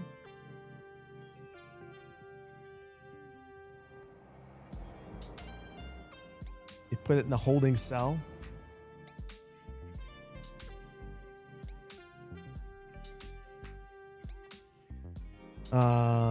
And then from the holding cell, I'm going to throw it in Discord. And if you guys, oh, Magnolia County is up. All right. All right. It means I got to render that out. Give me one more second, guys.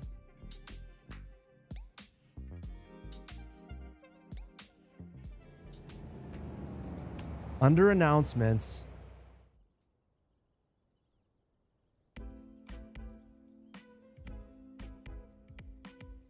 where is it?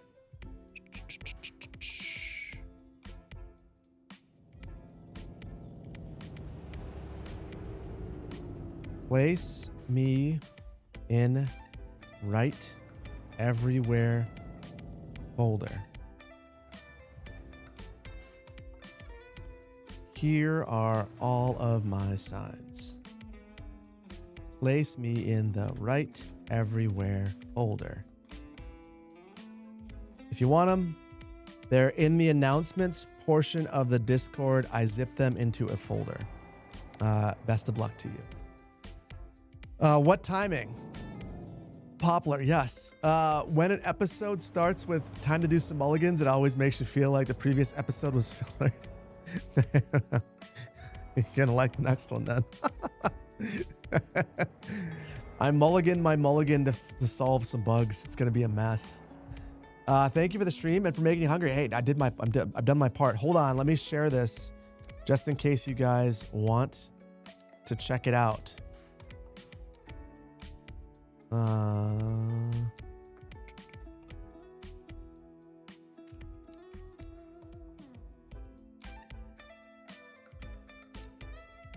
There you go. If you guys are interested, hey, if you're on Twitch, please don't leave. We're gonna raid someone, and I feel like if Moose is on, we're gonna raid Moose.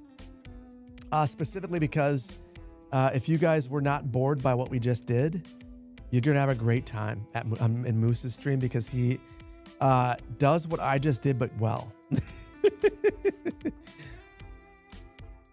Moose is on, then we gotta raid Moose.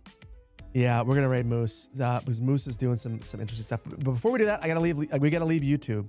The last thing we want to do is raid Moose and watch me awkwardly stare at the screen. So, what is my Culvers go-to order?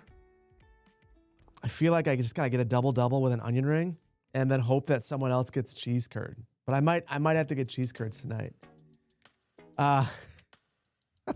Pagan Scorpio, see you on YouTube. See you on Twitch. I see you everywhere. YouTube.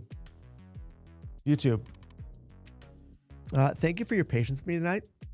Today, as I built literally one building. That's all we did. That was not what I advertised. I apologize. So thank you guys all. Thank you all for all the support. Anyone that I missed with all the direct support. Paulo, thank you so much for the 12 months being an associate planner on YouTube. I think it's been a joy. Thank you. I appreciate it. I'm only able to do this because of you. Aussie man, 17 months. Thank you for all the support. Seriously. Steve, again, thank you for the 5 gifted subs over on YouTube. You guys it means a lot to me. Really does. I got to support your favorite city planner. Appreciate you, man. Like, seriously, means a lot to me. New chicken sandwiches from Culvers are so good. I've not had it. The cod. Their cod is also a go-to. Listen, Red. I've been eating a lot of Dave's Famous Chicken. More than I should admit. Or Dave's Spicy Chicken. Dave's Hot Chicken. Maybe I need to try Culver's instead. Yeah, all you guys are legends. Manglorious, I got something for you. I'm not going to forget to do it. Thank you again for all of the super modding. Gonna say goodbye, YouTube. Don't leave Twitch. Dave's is so good. Dave's is absolutely amazing.